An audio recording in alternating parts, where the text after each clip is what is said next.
when a paper of this nature is laid, a short explanatory statement shall be made by the person presenting a paper when requested by the House or a member upon the presentation. What the chairman of the committee respectfully has done is to lay and ask that we approve. But the substance of it has not been made available to us. So I come under 97.3 requesting that explanation be given. I thank you, Mr. Speaker. Speaker, yes, I'm not sure where the honourable member was reading from, but the standing order he quoted, 97.3, actually is 2. If so desired by the person presenting the paper, a short explanatory statement may be made. I'm not going to 3. So the honourable member is completely out of order. Yes, leader. Yeah, Mr. Speaker, my respected colleague, who is the applicant in this matter, made an application. Mr. Speaker, the Honorable Kojo Oponkroma, Member of Parliament for Ofuase Ayebi, rose on his feet under Order 97.3 to make his application.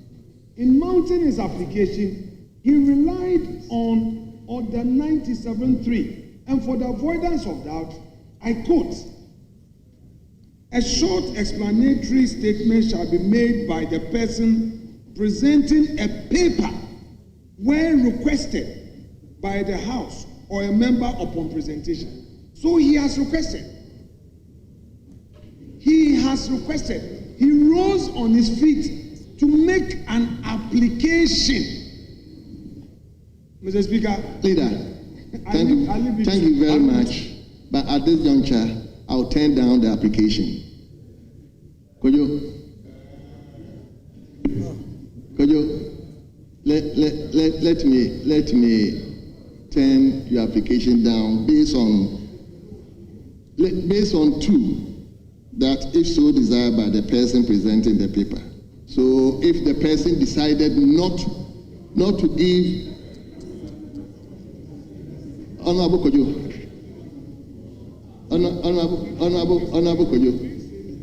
If you kindly indulge me, Mr. Speaker. Mr. Speaker, once you have... Please, you cannot challenge the Speaker, and you must allow the Speaker to give you the chance to speak. The Speaker must allow you to speak. That is what I'm requesting of the Speaker. I've not heard the Speaker. Yeah, but that is what Honorable Leader, I've also not given you the chance to also speak. That is what I'm requesting of the Speaker. So, Kojo, let me hear you. Mr. Speaker, please indulge me. Order 97.2 says that if the presenter of the paper so desires, then he may give a short explanatory statement. But 97.3 says that a member may request for that explanation. And where that request is made, Mr. Speaker, a short explanatory statement shall be made, not even made. Very well. So I come under 97.3 with my request, Mr. Speaker. Thank you. Very well. Yes, Honorable. Mr. Speaker, the Honorable Member for, is it AUB? Ofuase Ayebi. Ofuase Ayebi is coming under Order 97.3. 2 and 3. 2 and 3.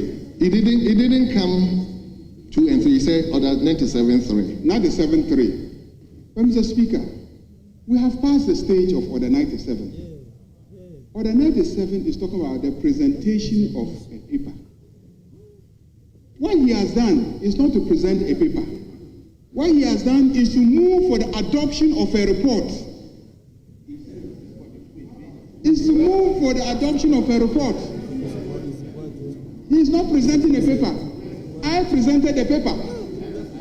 So at the point when I presented the paper, you could have then asked me, instead of just to present the paper, to give some explanation as to what was contained in the paper. So we go past there. come past there. This one is moving for the adoption of a report. So let him move for the adoption of his report.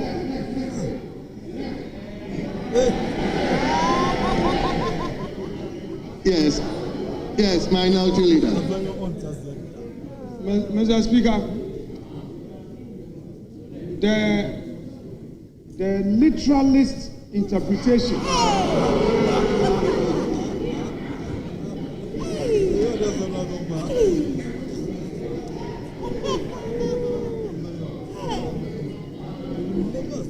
the literalist approach to interpretation, Mr. Speaker, is not what operates today. This is a House of Parliament. We must be purposeful in how we interpret our rules. We must be purposeful. But, Mr. Speaker, this is not a time to litigate on matters of this nature. Mr. Speaker, it's early days. What is important is to ensure that ministers of state are approved to take charge of our ministries. The ministries are not for civil servants to manage. It's for political leaders with a political mandate to manage. So, Mr. Speaker, this is a matter that would revisit laying of papers and presentation of reports. Mr. Speaker, our reports themselves, when you talk about reports, are they not the same items that are described as papers? The acting clerk may allow me to intervene for the applicant. The applicant would want to pick something. Mr. Speaker, the report, are they not the papers that have been laid? So the argument that the horses have bolted and there's an empty stable will not suffice. But, Mr. Speaker, we will not litigate this matter today. Honorable members, Right. please. No, you haven't gotten. No. Honorable First Deputy Speaker, may you take your seat first. Right, Honorable Speaker. Honorable First Deputy Speaker, I'm not giving you the opportunity. Honorable members, I believe the first timers are monitoring. In the House, we deal with procedural. And what we are talking about is procedure for presenting papers. Exactly. So, Honorable Kojo Oponkroma, I think you agree with us to move on. I've already ruled. So the motion has been moved. I'm looking for someone to second the motion. Yes. Honorable Deputy Major, are you seconding the motion? No, if you are not seconding the motion, I'm not giving you the floor. I want someone who will second the motion. Yes, Honorable Afenyo, you may second the motion. Mr. Speaker.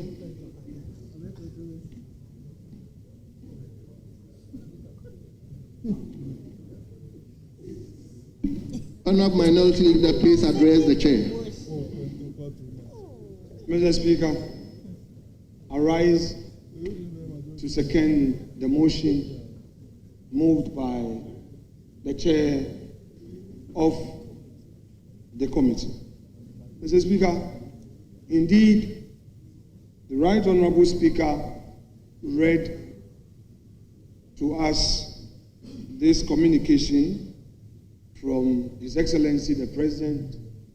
At the time the communication got to this House, the one who signed it was the Secretary to Mr. President. The Speaker, at the hearing, the matter was raised, and I must state for public records that His Excellency subsequently brought a letter signed by him himself, and that put that matter of constitutional procedure of a sort to a peaceful rest. Mr. Speaker, as contained in page 2 of this 48-page report. The committee requested for and received from National Intelligence Bureau a security report on the nominees. And I must say that all 3 reports proved favorable. We therefore proceeded to hear them. Mr. Speaker, first on our respected colleague, the Majority Leader, Dr. Kasia Ato Ban-Forson. He distinguished himself. The necessary questions were asked him. He explained to the best of his ability.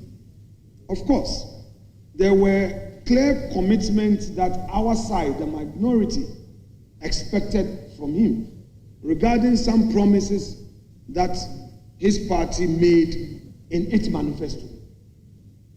These we expected him to have given us clear, straightforward answers. But, Mr. Speaker, he coming under the fact that he is not being to the ministry and there's need for some consultations was open in his answers. Mr. Speaker, this House will hold his feet to the fire by demanding answers from him even as he assumes that high office. Mr. Speaker, we're also not too sure about his designation. The executive instrument establishing the ministry talked about Ministry of Finance and Economic Planning, whereas the letter to us referred to him as the Minister of Finance designate. So I believe that that is a matter that has to be done because it's a constitutional matter that I believe that the President may have to look at. Mr. Speaker, this government has made a lot of promises that it is going to repeal some taxes at our ports. Those port taxes have still not been repealed, but I can understand because they don't have a Minister of Finance. We can understand that because they have not presented their first budget.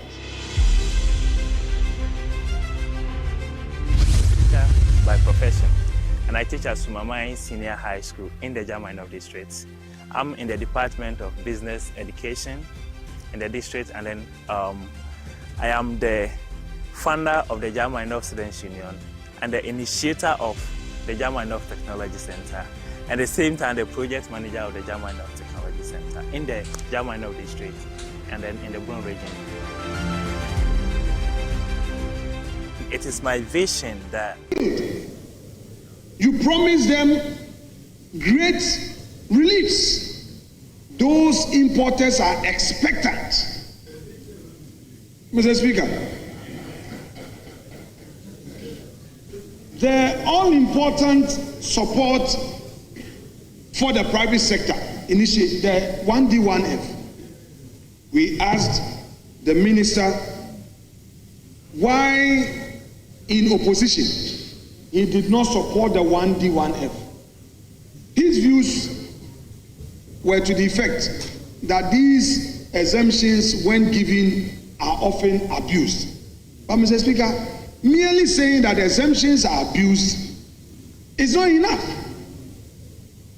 What is important is for government to put in place measures to ensure that those who benefit and use these benefits for the good of industry.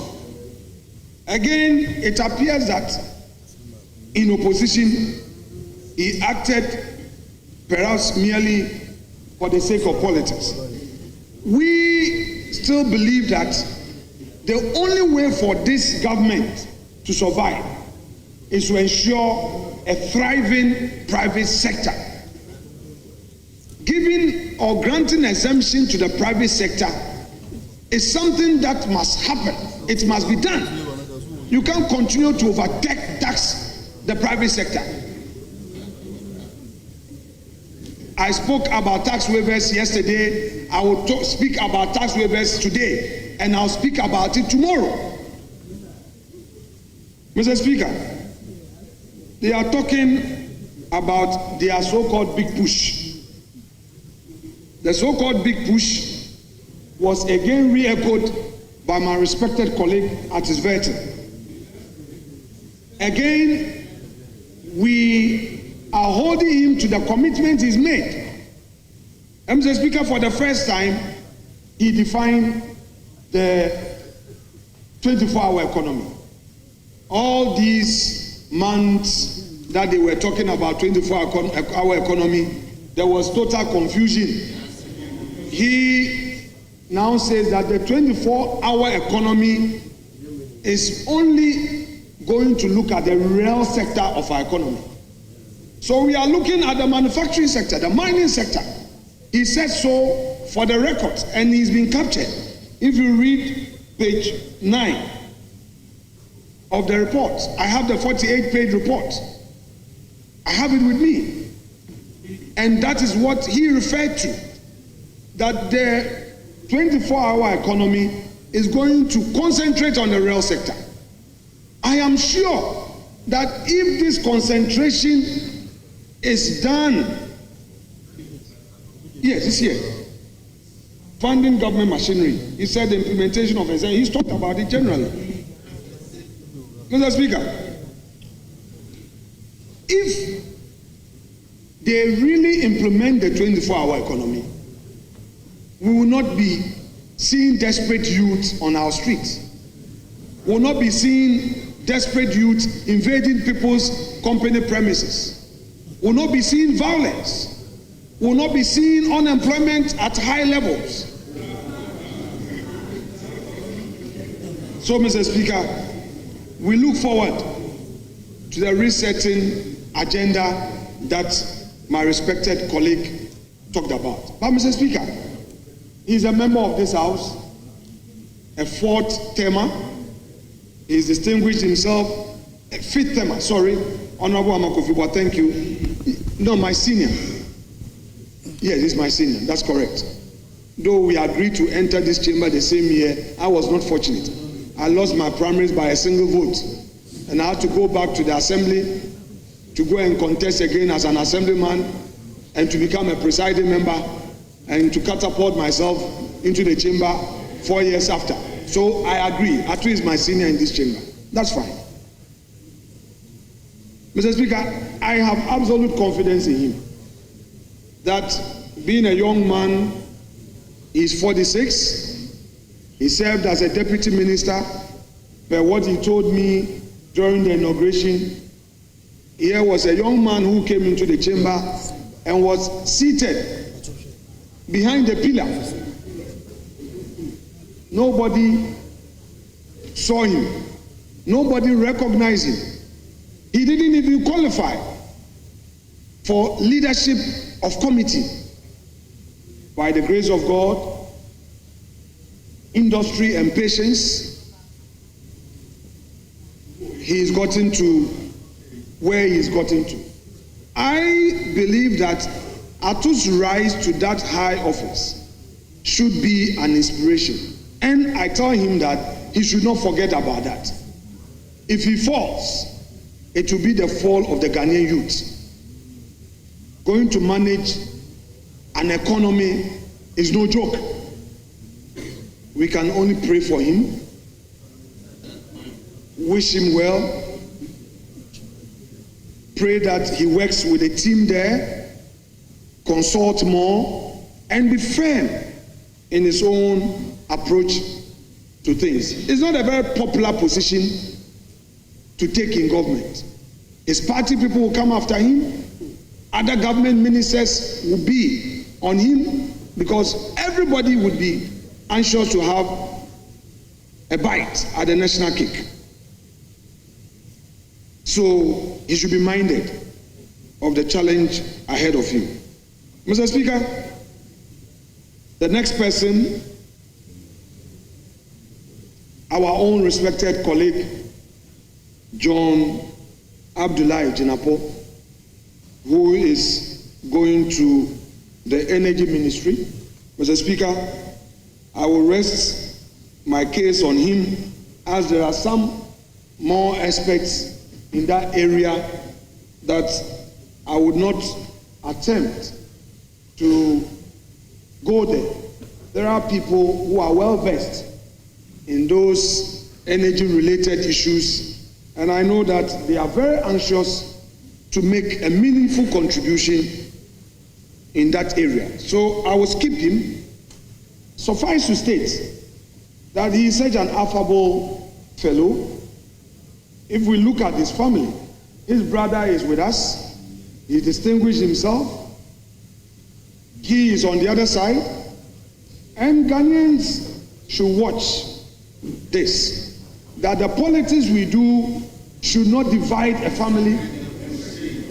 The politics we do, Mr. Speaker, I will pause here to remind the majority side, they are in government. They are no more in opposition. Leader, just address me. I'm addressing you, but yes. I'm reminding them. I'm reminding them that they are in government. If they want to be litigating, your government business will delay. We will have our say. Mr. Speaker, the Jinapo brothers have something to tell Ghanaians. Politics should not make you think to the extreme. Those of us here who, when it gets to politics, we forget that we are friends and we hit so hard, should learn from the Jinapo brothers. Those who, when it gets to electioneering period and they are sent to people's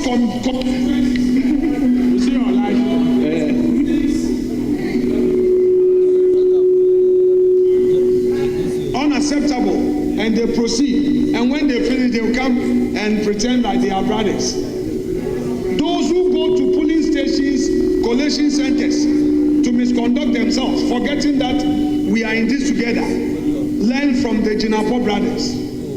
Those who lead tax to collation centers to insult, to threaten, yet they know they are members of parliament, should remember brothers represent the hope of this country. Learn from the Speaker.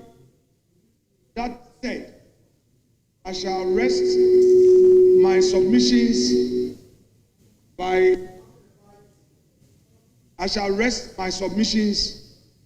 having a bite on the nominee, Dr. Dominic Akuritinga Ayene. Mr. Speaker, this gentleman has earned the respect of this house. Mr. Speaker, I remember when I was on government side, leading government business, there were situations where, as a professional, he even departed from certain positions taken by his side. He got a lot of social media attacks on him, but he stood firm and he stood his ground. No wonder His Excellency, in looking for a formidable but moderate lawyer to mount that ministry, he found him worthy for that cause.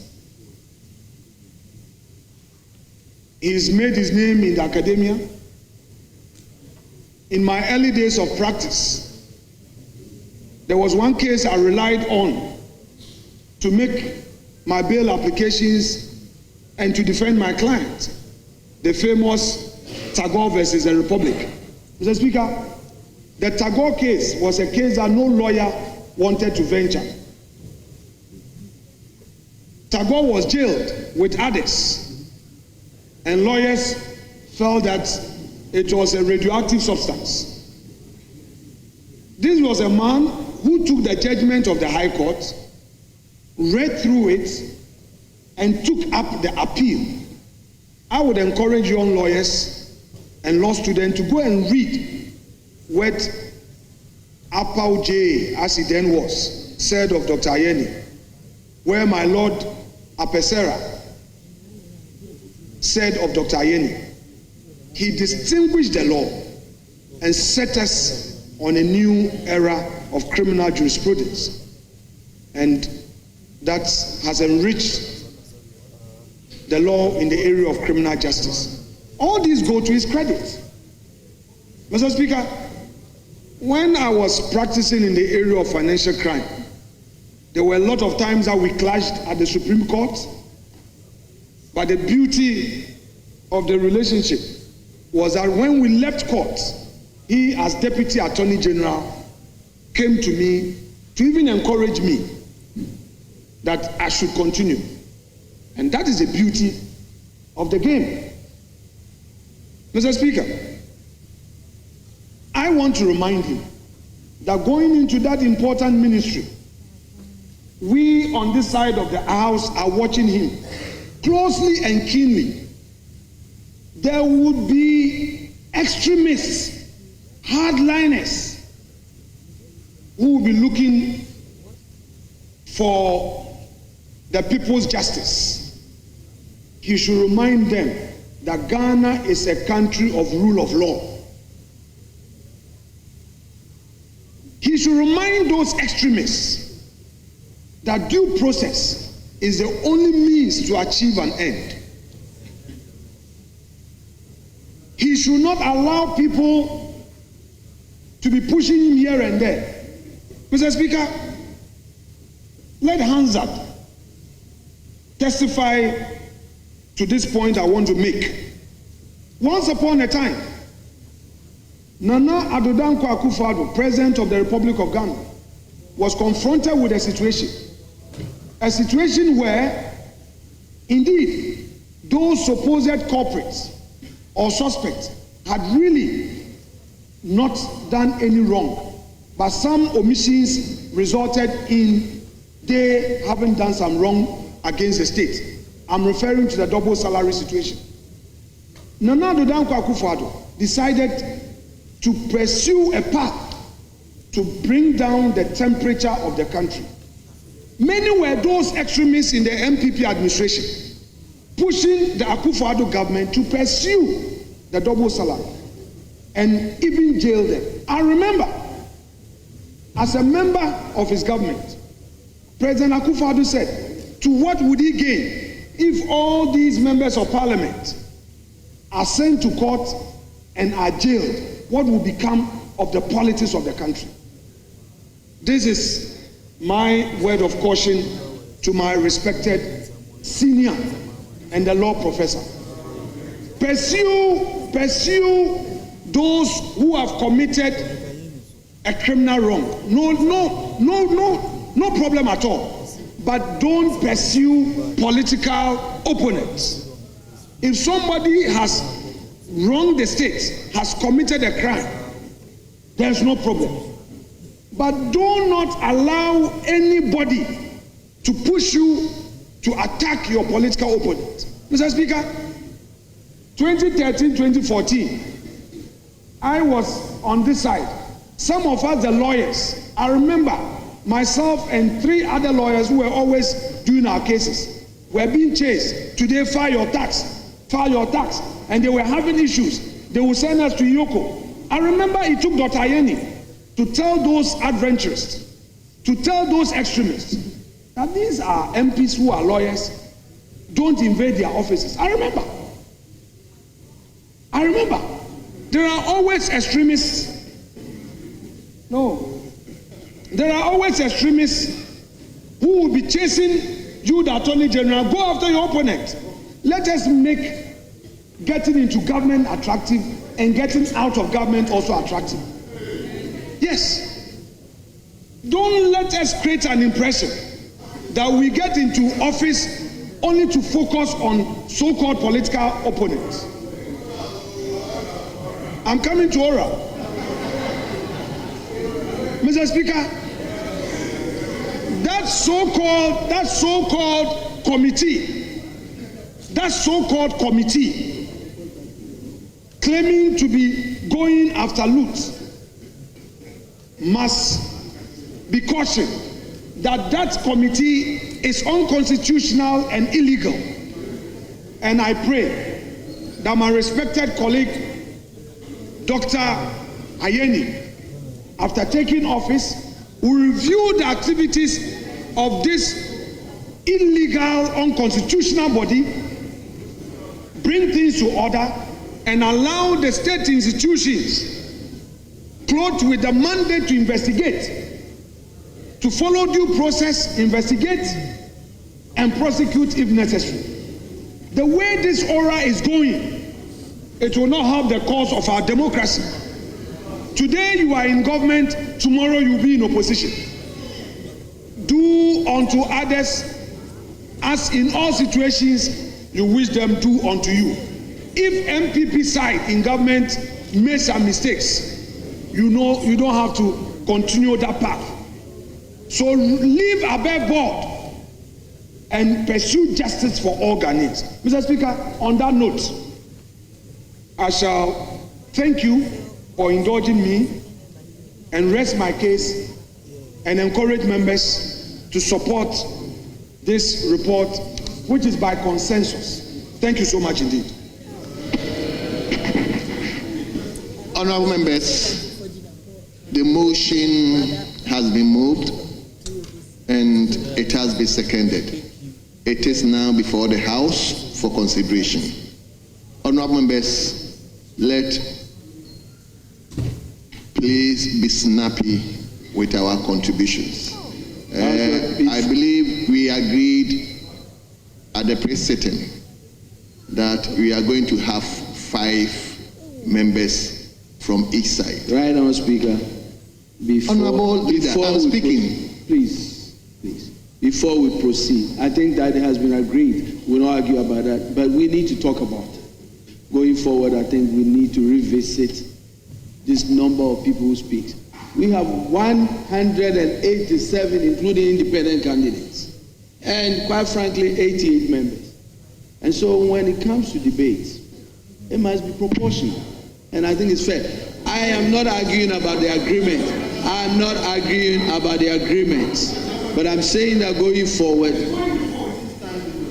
time immemorial, because of the numbers. Other than that, we will have so many people who don't have. But I am not going back on the agreement that has been reached.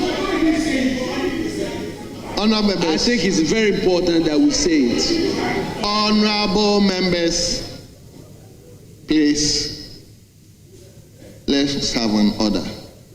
The decision has already been taken at the pre-sitting. It has been agreed that 5 from each side. So, Honorable Deputy Majority Leader, please, the decision has already been taken. So now we have the names here. We will begin with Honorable Alhaji Ladi Ayaba. Hajia Ayaba. Honorable member, you wouldn't go beyond 5 minutes.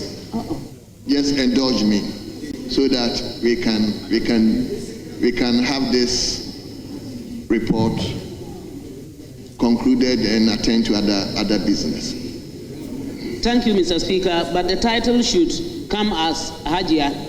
Mr. Speaker, let me first of all thank the Almighty Allah for bringing us to this level and thank the President of the Republic of Ghana, His Excellency John Dramani Mahama, for making these nominations to take up the mantle of governance in his government.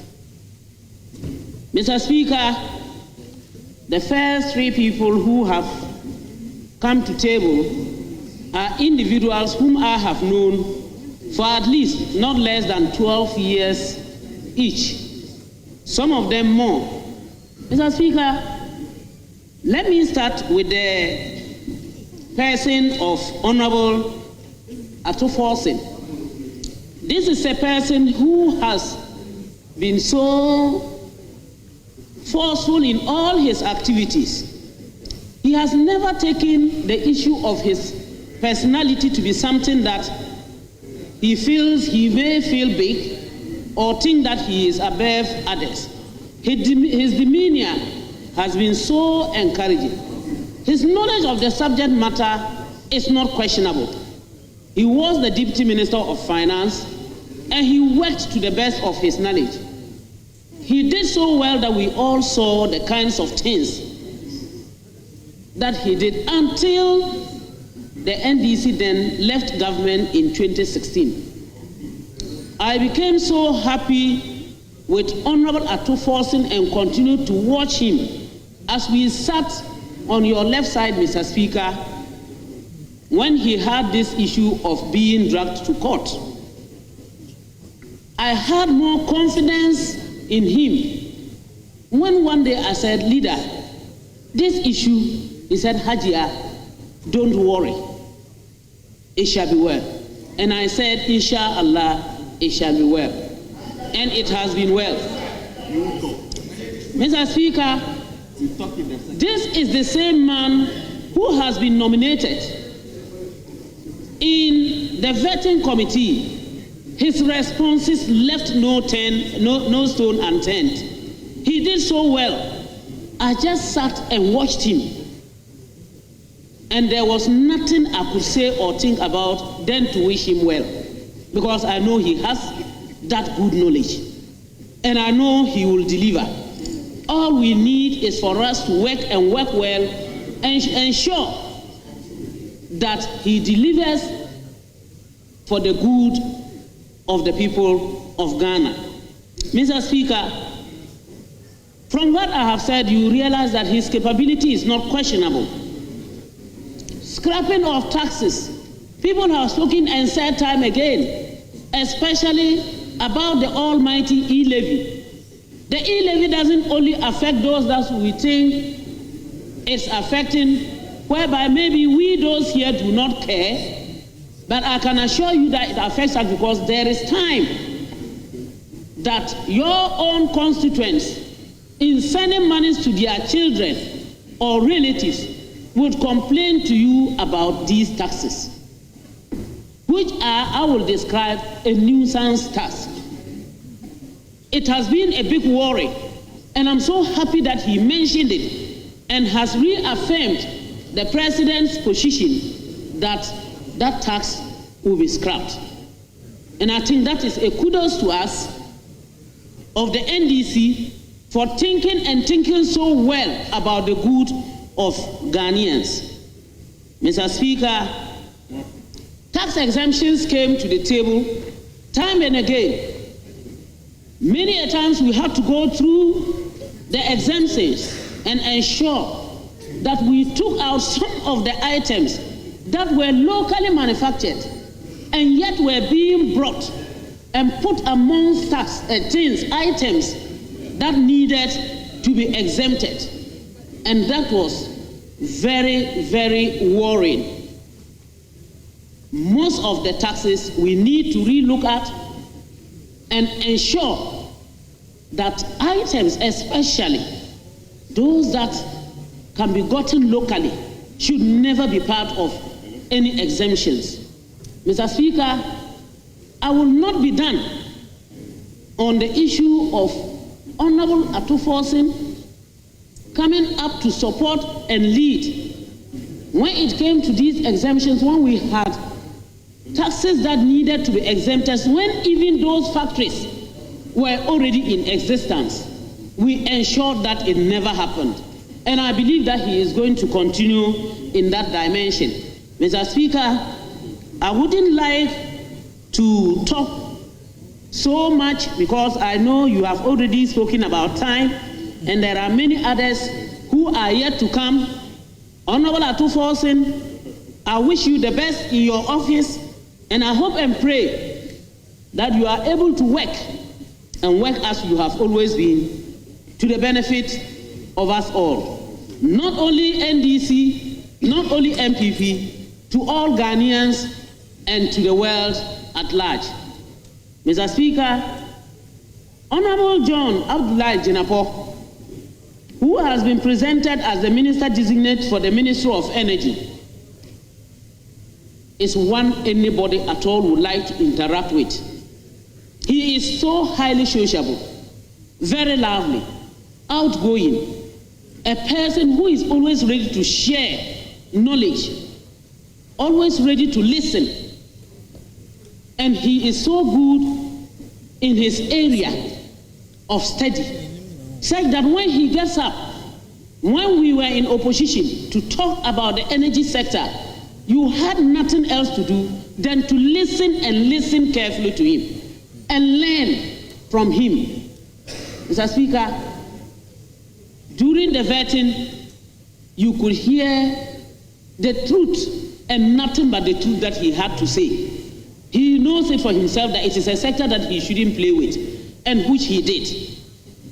Mr. Speaker, immediately after the vetting, he had to come out to talk about the issue of some energy deficits and how there was the possibility of us having lights out, which we don't want to hear about. And when he was questioned, he said it and said it as it is. He wasn't saying it because maybe he was interested in just talking for himself or giving himself that accolade. No, he said it as it is. And he said and promised. Honorable, hold on. Yes, Honorable Mr. Speaker. Yes. We have a report, a 48-page report. Yes. On 3 ministerial nominees. Yes. We have 25 members to contribute to the report. Yeah. The Appointments Committee has to go back and vet 2 other nominees. So I beg of you to please regulate the time so that members will have the opportunity to make their contribution to the motion. That's my pleasure. Well noted. Honorable Ladi, yes, Chairman of the committee. Mr. Speaker, let me also state that at the pre-sitting, it was agreed that a member should not speak more than 5 minutes. That was the limitation placed at a pre-sitting. So, Mr. Speaker, we need to go strictly by it so that we can go and continue our So, Honorable Ladi, I think I precautioned you and other members who will be speaking that 5 minutes will be allotted to each member. So please. Thank you, Mr. Speaker. It's unfortunate. I thought it was a point of order on what I was saying. I didn't know it was the issue of time. But I would let it go. With him, I can't talk much, or he will begin calling my name locally. Thank you, Mr. Speaker. So, Honorable Abdullah Jinapo, John, congratulations. I wish you all the best, and I hope that we continue to have the lights on. Mr. Speaker, my own brother, Honorable Dominic, has been one of the persons that I have always liked to talk to, and I go personally to discuss issues with him because of his demeanor. He is so diplomatic. He is such that he will go on to let you understand why he goes a particular tangent. Honorable, and please wind up for me. I wish him all the best. He knows what I am saying, and I know once he's been a deputy minister before, he's going to work better as a minister. My big brother, congratulations, and I wish you all the best, and take care of yourself. Thank you. Thank you very much. Honorable members, let's remind ourselves the time, 5 minutes, please. It's not that we are cutting anybody short, but apart from this, we have other business that we will confront ourselves with. So please, let's respect the time. At times, it's not palatable to say, Honorable Member, your time is up, so please wind up or stop. But if I have to do that, I will do that, please. Yes. Honorable member for Asante Achim Central. Thank you, Mr. Speaker. Mr. Speaker, I wish to first congratulate the nominees. Honorable Dominic Ayine is my classmate for 5 years at the Faculty of Law and the Law School. So I know him very well to be a man of his own word and of good integrity.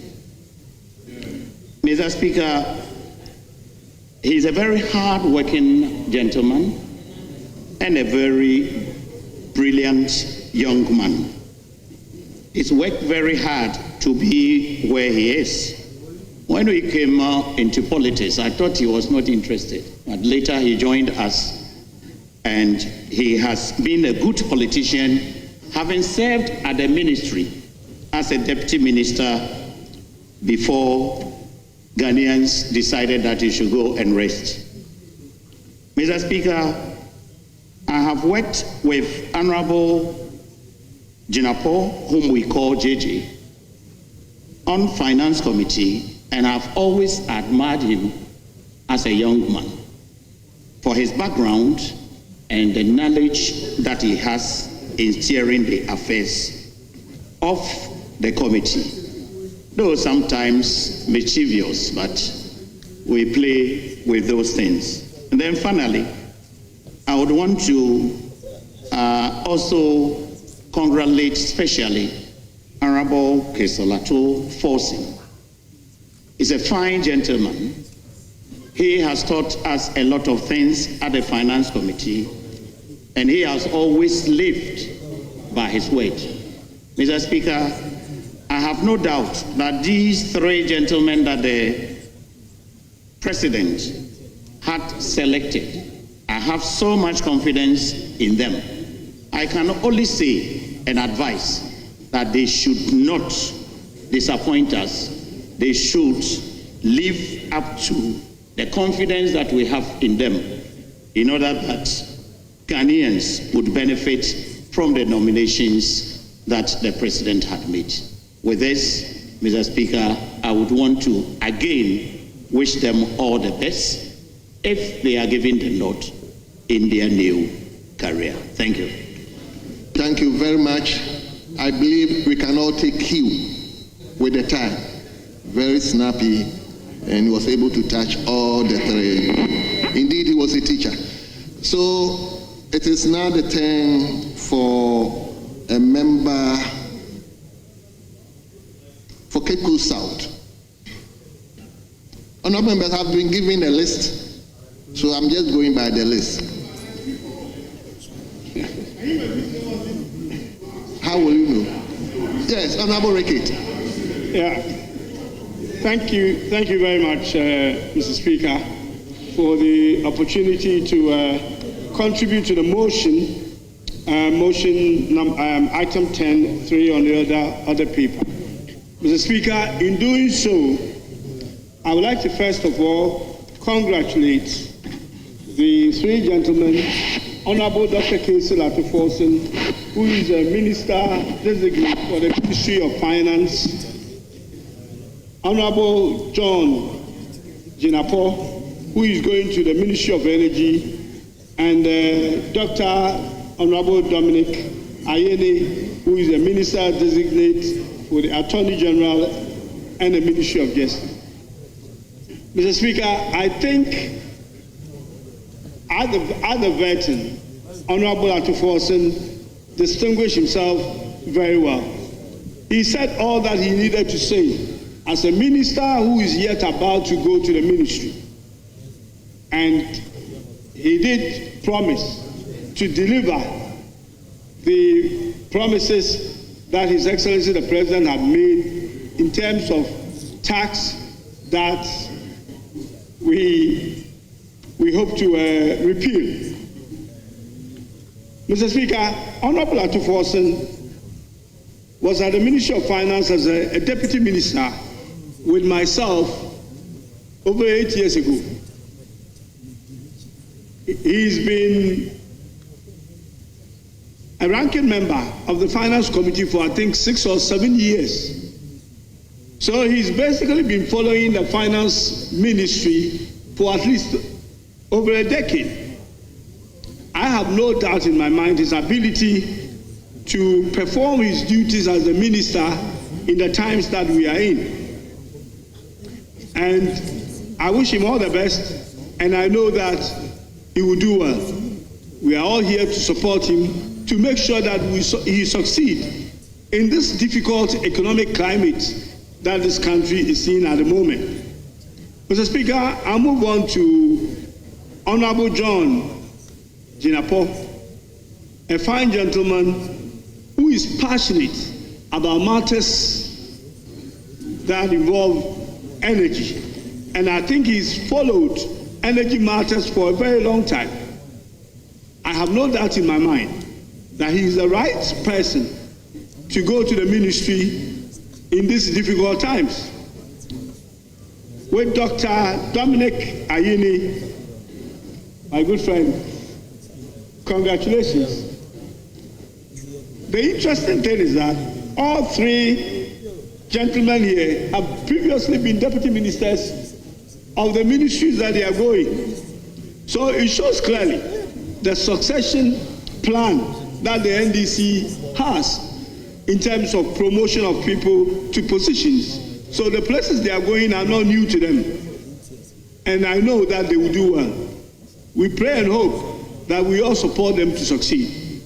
With these few words, Mr. Speaker, thank you so much. Thank you very much. It is now the turn of Honorable Boama. Mr. Speaker, I had the opportunity to sit at the vertice, so I'm yielding to Honorable Kwabena Ponkroma, if he's not on the list. Kojo is on the list. Honorable Member for Takoradi, please. Very well.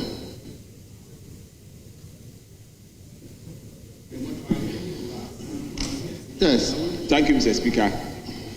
Mr. Speaker, I rise to support the motion moved on the nominations of the President. Mr. Speaker, I believe that the first person we are interested in is Honorable Ba Atoforsen, who is also a schoolmate, even though he was my junior. He's been a very good friend whilst we both came to Parliament, and I believe that the nomination is in the right direction. More so, when he has been a member of the Finance Committee for a very long time and been a part of the NDC campaign. Mr. Speaker, if you take a lot of the pronouncements and the campaign promises made by the NDC, naturally finance was a major part of it.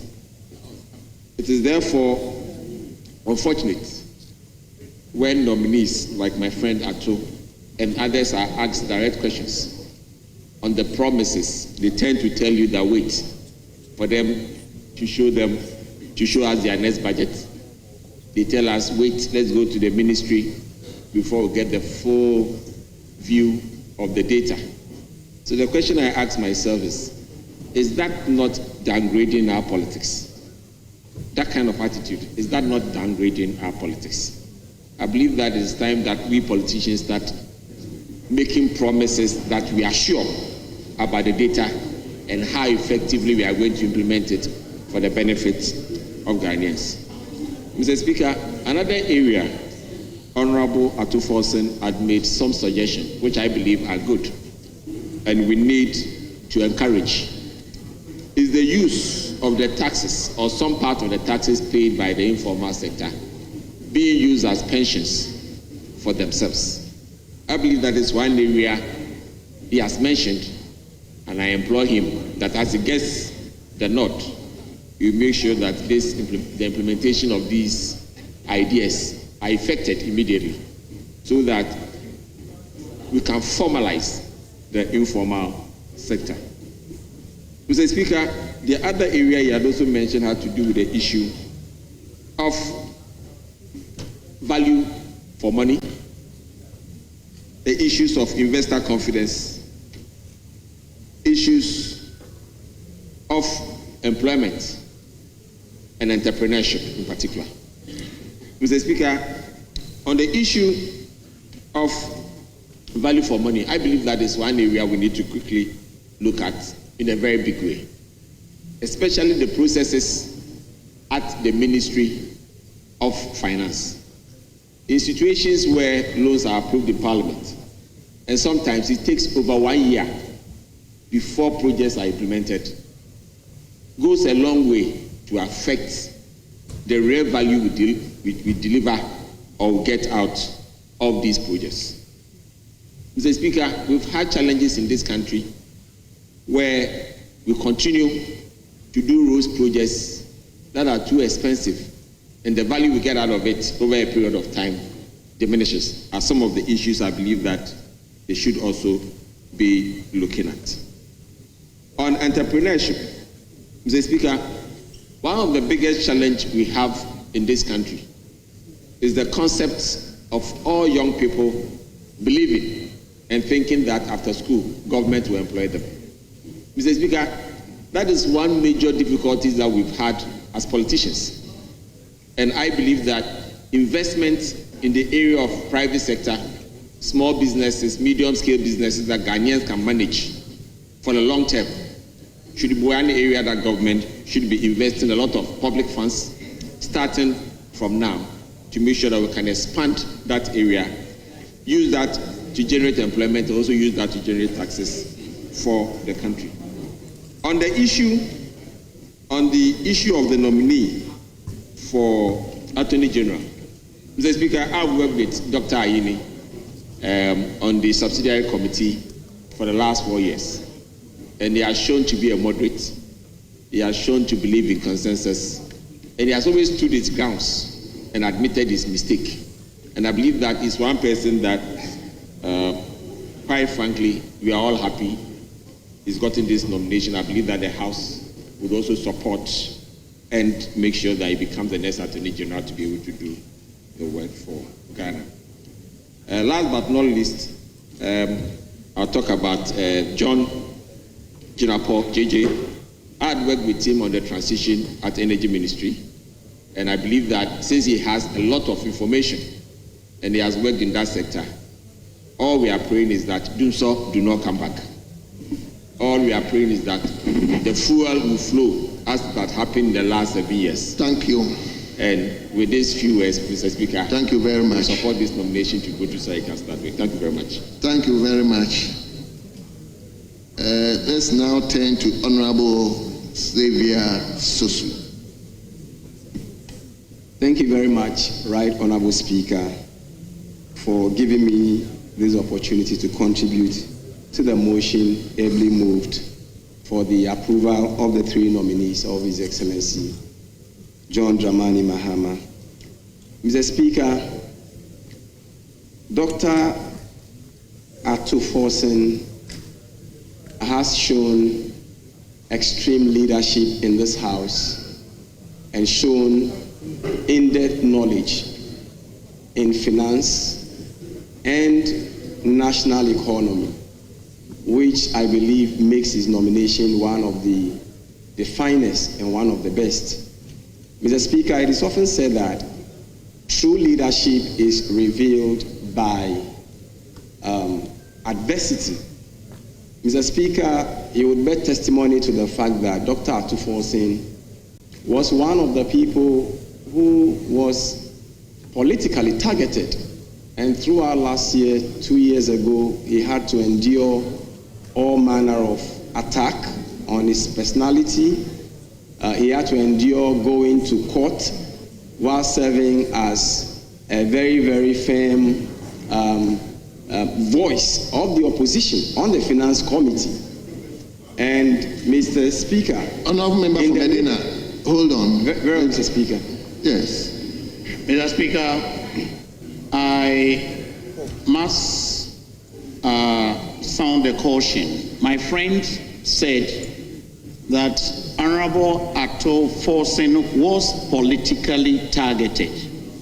And I think this is not fair, and this is below the belt. To say that he was politically targeted, I think this must be expunged from the records.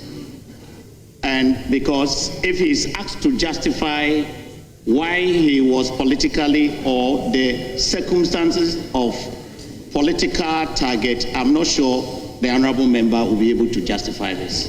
I'm grateful. Thank you so much. Honorable Xavier, once you are also an officer of the court, I think you do as the honors and withdraw that. Mr. Speaker, I respectfully withdraw that statement. Thank you very much. Mr. Speaker.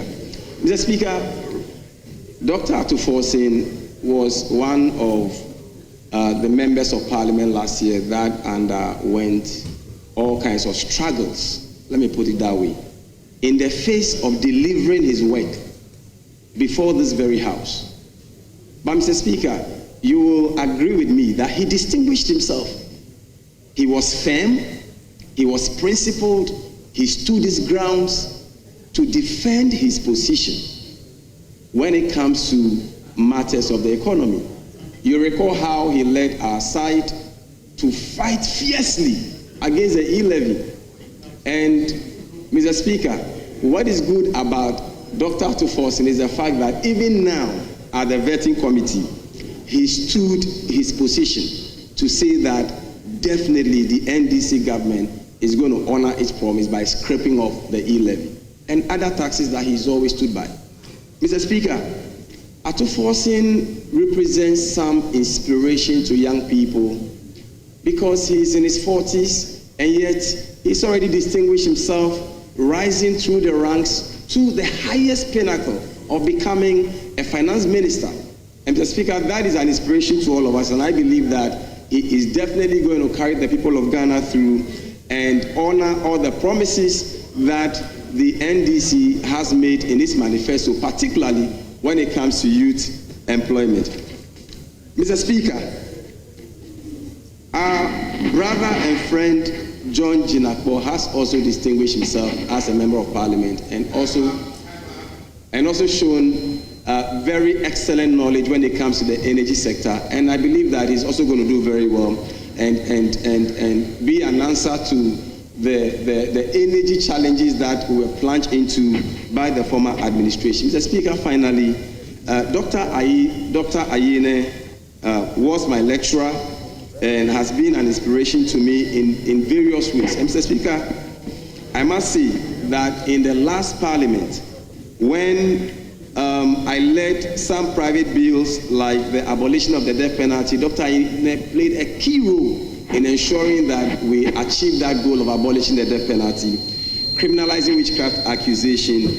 Mr. Speaker, I would want to use this opportunity to urge Dr. Ayine that Ghana still has to sign the second optional protocol to the ICCPR and also work on removing the death penalty from the Armed Forces Act. And I hope that as he assumes this ministry, he will lead the way to make this happen. And most importantly, also work on the non-custodial sentences for petty crimes. Thank you very much, Mr. Speaker. I wish him the best, and I wish all of them the best, Mr. Speaker. Thank you. It is now the turn of Dr. Gideon Buako. Doc, you have the floor now. Thank you, Right Honorable Speaker, for giving me the opportunity to support the motion ably moved for the ministers. Honorable member, may you speak up a bit? Thank you, Right Honorable Speaker. I rise in appreciation of the opportunity you have given me to comment on the nominees whose reports have been brought before this House. Right Honorable Speaker, the ministers we are considering today, as has been said by one of us, have all served as deputy ministers in the respective ministries that they are going. And Mr. Speaker, it's interesting that the government led by His Excellency John Dramani Mahama is a government on a reset agenda, but these nominations indicate an upgrade from former deputy ministers to substantive ministers. It gives an indication that, indeed, it is good to upgrade in life as human beings. Right Honorable Speaker, the Honorable Dr. KCL Atoforsen, who has been nominated to the prestigious office of the Finance Minister, is a distinguished personality. He served as a member of Parliament. He served on the Finance Committee. He's been a Deputy Minister for Finance before. So truly, his competence and experience in the ministry he's going to is not questionable. The Honorable Minister Designate came to the KNUST at the time I was a lecturer there at the business school for one of his programs. But Mr. Speaker, whilst we approve the Minister for Finance, it is important for me to note that he is going into that office to perform three main functions as any finance manager will perform. He's going to take investment decisions for the country, financing decisions for the country, and budgeting decisions. Mr. Speaker, it is important as a country, having one of us going to such ministries, to remind ourselves that we need to enter into contracts that the Ghanaian people will have value for money. Recently, His Excellency the President met the President of the African Development Bank and put before them initiatives and projects that the government wants to embark upon.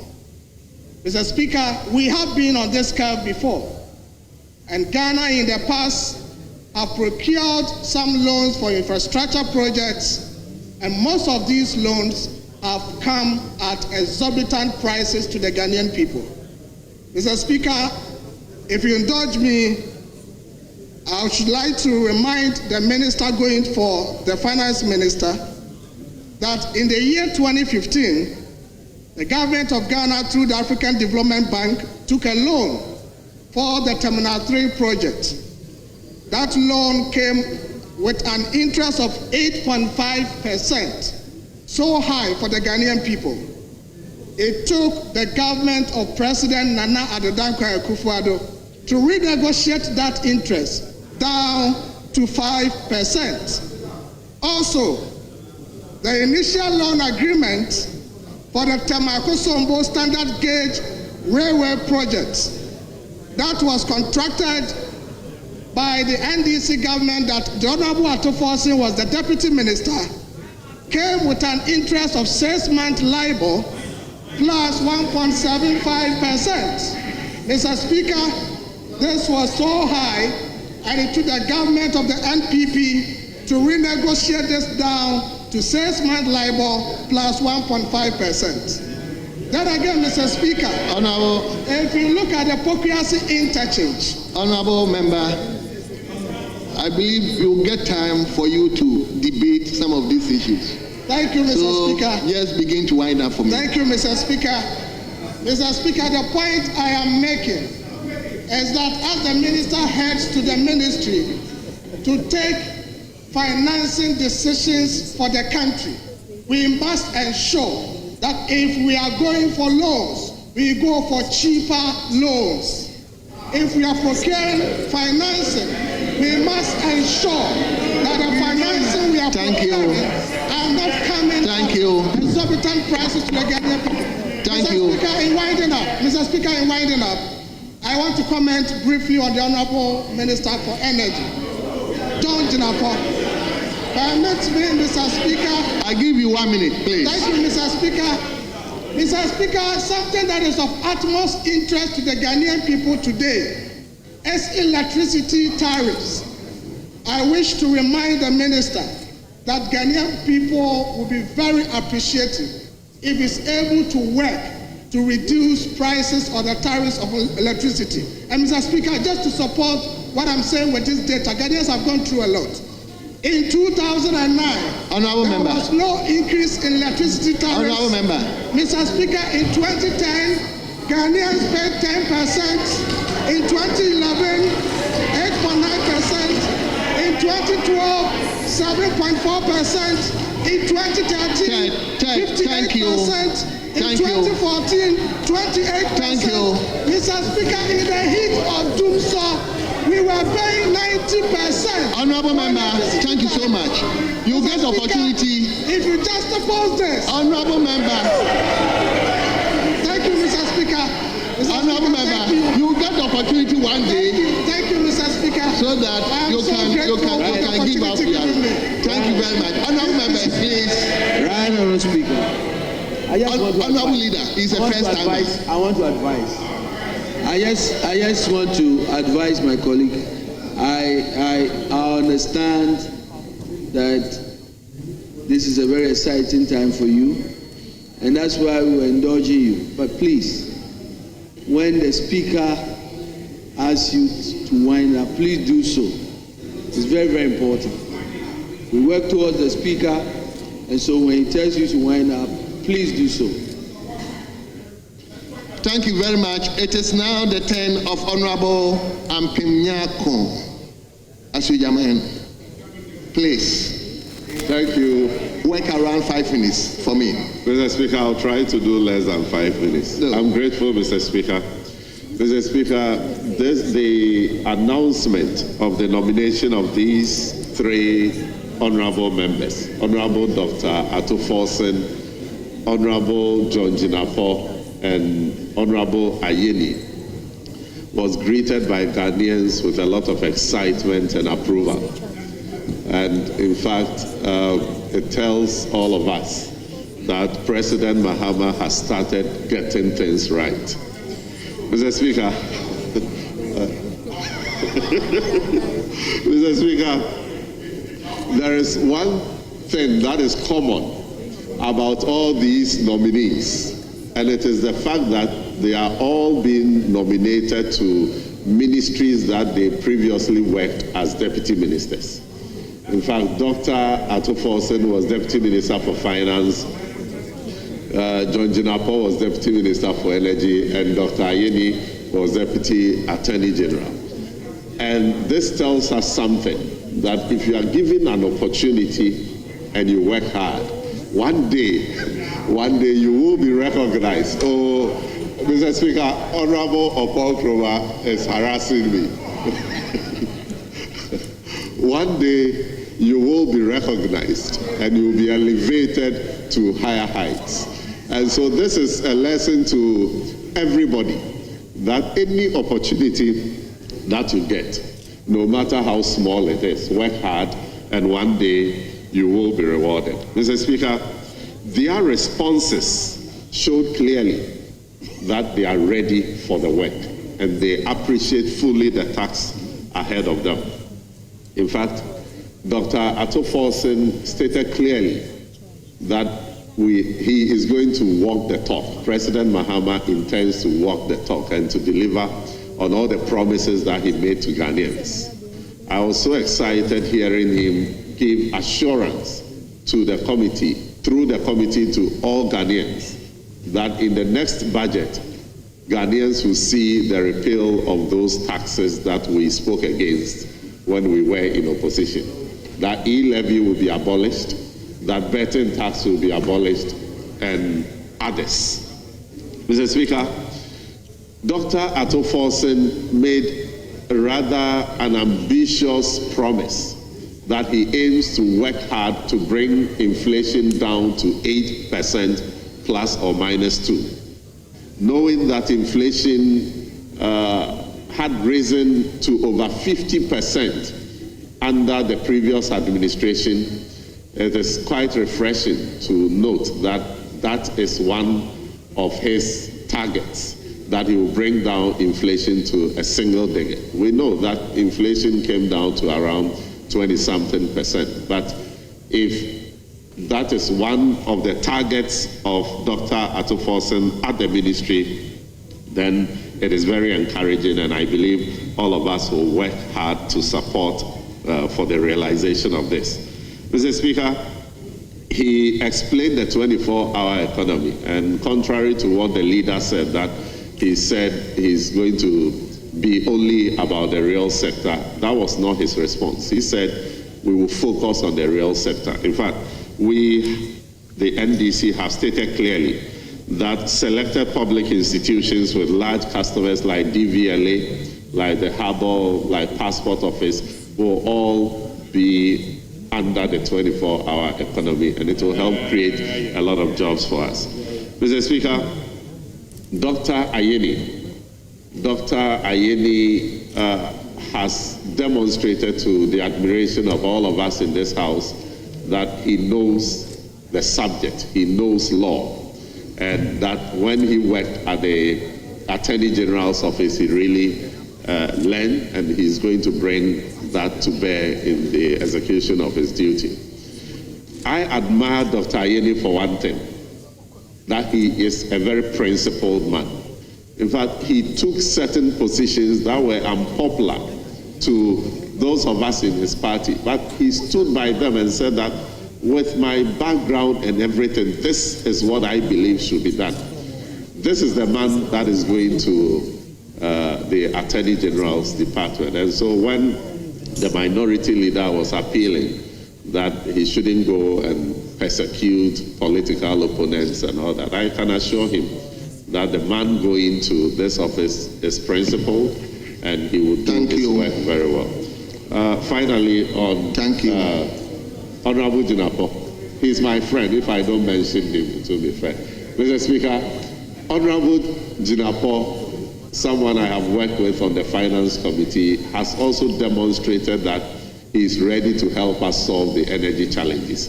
He said something about power purchasing agreements, and I was so happy with that response, because an erroneous impression has always been created that it was wrong for us to have take or pay clauses in power purchasing agreements. But he demonstrated that even succeeding governments after him signed about 6 agreements that also included take or pay clauses. Thank you very much. So I encourage all of us to approve these nominees. Thank you, Mr. Speaker. Thank you very much. It is now the turn of Honorable John Darko.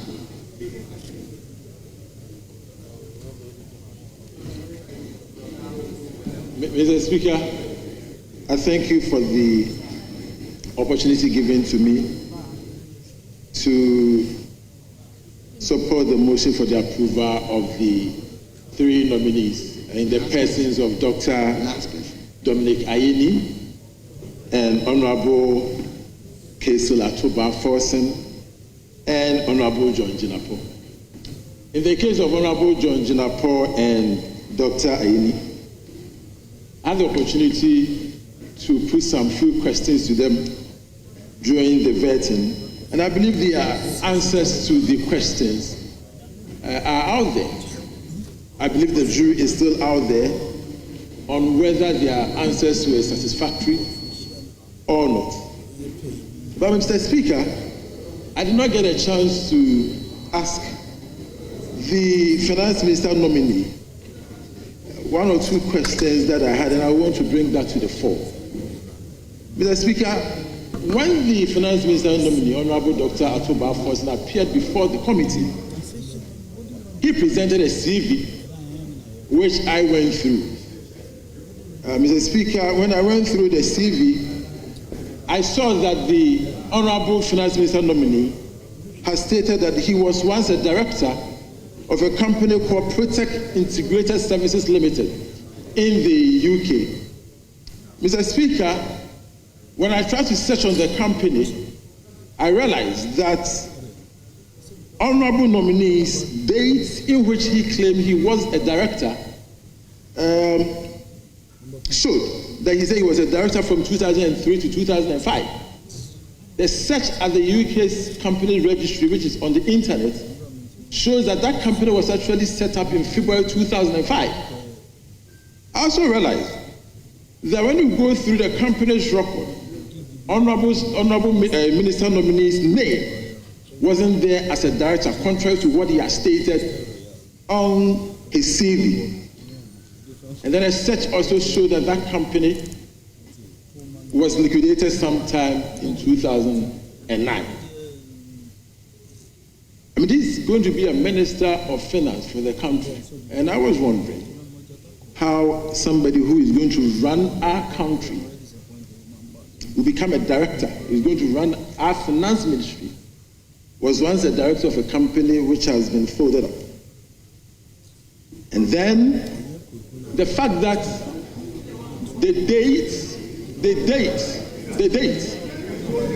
in which he claimed he was a director clearly shows that he wasn't a director at the time. He was a director. The company was actually set up in 2005 when he said that he was a director in 2003 to 2005. So, Mr. Speaker, if it's a mistake, we would like to have the Honorable Minister nominee to come and clarify that. Hold on. Yes. Thank you, Mr. Speaker. Yes. Mr. Speaker, the practice in the UK is that when you are going to start a business, initially you don't register it. There are few businesses that start as registered businesses. You start under a concept known as trading at. So you trade as a particular name and you do business until the business is well established to a point where you can now go and formally register that name as the business. Mr. Speaker, no. So he started trading as that name and worked for about 2 years, after which he then went and registered the company. The records are there. You don't understand the concept, you can Google it, trading as, and you will see it that is a very common practice that is encouraged in the UK. And so this business was conducted in the UK, and that is how it started. That is why at the point that you are talking about, it wasn't registered, but it actually was an existing business. Go and check. Just Google it on your phone. You will see that in the UK, it is a common and accepted practice. Thank you, Mr. Speaker. Mr. Speaker. Yes, Honorable clarification. You may conclude. Mr. Speaker, very specific point of clarification. And I have not given you the point. Mr. Speaker, that's a clear misinformation to the House, Mr. Speaker, on UK company law and practice. Mr. Speaker. Hold on. Let me give the opportunity to the chairman of the committee. Right, Honorable Speaker, thank you for giving me the opportunity. Mr. Speaker, it is observable from the fact that members get up without catching the eyes of the Speaker, then they will put on the microphone. Mr. Speaker, they have gone through an orientation. So this habit can no longer be entertained in this House. So once again, members should take note that by practice and convention in this House, you get up until you catch the eyes of the Speaker. You do not put on your microphone. It's not looking good. We've gone through the orientation exercise with them. So I don't want to see this reoccurring. Thank you very much. Yes, Honorable John Darkon, you may continue. Honorable Speaker, so I was saying the company, the registered company that we know, which is the Protect Integrated Services Limited, was registered in 2005. I don't care what my learned colleague on the other side is saying, that you have to operate the company at a particular or for a particular period before it is registered. I think that It is inaccurate. What we are dealing with is a registered company, and that is what he has provided to this House and the people of Ghana, that he was a director of that company, Protect Integrated Services Limited, from 2003 to 2005. If it's a mistake, he should come to this House to come and correct it. This is the House of Record. He is going to be the Minister for Finance. And it is important that some of these things are corrected. Mr. Speaker, on that I yield. Thank you. Thank you, Honorable Member. You take the last from the majority side, from Honorable Yusuf Suleimana. Mr. Speaker, I'm very grateful for the opportunity to contribute to the motion that is before us this afternoon. Mr. Speaker, indeed, the three gentlemen that have been nominated and vetted are really assets to this nation. Mr. Speaker, we all know Honorable Atuforsen. We are aware of his humility, somebody who is very focused, very diligent, and very knowledgeable. And this was demonstrated when he was vetted. His responses were asked. The Speaker, when he was asked on the issue of tax exemptions, he was clear that we should give tax exemptions to companies that really deserves this, and that we should be fair in giving out these tax exemptions. And that, for me, is something that we all have to take into consideration. And this is a person that needs to occupy this very important position so that he will demonstrate fairness and not be biased.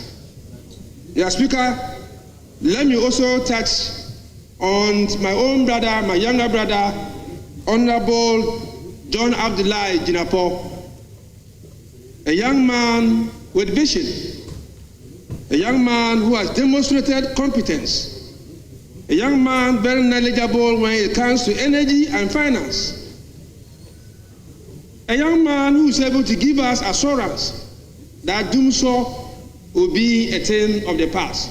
We have just inherited Dumso, something that the John Mahama administration had worked to resolve. We inherited it from you.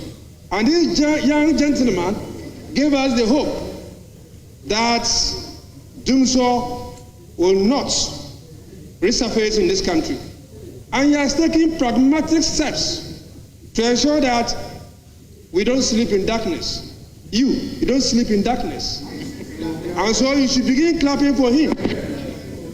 You should begin clapping for him. That the mess you have caused, this young man, a visionary leader, has given us hope. And these are the kind of people that we expect His Excellency John Dramani Mahama to put into very strategic positions like this. And so I call on you unanimously to approve these men of integrity so that the mess that we have inherited, they will be able to resolve that for us. Mr. Speaker, lastly, because I don't want to take so much time. Lastly, Honorable Dominic Ayeni. When the name is mentioned, people shiver. This is a man that we all know.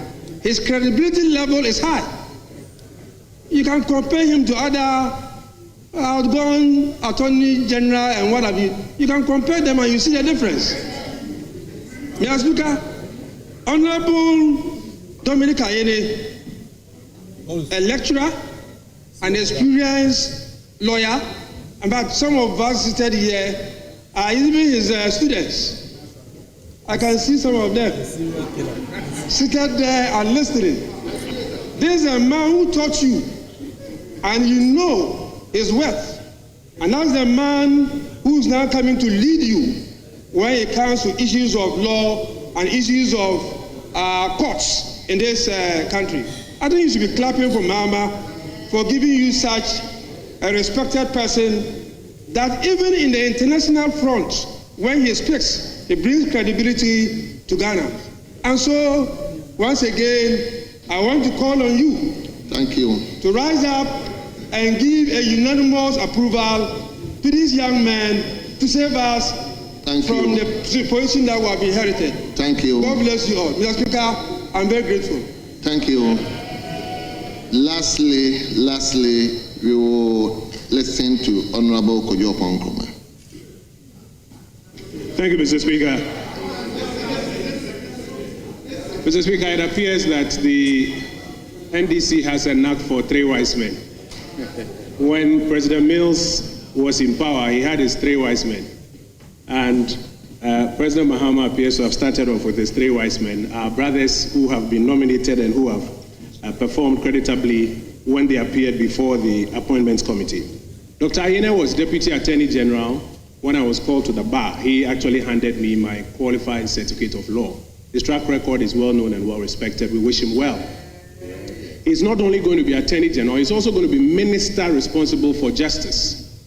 And Mr. Speaker, justice is a subject that across the country many people still look forward to. Court infrastructure, residences for magistrates and judges, the kind of budgets that must go there, the availability of lawyers for legal aid to ensure that justice is done in the nooks and crannies of this country. These are things that we expect Dr. Ayine, in addition to other functions, to pay attention to, and we wish him well. Mr. Speaker, the Honorable John Jinapor, our brother, is well versed in the subject of energy and finance. He has offered a lot of explanations about take or pay and things that have gone on in the past. Mr. Speaker, no matter the explanations you give, and I speak as a former member of cabinet, a few lessons that we can share with our colleagues. No matter the explanations that you give, what the people of Ghana are waiting for is that fuel prices don't go up, the electricity prices don't go up, the fuel is available at the pumps, that the lights don't go off. We wish our brother well, and we hope he delivers in that area. Mr. Speaker, the Honorable Dr. Atuforsen spoke about four things that I want to briefly comment on. One was on raising revenue. The Honorable Dr. Atuforsen says that his target is to move tax to GDP ratio from 13% to about 18%. That's about 500 basis points. Mr. Speaker, 1% of GDP is about 10 billion Ghana cedis. So to move it from 13 to 18 is about 50 billion Ghana cedis. At a time when, as we have agreed across the political divide, some tax handles should be removed. E-levy, COVID, betting. E-levy and COVID alone, nothing less than 20 billion. So what he's promising us is that he's going to take away about 20 billion from the revenue handles, but still grow it by another 50. We are hoping that he will do that without introducing new taxes or renaming some of the taxes. And whatever he will do in that area, we will support him and help him. If it works well and Ghana moves to 18% of GDP, it works well for all of us. Mr. Speaker, he spoke about expenditure cuts and says that he's committed to it. On this side of the House, we had already advertised that we are looking forward to about a cut of 3% of GDP. So we'll be looking forward to the expenditure cuts that he will present in his first budget, and we'll help him to achieve it. However, Mr. Speaker, whatever cuts we do, we should ensure that quality of projects are not being sacrificed. We should expect that ongoing projects that are delivering value to Ghanaians are not sacrificed. Yesterday, the Honorable Agboja at his vetting mentioned that commitment on roads is about 100 billion. That means about 100 billion worth of road projects ongoing. These cuts, we are hoping, will not lead to a stop of the major critical road and other infrastructure projects across the country. Mr. Speaker, the third thing he spoke about, which I want to briefly comment on, is debt management. That under his administration, they will do better in debt management. At the same time, he's considering taking some more money from the IMF. That's not a grant, that's debt. What is that debt going to do? Worsen our debt situation or improve it? So, Mr. Speaker, we'll be looking forward to these things and helping our brother to achieve those objectives. And finally, the respected minority leader drew attention to the fact that when the president issued the EI on the ministries, he said Ministry of Finance and Economic Planning. But when he issued the communication to the Speaker, he said Minister responsible for finance. We will urge our brother to avoid the trap of creating the impression that he is responsible for the economy. The minister responsible for fiscal policy, the minister responsible for finance, like my brother Ricketts knows, is a minister responsible for fiscal policy, not the whole economy. There are external economic developments that he doesn't have control over. There are things happening in the monetary policy space that he doesn't have control over. There are real sector economic issues in other areas that other ministers will be taking decisions and impacting the economy. He doesn't have control over that. So from our lessons, we wish them well. We will give them all the support that we can. If it works well for all of us. And with these few words, Mr. Speaker, we will support the motion that our brothers be approved to take up their position. I thank you, Mr. Speaker.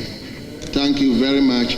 Honourable members, at the conclusion of the debate,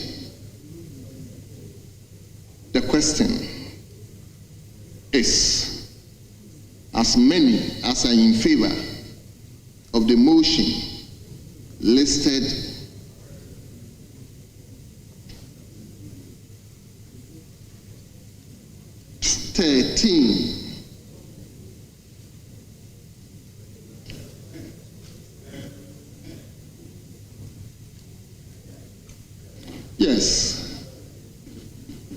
Yes. The question is, as many as are in favor of the motion listed 11 in today's order paper, say aye. Aye. All those against say no. Honourable members, it is obvious the ayes have it. The motion is hereby adopted. And that this Honourable House has adopted His Excellency the President's nomination of Honourable Dr. Kasil Atoba Forsen as Minister Designate for Ministry of Finance and Economic Planning. Honourable John Abdullah Jinapo as Minister Designate for Ministry of Energy. And Honourable Dr. Dominic Akulintiga Ayini as Minister Designate for the Office of the Attorney General and Ministry of Justice. Honourable members, on behalf of the House, I would like to extend our congratulations to our own brothers in this House, and we hope that they will make us proud.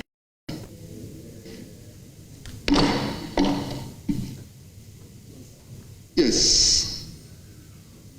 Honourable First Deputy Speaker. Mr. Speaker, thank you for the opportunity. As the mover of the motion, I want to use the opportunity to thank the Appointment Committee and the entire House for adopting the report of the unanimous decision of the committee by consensus. Right Honourable Speaker, on behalf of the nominee, I sincerely thank the entire House. Thank you for the opportunity. Thank you very much. Leadership? Leadership? Yes.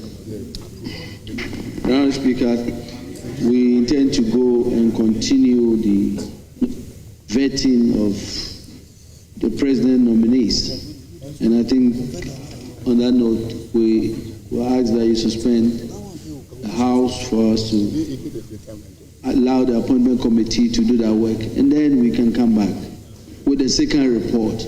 That was the agreement. Yes, Honourable Minority Leader.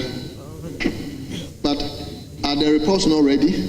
Speaker, I disagree with you. Respectfully, I disagree with you because we had conclave, and Speaker, two very important statements have been admitted, and it's important we allow members to read their statement. At this time, yes, it's important. They are equally important. Speaker, so you were not at conclave, and you admit that you were not there. Oh, good. So Speaker, we should rather proceed to take item 8, after which we can decide on what next. Honourable Speaker, indeed, that was the agreement. I wasn't there, but it's been agreed that there will be a statement taken and then 2 statements. Yes, thank you.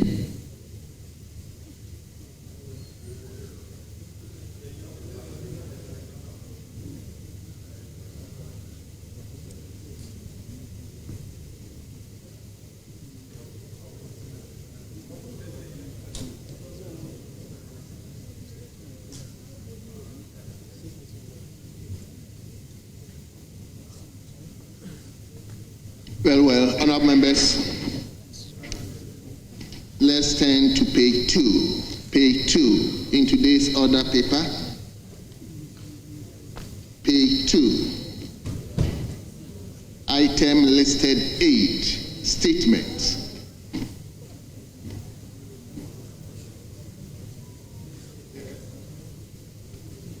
The first statement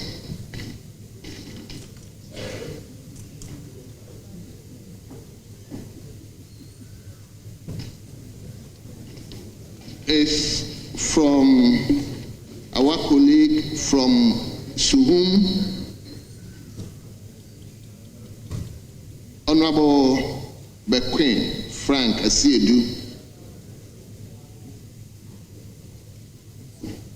Mr. Speaker, yes, let's hear you. I was going to talk about the topic, but I can't see the headings well, so you can go ahead. Mr. Speaker, I am honored to join my colleagues in congratulating you on your re-election as the Speaker for the 9th Parliament. As Second Deputy Speaker. Yes, go on. For the 4th Republic, and do welcome you back to the Speaker's chair. Mr. Speaker, permit me to also thank the illustrious sons and daughters of Suhum constituency for electing me into this August House, and I promise to serve them in dignity and in truth. Mr. Speaker, I am fortified by Orders 93 and 67 FF, and to thank you for the opportunity to highlight a matter of growing importance in global public health, namely the human metapneumovirus HMPV, and how Ghana can strengthen its surveillance and preparedness efforts in response to this virus. HMPV is a respiratory virus known to cause symptoms often to the common cold, including a stuffy nose, cough, shortness of breath, sore throat, fever, and occasionally rash. While HMPV typically presents with mild illness, it can be more severe in young children, adults over 65 years, and individuals with weakened immune systems, which can result in mortality. It mirrors some of the symptoms we observe with COVID-19, underscoring why testing and proper diagnosis are essential. HMPV spreads primarily through respiratory droplets, via coughing, sneezing, and close physical contacts such as shaking hands, hugging, or kissing. It can also be transmitted by touching objects or surfaces contaminated by the virus, and then touching one's eyes, nose, or mouth. Recent data from the Chinese Center for Disease Control and Prevention up to the 29th of December 2024 indicates notable increase in common acute respiratory infections, including those caused by seasonal influenza viruses, respiratory syncytial virus RSV, and human metapneumovirus HMPV. This trend serves as a warning sign for countries around the world to enhance surveillance and be ready to mount a timely response. Ghana must draw on the lessons we learned during COVID-19 to protect our population. We must draw on the experience of His Excellency Nana Addo Dankwa Akufo-Addo and Dr. Mahmoud Bawumia's administration. These included the critical role of robust surveillance systems, widespread testing, clear public health communication, and the readiness of healthcare facilities to respond to spikes in respiratory infections.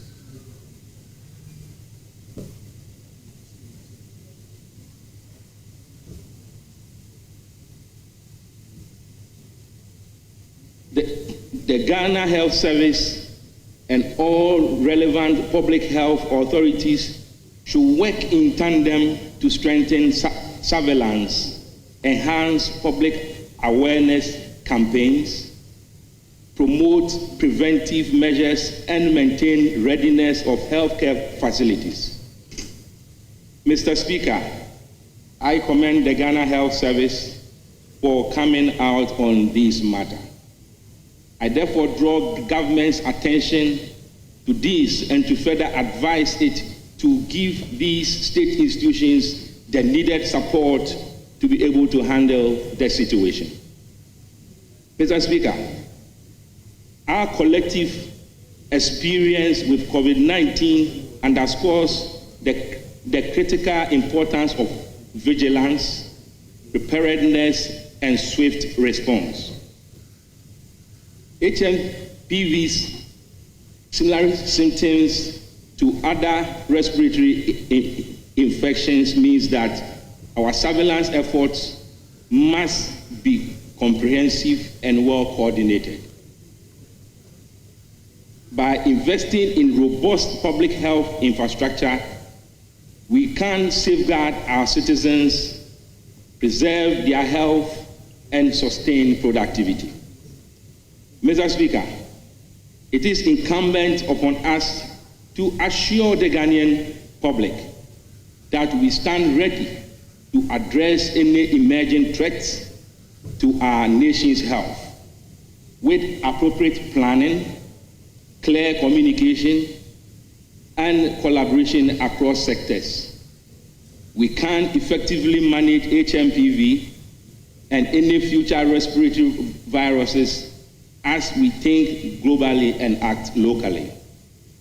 Our people deserve a health system that is resilient, proactive, and committed to protecting the...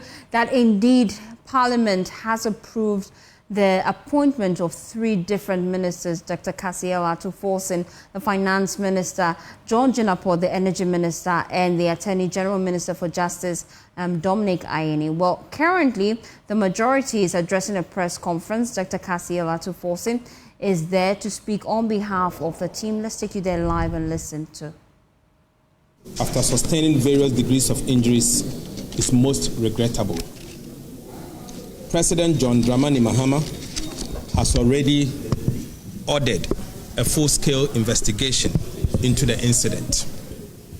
Following this incident, we in Parliament have noted a desperate attempt by the MPP minority in Parliament to politicize the matter.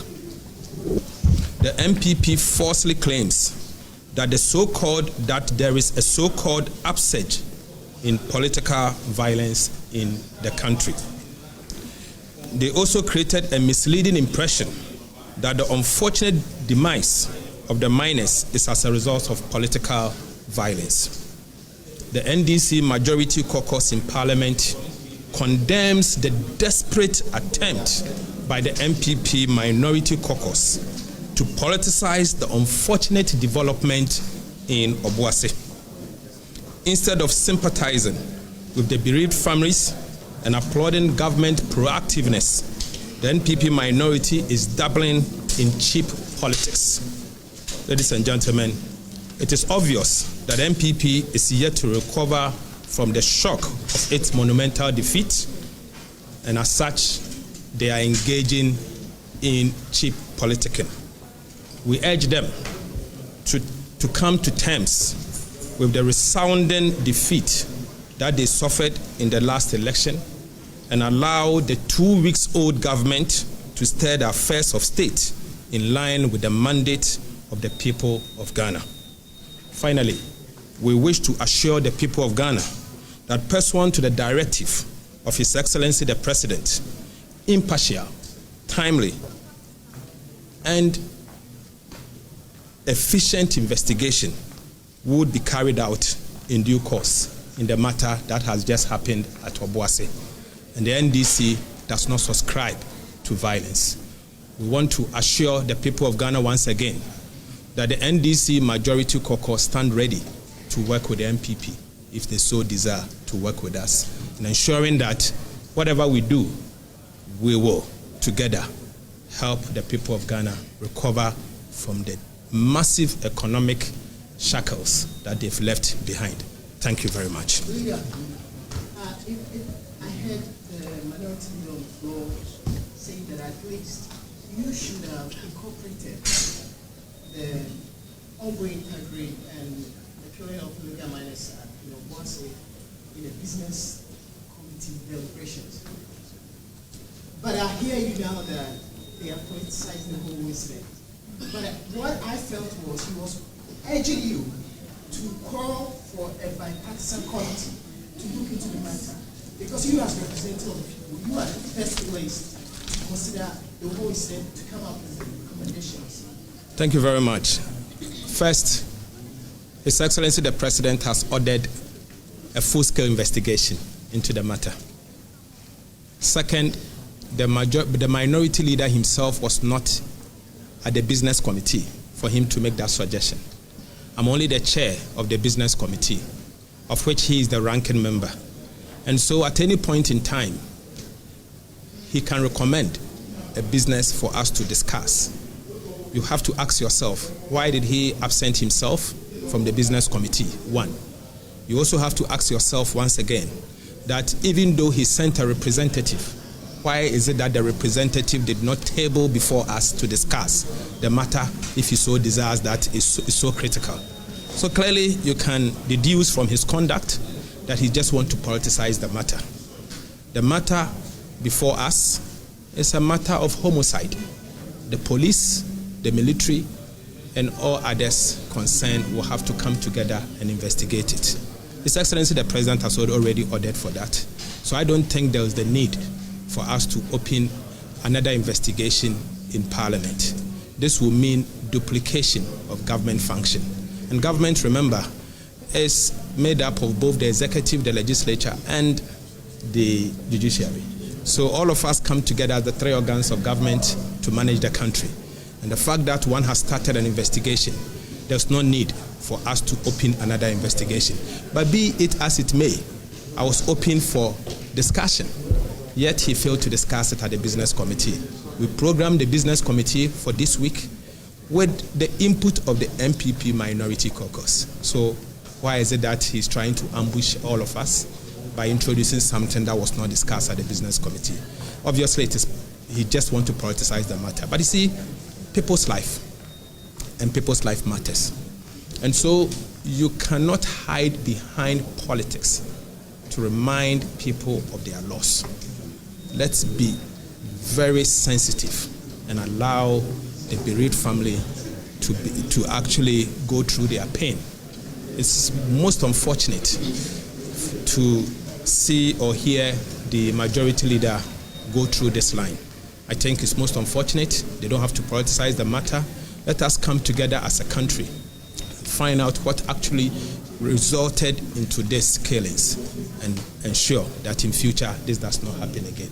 And most importantly, bring those that actually, per the outcome of the report, will be found culprit into a proper book of proper accountability. Thank you. Leader, how do you feel when you hear a colleague on the other side say that what happened was inspired by your party's problems, your government problems of raising and recover all, and after on that of SWAC say that what happened there was inspired by the oral committee, the oral. Thank you. I mean, it's most unfair. Clearly, the illegal small-scale miners or the small-scale miners did not go there to recover a loot. They went out there to mine a disused mining concession. That is not a loot. So you can see clearly their desperation and indeed what they intend to do. It's nothing but politics. They are so wounded, worried, but I can assure you that we in the NDC, we are not phased. We'll do what the people want, and we'll do just that to make everybody happy. Any comment? Thank you very much. Let's go by. You heard the finance minister speak to some of these things, and we are live. I'll speak to Honorable Ampem Nyakon pretty shortly. We are live enjoying this. Honorable Ampem Nyakon, the House has today approved Dr. Kesela Tuforsen and the likes to go into the respective ministry to serve. Are you confident about the ability of Dr. Kesela Tuforsen to turn the fortune of the country around in terms of the finances, given the precarious state of our finances now? Of course, I am. And if you heard all of us on the floor, everybody is confident about his ability. This is a man who worked at the ministry as a deputy minister.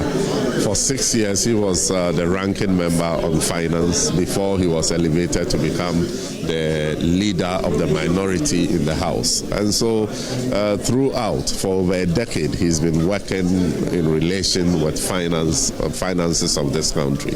And he has demonstrated that he is prepared, his knowledge, his experience and everything. In fact, I was privileged to work under him on the finance committee when he was ranking member of the committee. And anytime the Ministry of Finance or their agencies appeared before the committee, his inputs, line of questioning and everything clearly demonstrated that he is prepared to lead the ministry. I heard on the floor today the minority leader saying that you perhaps will be going to the finance ministry to deputize Dr. Kesela Tuforsen. Is there something like that? I didn't hear that. Right, thank you very much and all the best. And so that is the news conference that has just been addressed by the majority leader, Dr. Kesela Tuforsen, raising a number of issues having to do with the Obuasi mine clash and the issues we've seen thereof. They are saying that John Dramani Mahame's commitment to investigate that must be trusted, that investigation must happen, and that the minorities should not politicize that. And that is the news conference that has just concluded, addressed by Dr. Kesela Tuforsen. But also for those of you just joining our coverage, just gone by on the floor of Parliament, the 3 ministerial nominees, the first batch that were nominated by John Dramani Mahama, have all now been approved by Parliament. Dr. Kesela Tuforsen, who just spoke, has been approved as the Minister for Finance designate. Dr. Dominic Ayeni has been approved as the Attorney General and Minister for Justice designate. And then John Jinapo has also been approved as the Minister for Energy. And so these 3 designates, the expectation now is that the President of the Republic will, in line with the Constitution, formally appoint them and swear them in either today or tomorrow, and then get them to start at their respective ministries. Also this morning, Ahmed Ibrahim, MP for Banda, has been vetted for the role of Minister for Local Government, Religious Affairs and Chieftaincy, and we expect that 2 other persons will be vetted today by the appointment committee, and any moment from now, the appointment committee will be convening to continue with the vetting. The first is Agnes Namumulati, the Minister designate for Gender, Children and Social Protection, and then the nominee for Trade, Industry and Agribusiness, Elizabeth Ofusojare. That vetting will start any moment from now when the chairman, Patrick Bernard Ahiafo, actually goes in there and get it underway. So for Sina, that is the situation in Parliament with so many things happening at the same time on a lot of legs. Much for providing us with that update. Now, if you just tuned in, we just want you to know that the 3 ministers initially vetted by the Appointments Committee has been approved. Dr. Cassiel Atuforsen is the Finance Minister, John Jinapor, the Energy Minister, and then Dominic Ayeni, the Attorney General and Minister for Finance. Now, just gone by is a press conference there by the majority in Parliament, being headed by Dr. Cassiel Atuforsen, and he condemns what he says is a desperate attempt by the minority to politicize the debt of some miners at Obuasi. So we're keeping our tabs on that. We know that just earlier today, Ahmed Ibrahim was vetted by the Appointments Committee. We're expecting 2 other individuals to pass through. Agnes Namumulate, she is MP and Minister Designate for the Ministry of Gender, Children and Social Protection. We're expecting that to come up shortly. Also, Elizabeth Ofusojare, MP and Minister Designate for the Ministry of Trades and Industry. So we're looking forward to that 2 vetting that is yet to happen, and we'll be taking you there once it starts. But let's spend some time on the Appointment Committee and some of the concerns they've been raising, because the Minister Designate for Education, Haruna Idrisu, he revealed that government's free admission for tertiary students is expected to cost Ghana almost 350 million Ghana cedis a year. Now, this is in reaction to raging concerns over the position of the NDC government on the promise, especially as admission have already closed for tertiary institutions and school have already resumed, with most students paying their fees. Well, yesterday, during his vetting at the Appointments Committee, the Education Minister Designate, Haruna Idrisu, provided some clarity on the policy. Here's a report put together by the news team, just to give us a wrap of some of the key things he said he will tackle in the educational sector. Held the administrator for this Assembly Common Fund to account for some 3.5 billion Ghana cedis arrests from 2018, 2019, 2020, and up to 2022. So it was that money, arrest, that was supposed to be given to the administrator to procure the machines. But Mr. Chairman, you and I will agree with me that when the machines were about to be procured, the Ministry for Local Government was not involved. They were procured at the office of the President. And as I speak to you, not all the money has been paid. The contract, when given the nod, everything will be made clear and the House will be well informed about the position of the DRIP. Do I think that the Common Fund Administrator should report to the Minister responsible for local government?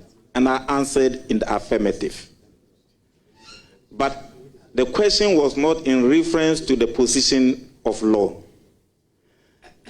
If it comes to the position of the law, the Chairman,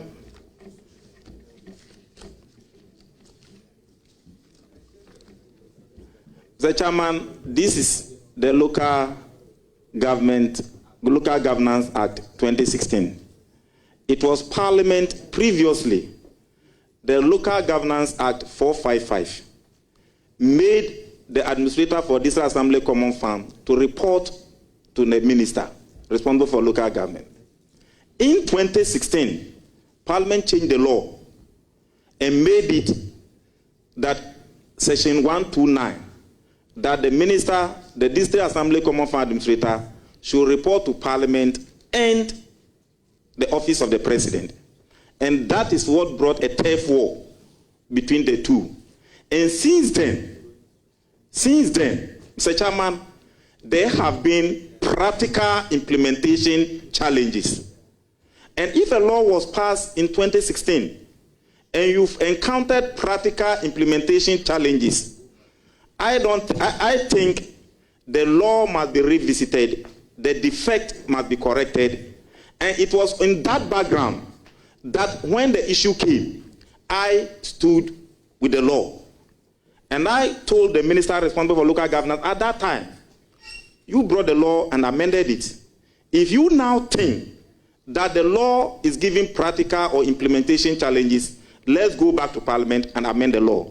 So the answer I gave was in connection of how the cure can be given. Because one, during the law was passed in 2016. Honorable Hajia Alima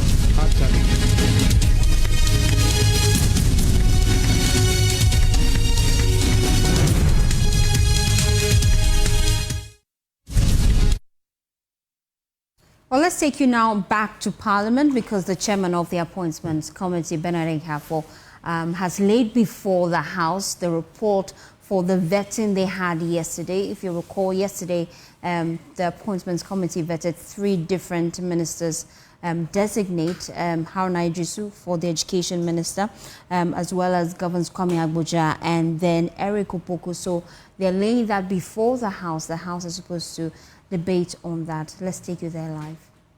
Explanation or short explanation.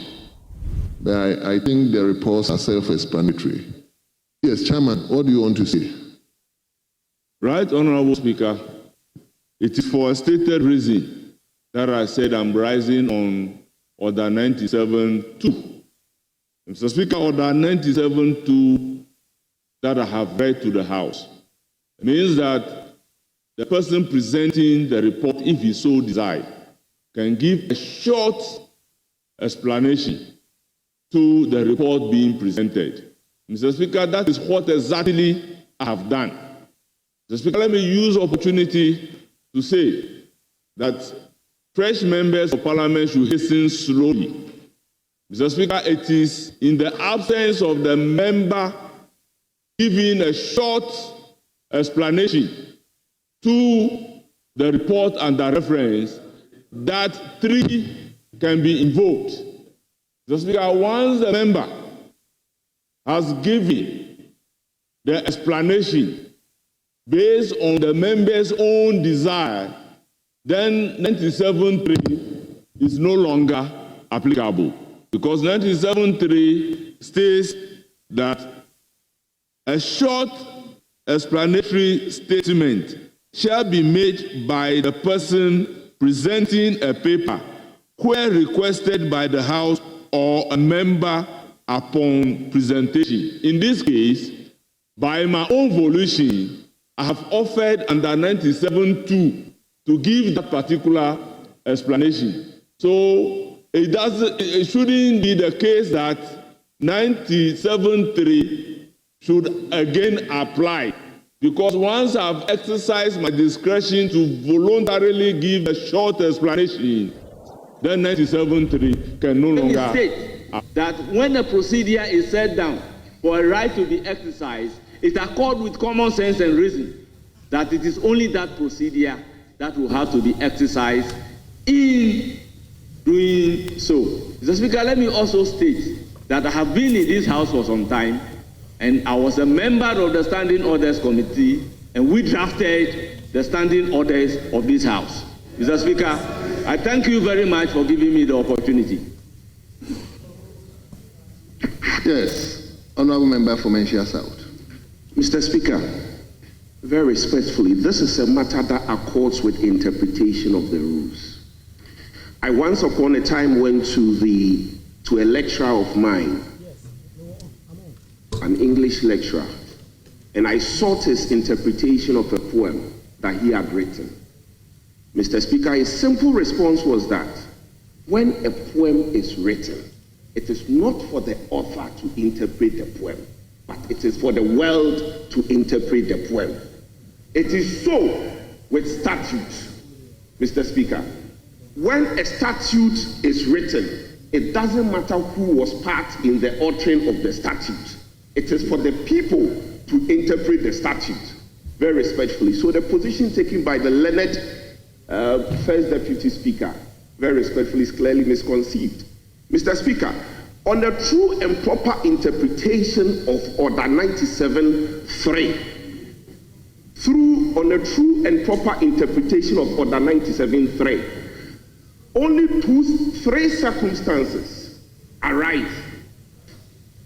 Only under three circumstances that an explanatory statement may be made.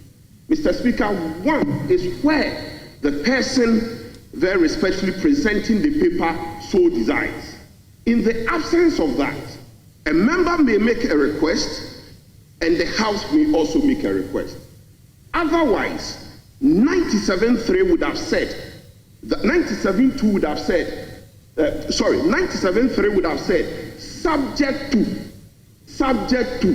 in the absence of the use of the word or the phrase subject to.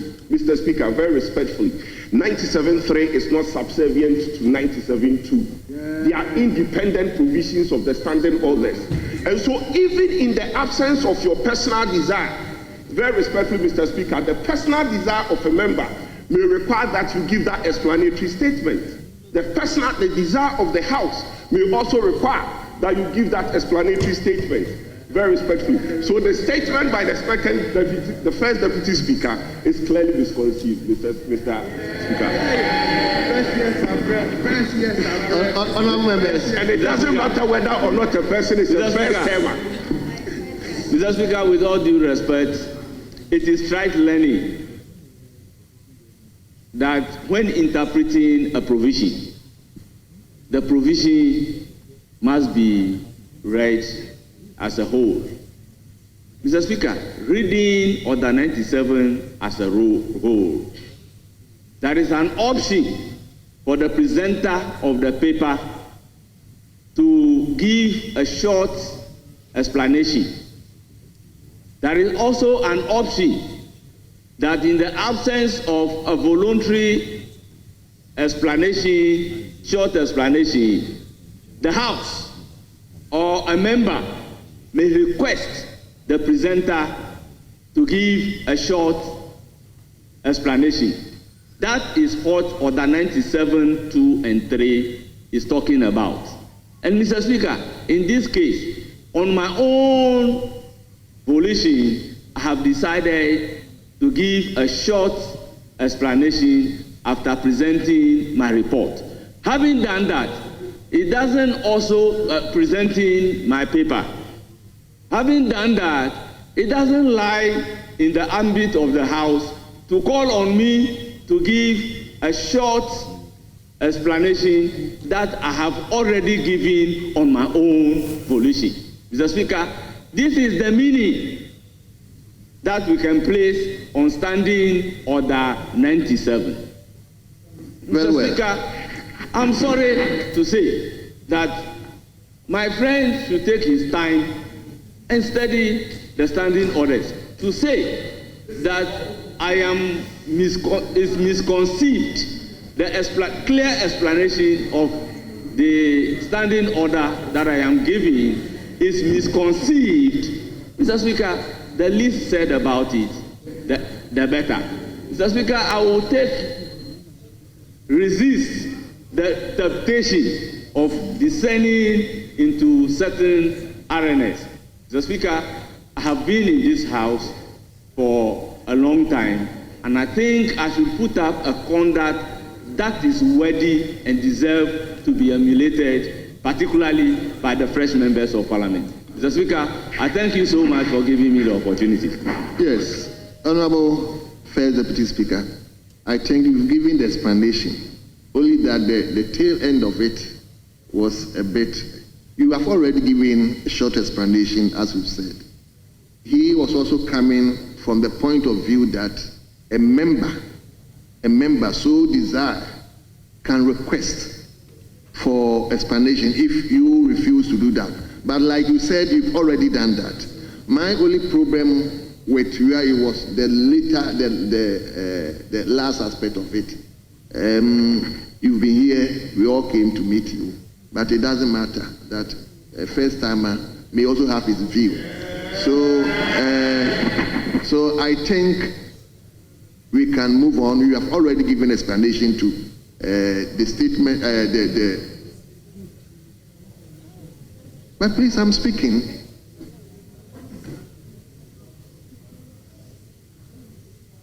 Yes. Yes, I'm speaking. So what I'm saying is, with respect to Order 97, the first deputy speaker has already crossed that hurdle. He gave short explanation to it. So I think that one is so let me, Honorable Dafiamepo, let me hear you briefly, and then I come to it. Speaker, very, very grateful. Speaker, this is a house of records, procedure and rules. Indeed, my brother, upon the submission by the chair of the Appointments Committee and the first deputy speaker, insisted that he appropriately invoked 97.3.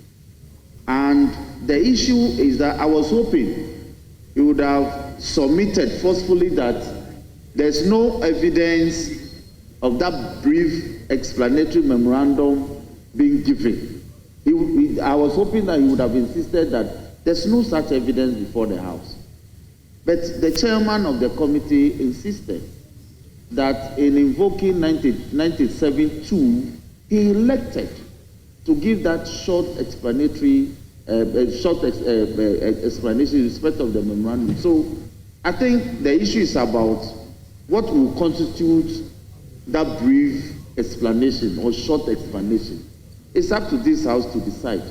But whatever it is, once he submits that as part of his presentation, the short explanation has been given, then my brother should accede that then 97.2 has been satisfied. So there will be no need to now invoke 97.3. It is when 2 has not been complied with that you invoke 3. With all due respect to him. I thank you for the opportunity. Thank you very much. Yes. Honorable Minority Leader.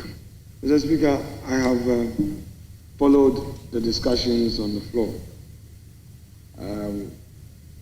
Our respected senior at the bar, the first deputy speaker, he's done 23 years or more at the bar. His law is solid. His courtroom practice comes with excellence. I respect his views. I believe that sometimes when we are young, our approach may not be the way the elderly would want to approach things. So I can understand how he feels. And I would say that when we meet at the coffee area, I'm sure my respected colleague and junior at the bar and junior in the House would find space to further engage you, and I'll facilitate that. But that notwithstanding, colleagues, this is an opportunity for us to manage ourselves. Best practices will require that where you hold a different view, you make a forceful submission and use the word or the phrase, I disagree, with respect. So you never say somebody is wrong when it comes to a debate. But Mr. Speaker, this matter was brought to the fore by our respected colleague, Kojo Oponkroma, this morning, which is good. It's been a good teaser, and I'm happy it's being explored. I always tell people that the best way to develop our standing orders will be to tease it out and encourage a healthy debate on sale.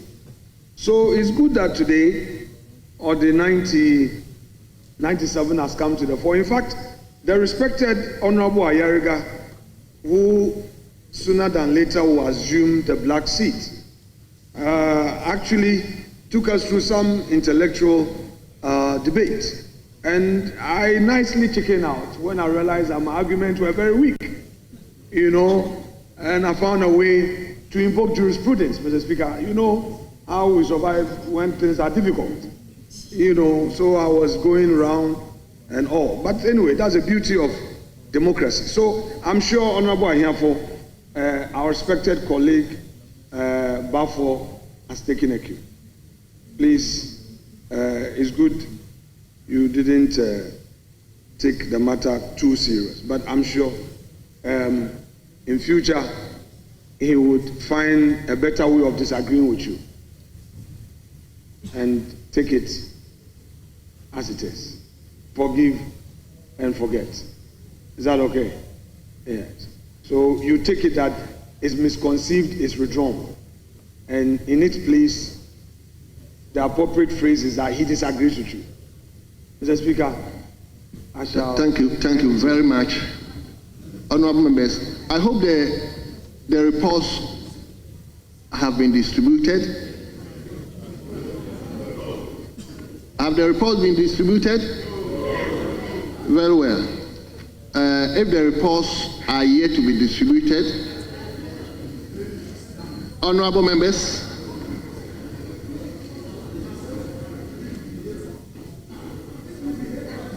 honorable member, you need to catch my eye. Honorable member, you need to catch my eye, please. Speaker, reports have been generally distributed. The leader just walked in. If he so fine. So that's why I just wanted to find out whether the reports have been distributed. Honorable members, may you take your seats? Why? Leadership, please take your seats first. Please, leadership, you help the chair to manage the House. Honorable members, new leaders who are here to take the right side of leadership. It's you, together with the minority, that will help the chair to manage the House. So please, let's bear in mind that we are here to do government business and to work for Ghana. So let's help each other so that once we come here, you'll be able to progress whatever is ahead of us. But before I will invite any member to speak, kindly allow me to turn you to page 2 of today's other paper, item listed 4. Honorable members, page 2, item listed 4.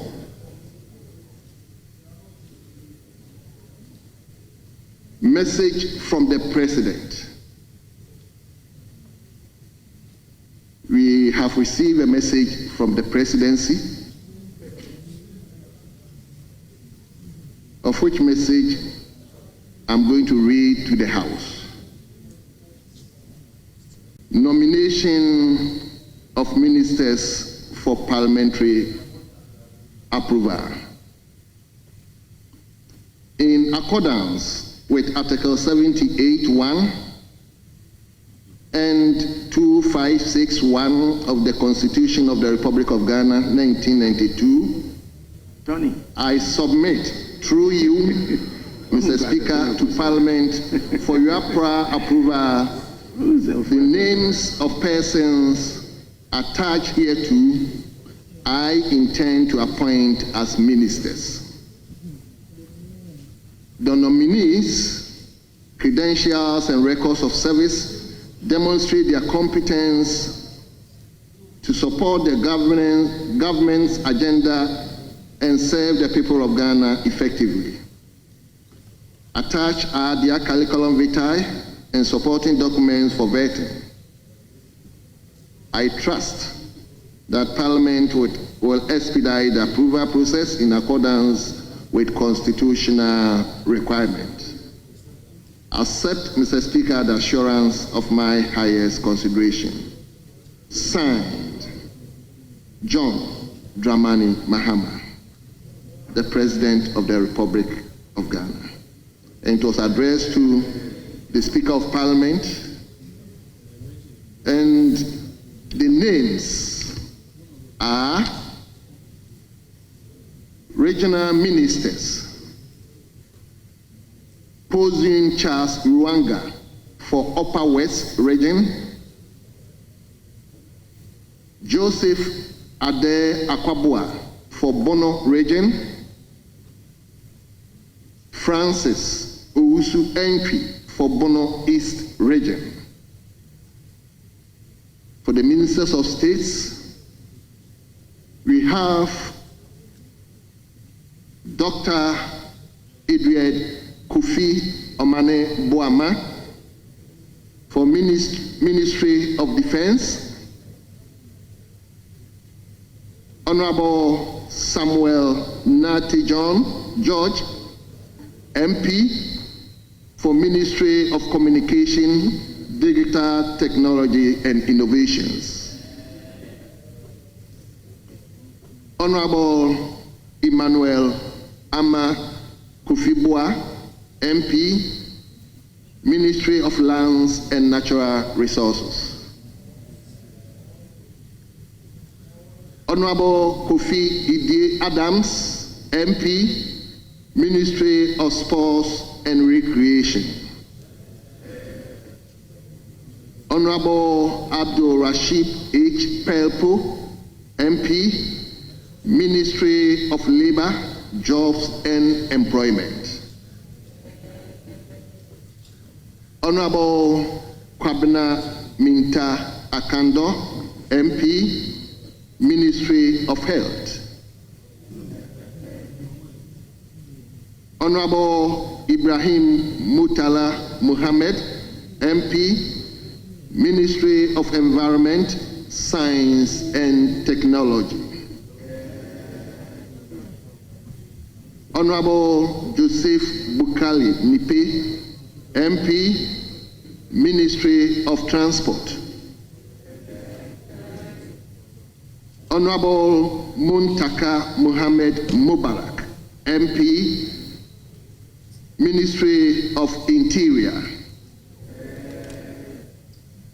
Honorable Samuel Okujeto Abrakwa, MP, Ministry of Foreign Affairs.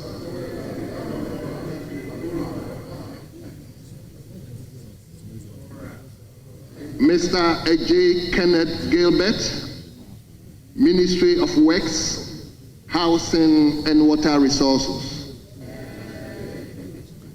Honorable Emmanuel Kojo Ajekum, MP, Minister of State in charge of Special Initiatives.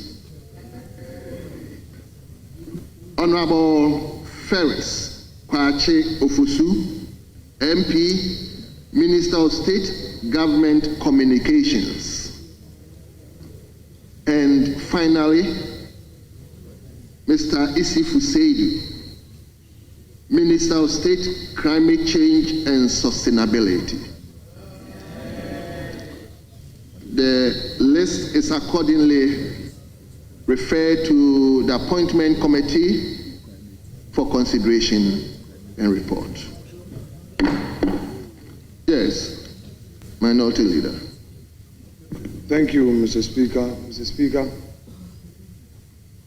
we appreciate the step taken by you to bring to the attention of the House this communication from His Excellency the President, particularly so when same was signed by him.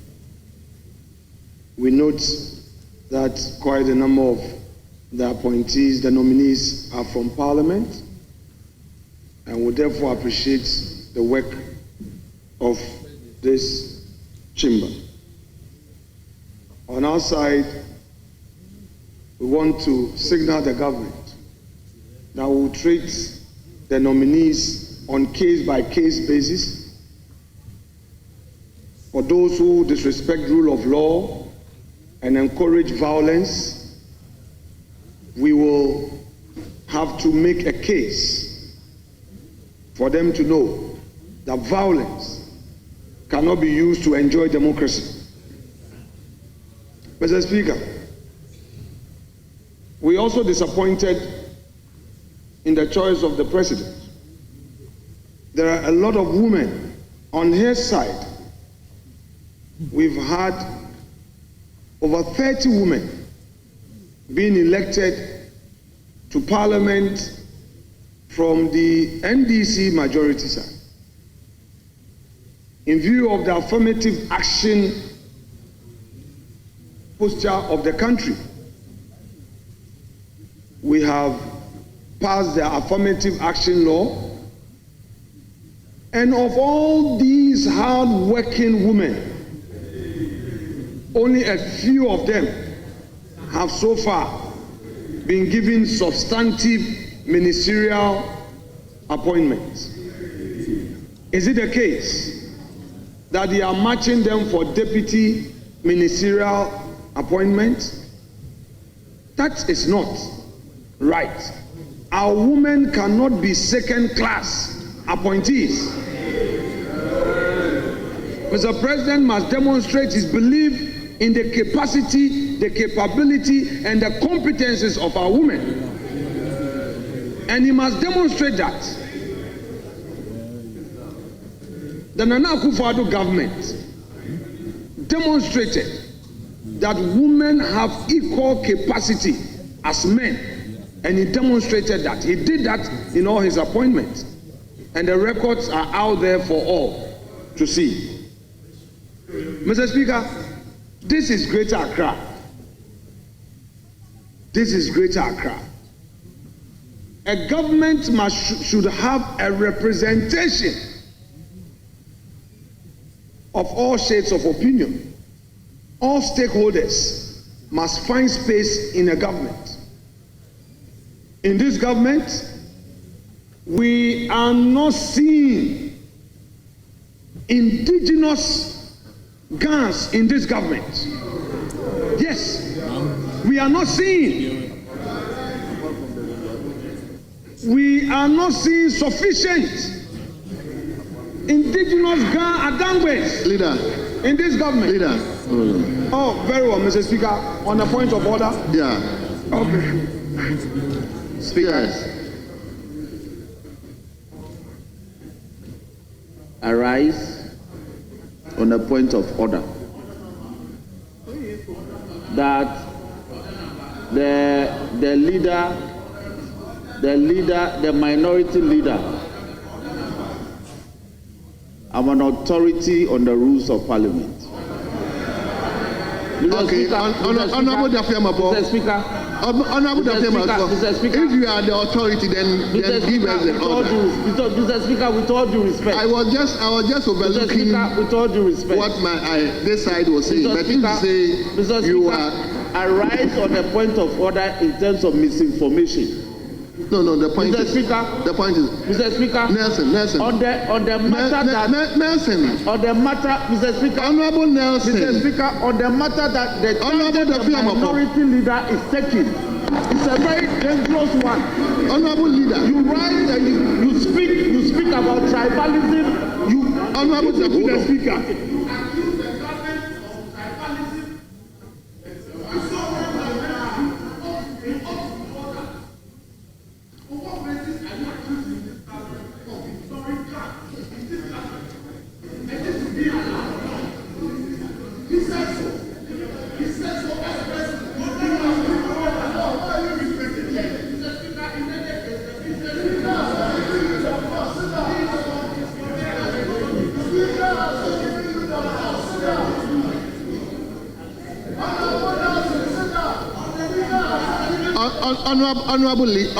Honorable Dafiamabo.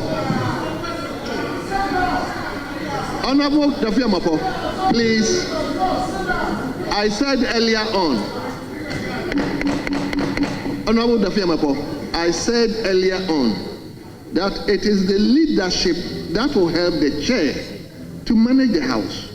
So if you are speaking and I want you to hold on and you didn't listen to me, then I find it a bit problematic.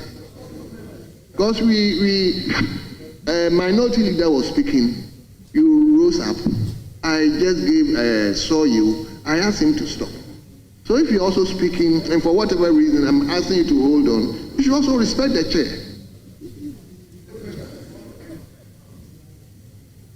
Anyway, so you conclude.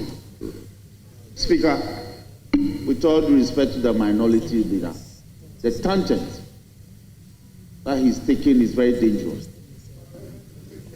The minority leader, the tangent he's taking is very dangerous for the cohesion of this nation. The president has not exhausted his appointment. The president has the executive authority to make over 7,000 appointments. Over 7,000 appointments. We run an executive president in this country, and guns will continue to occupy a very important and enviable position in this government. So the claim that is made on this floor, this hallowed floor, he must withdraw it, Mr. Speaker. Number one, he will withdraw. He will withdraw because there's no basis for putting out such an information. Mr. Speaker, you must urge it upon the minority leader to withdraw that comment. Yes. Mr. Speaker, second, Mr. Speaker, the business before us. Before you decided to invoke item number 1 on the order paper, to, as it were, read the communication from the presidency to the House, was for us to conclude the debate on the motion that has been ably moved by the chairperson of the Appointments Committee, the first deputy speaker, and seconded. We have agreed on the number of persons who will contribute towards the debate. So, Mr. Speaker, may I urge you that we conclude that business. If I speak, that business is in abeyance. Let's conclude that business. Then the minority leader can have his say and whatever it is on this matter.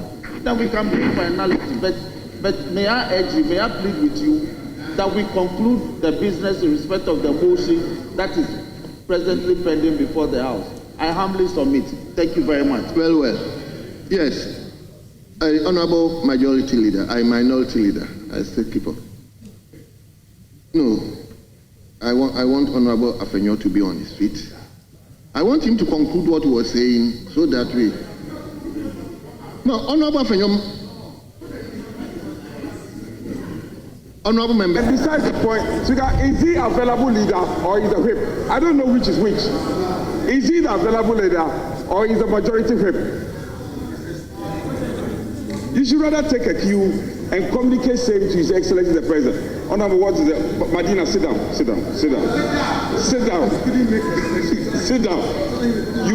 He's obviously seeking attention for His Excellency the President to see you. You have lost out on the selection. What do you want to say? You have lost out. Sit down. You have lost out. The names are out. The guys have lost out. The airways have lost out. You should be communicating this with His Excellency the President, not defending it. What are you going to say? Stop defending it. It's wrong. Honorable members,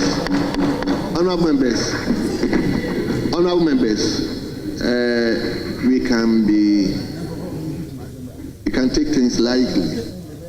At times, if you are not careful, we can also instigate certain actions.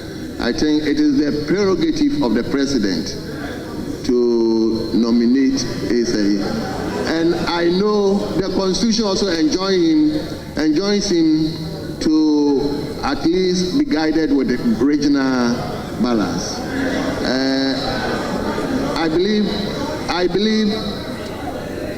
believe he might be doing that. I have personally not checked with the names, but if minority leader sees, you have checked. So, honorable member, let me finish so that we can go to the substantive matter. Because these are all, let's minority leader finishes so that we can go to the substantive matter of the second appointment committee's report. Please, minority leader, please finish it up for us. Mr. Speaker, thank you very much. Mr. Speaker, I shall refer my colleagues to Article 35, 5B.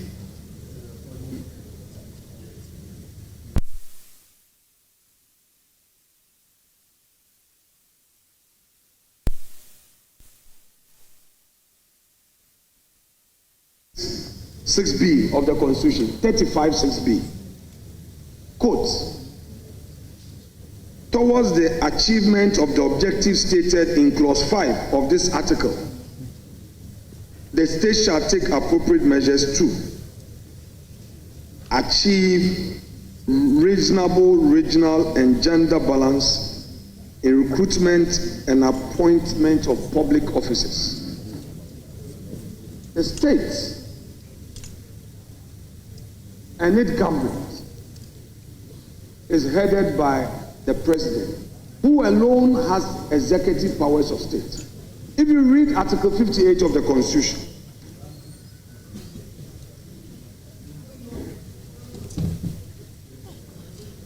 Mr. Speaker, for the avoidance of doubt, Article 58 of the Constitution provides, the executive authority of Ghana shall vest in the president and shall be exercised in accordance with the provisions of this Constitution. So I agree with you that Mr. President has the prerogative, but that prerogative, as you again said, must be exercised within the ambit of the Constitution, and that is provided for by Article 35 6B. Mr. Speaker, my observation is well founded. So far, we have had chief executive appointments. These chief executive appointments to state-owned institutions have no regional balance. These appointments have no regional balance. The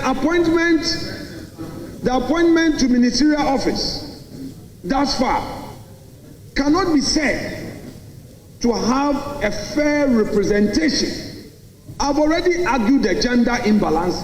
I've already made that argument. I will not go there. We have Western region. We have Central region. We have Greater Accra, which is predominantly made up of Gans and Adangwes. We have Volta region, generally made up of Evers and Loss. How many of them are being appointed into this government? We have Oti region. How many from Oti are getting the opportunity? Mr. Speaker, if you go to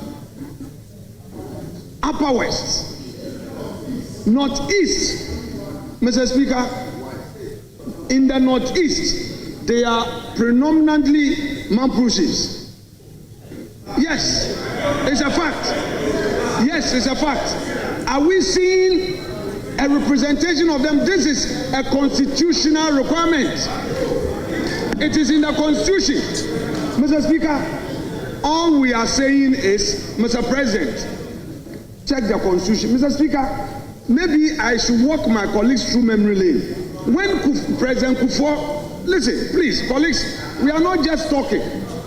When President Kufuor was in office, I recall, was it his first term or second term? Mr. Speaker, in his first term, it got to a point during the appointment, somebody asked President Kufuor about this same matter, and he said, oh, he's made an appointment to Upper East Regional Minister. He said, no, in your cabinet, at least there should be a representation from all corners of the country. Upper West, very well, thank you. Mr. President, at the time, therefore, make sure that somebody was appointed to fill a Minister of State. Kasim Kasanga. Very well, thank you, Mr. Speaker.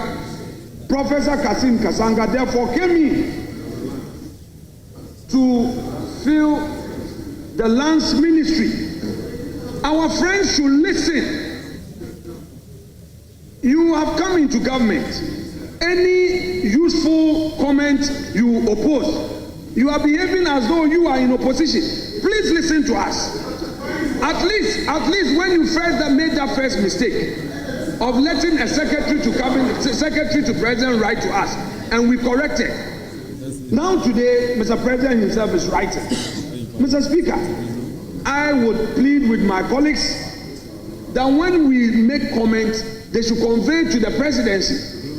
Honorable Dafia Meko is now telling us that Mr. President has up to 7,000 appointees to appoint. He says Mr. President has 7,000. Really? So it is no more 60 appointees. Now you are saying, you are telling us that 7,000. So you are going to appoint 7,000 Honorable leader. Soldiers. Thank you. Let me conclude. He is now saying that we should wait. Early days here. The president is going to appoint 7,000 people. So that we are going to have 7,000 appointees. That is what you are telling us. Mr. Speaker, if that is true, then we'd wait. We'll wait for the 7,000 appointees to come, and then we'll now assess them on whether or not there is a true balance. Because I am looking forward to seeing Ewes, Gan Adangwes.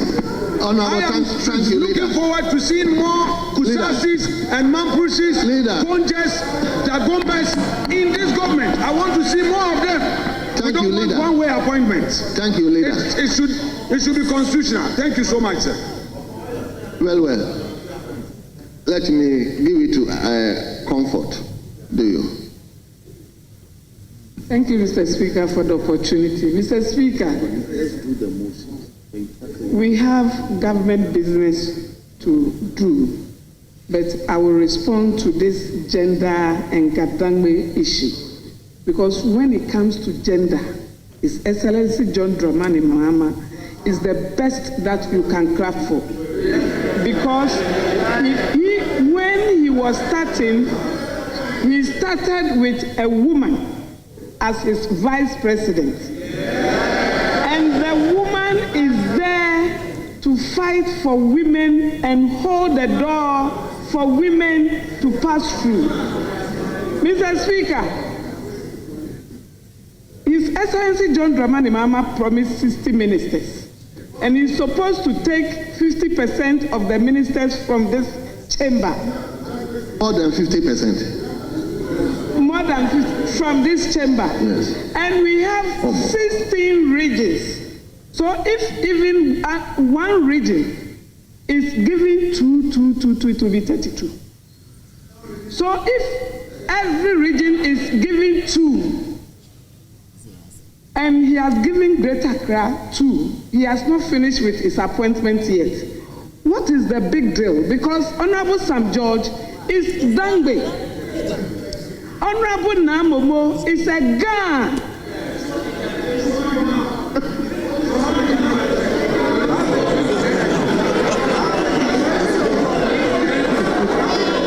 Mr. Speaker. Thank you. Mr. Speaker. His Excellency John Dramani Mahama lives in a Gan land. And he gives that respect to the Gans. And appreciate the vote he got in the Garland. And he's going to do the needful. So please, the Wufias. Mr. Speaker, let me tell you this story. When a woman is disappointed in his husband, you will see that he assumes talking, everyday talking, what is not even necessary to argue about, the woman will be arguing. And this is exactly what is happening to the MPP. Thank you. Exactly what is happening. Thank you very much. Thank you. Allow government business to flow. Thank you. We have the second batch of the nominees to appoint. Thank you. The motion has been moved. Mr. Speaker, move straight to the debate.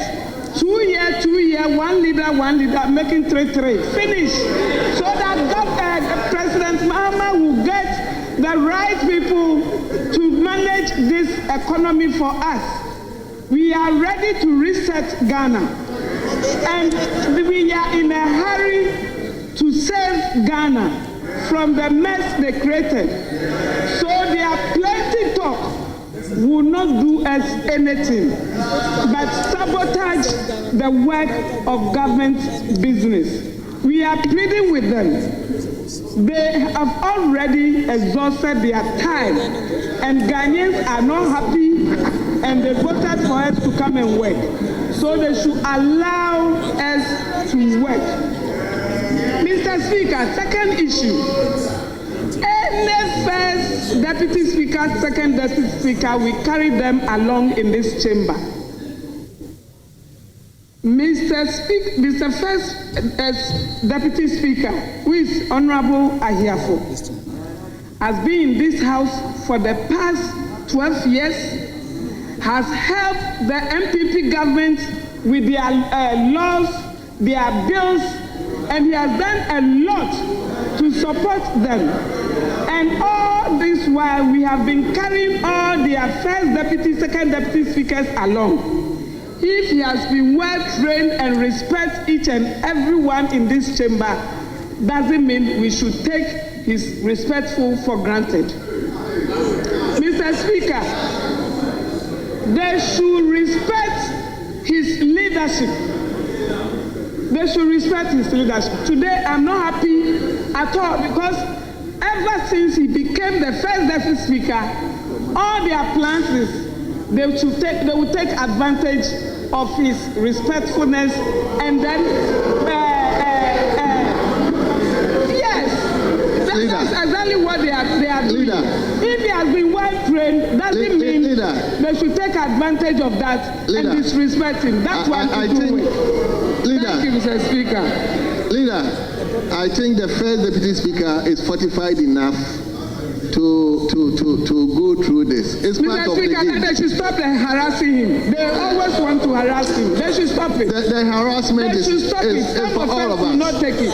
So, they should stop it because it will turn to another thing. They should stop it. The man is very, very respectful person in this chamber. Honorable comfort to you.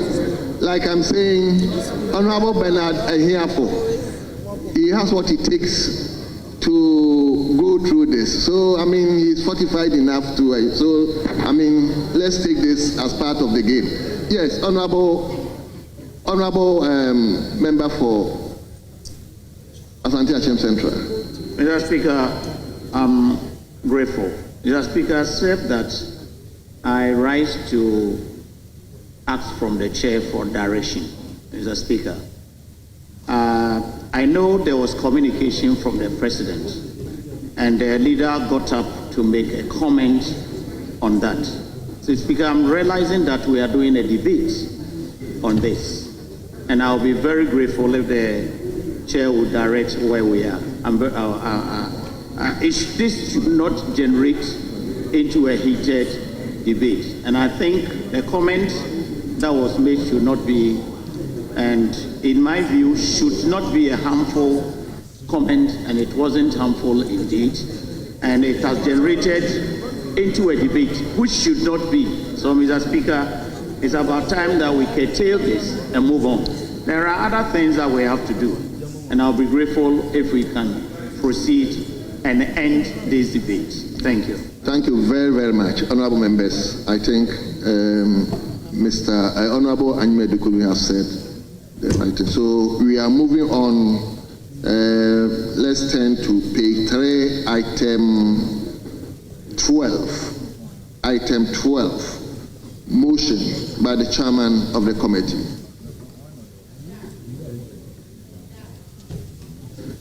Mr. Speaker, I thank you very much for the opportunity to move the item numbered 12 at page 3 of today's order paper, that notwithstanding the provision of our own standing order 1041,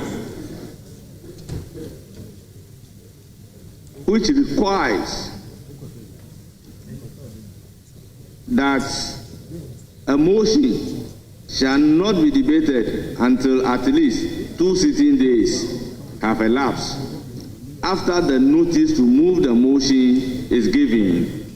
The motion for the adoption of the second report of the Appointment Committee on His Excellency the President's nomination for appointment as ministers may be now moved. Mr. Speaker, I so moved. Thank you very much. Honorable members, motion 12 has been moved. Any seconder? Yes, the minority leader. Speaker, I beg to second the motion. Thank you very much. Honorable members, motion 12 is procedural, so I'll go ahead to put the question. All those in favor that motion listed 12 be adopted, say aye.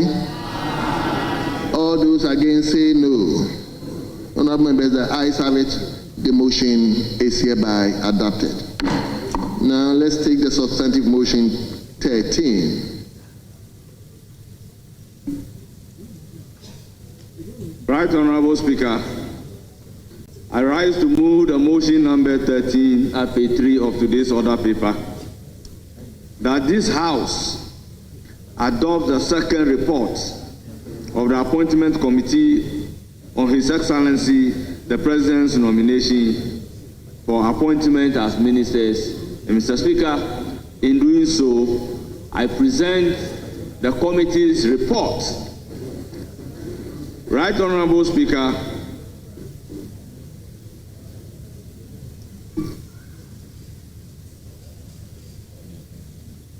the President's nomination of Honorable Governors Kwame Agboja as a Minister for Roads and Highways, Honorable Haruna Idrisu, Minister responsible for Education, Honorable Eric Opoku, was referred to the committee responsible for appointment. Mr. Speaker, the committee, after due deliberations and vetting of the respective minister designates, present this particular report to the House for consideration. And Mr. Speaker, I urge the House to adopt the report after further urging the Hansard Department to capture the entire report as having been read by me. Mr. Speaker, I then proceed to look at paragraph 7.0 of the report, that is the conclusion. Mr. Speaker, the committee, in accordance of the provisions of Article 78(1) of the 1992 Constitution of the Republic of Ghana and Standing Order 217, deliberated on the 3 ministerial nominations made by His Excellency the President of the Republic of Ghana.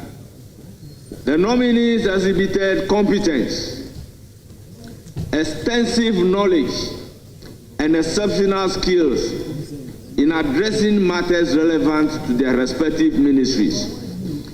The committee therefore recommends to the House by consensus, Mr. Speaker, consensus, unanimity, the adoption of its report and the approval of Honorable Kwame Governors Agboja as the Minister responsible for Roads and Highways. Mr. Speaker, Honorable Kwame Governors Agboja currently is the Majority Chief Whip. Mr. Speaker, we further recommend for adoption by the House Honorable Haruna Idrisu as Minister responsible for Education. He was the former minority leader. And Mr. Speaker, finally, we recommend that the House approve Honorable Eric Opoku who has been a long-standing ranking member on food and agriculture. Mr. Speaker, respectfully submitted. I thank you for the opportunity. Thank you very much. Honorable members, the motion has been moved and it's now for secondment. Yes. Honorable Member for Futu and the minority leader. Mr. Speaker, on this rising, I am to second the motion, and I'm doing so. I want to make some few observations. First, to commend the chair of the committee for his industry in seeing to it that we conduct this exercise. Mr. Speaker, the report of the committee is a 7-paragraph report with unnumbered pages. I shall start first with Honorable Harun Idrisu. Mr. Speaker, Honorable Harun Idrisu, an experienced member of the House, distinguished himself during the vetting process. But outside of the House, had some issues regarding some key policy commitments of the NDC in its manifesto. Mr. Speaker, the NDC in its manifesto made a commitment to Ghanaians that it was going to ensure free first-year tuition for our children going to the tertiary. So in other words, parents upon hearing this voted for them, thinking that if the NDC should assume office, the first year fees will be paid. Is this NDC government telling Ghanaians that there is a voice for taking votes and another voice for governing? That when they campaign, they say one thing, and when they govern, they say another? Mr. Speaker, what I was expecting the respected Honorable Harun Idrisu to tell us was that the government was going to call for the total enrollment and order the universities not to levy the students or waive it, and government was going to reimburse the universities. What are we hearing? What are we hearing? That the parent should go and look for money and pay and apply for refund. Let it be heard here and now. We don't trust your government to do refund. This was the answer given to us during the hearing. The Honorable Harun Idrisu said that students will receive refund when they apply. Mr. Speaker, leader. Oh, is that the part we are going to go? I don't know. Mr. Speaker, is that the part he has moved? I'm seconding this. Is that the part we are going to go? Mr. Speaker, if you entertain this, this will degenerate. Mr. Speaker, he has moved his motion. Mr. Speaker, he has moved his motion. He has an opportunity to wind up. All right. Honorable First Deputy Speaker. Okay. You move the motion. Please, let's indulge him so that, because we have to move. So, leader, move on. They so think they are in opposition, where everything they will get up and react. Please, Gojidi, patience. Mr. Speaker, we expected this government to have issued a directive to the universities that don't charge fees.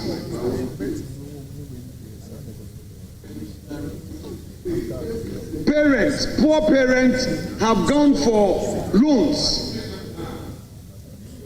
to pay school fees.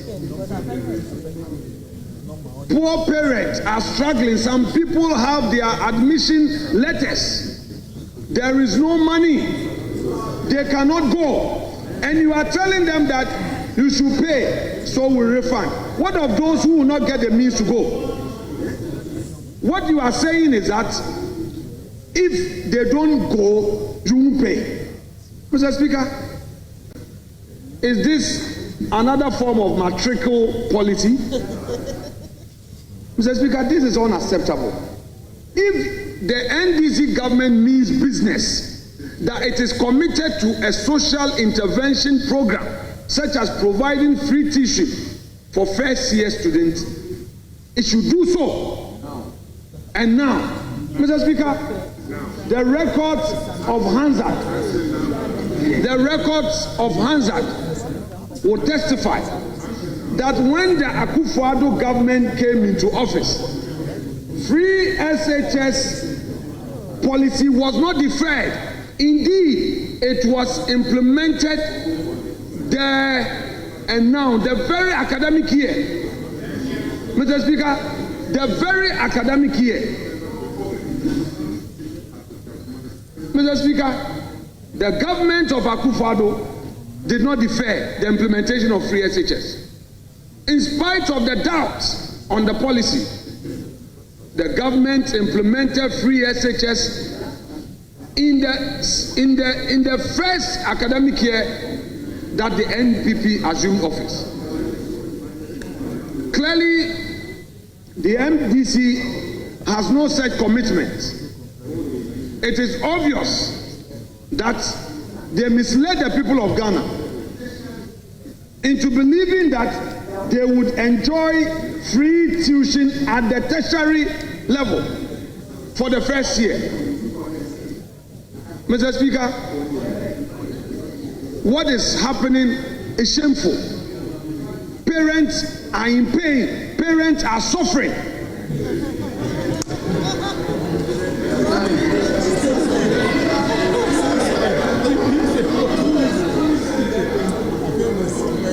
Parents feel misled.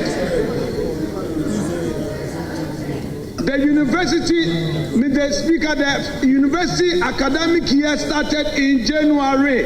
If you don't know, I'm telling you, there's a university in my constituency. In January, the SSC results, the WASI results, came out in December. Students bought admission forms, relying on your first year free tuition policy. They bought the forms. Mr. Speaker, I want this government to conduct a survey in all the universities, all the tertiary institutions. Mr. Speaker, very few students who got admission have so far made it. Very few, because parents cannot afford.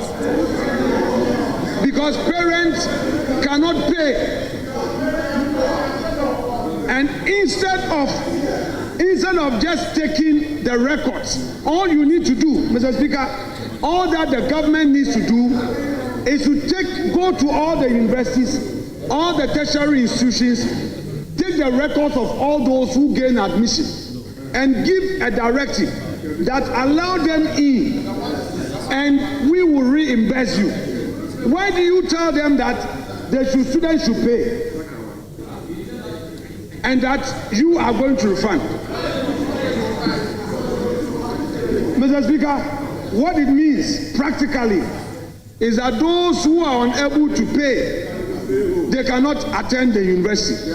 They will stay at home, so that they will add up to the unemployment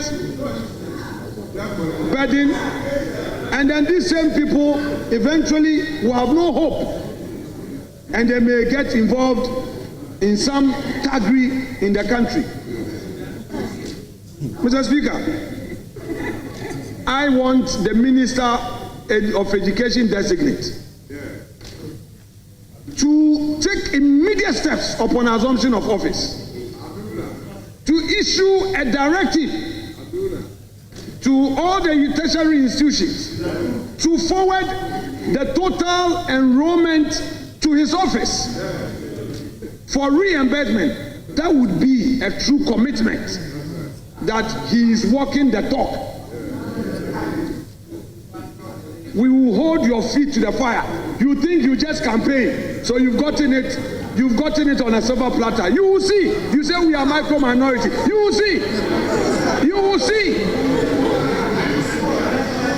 With time, Ghanaians will see your true colors, and all of us will see your true colors. You will not have it free.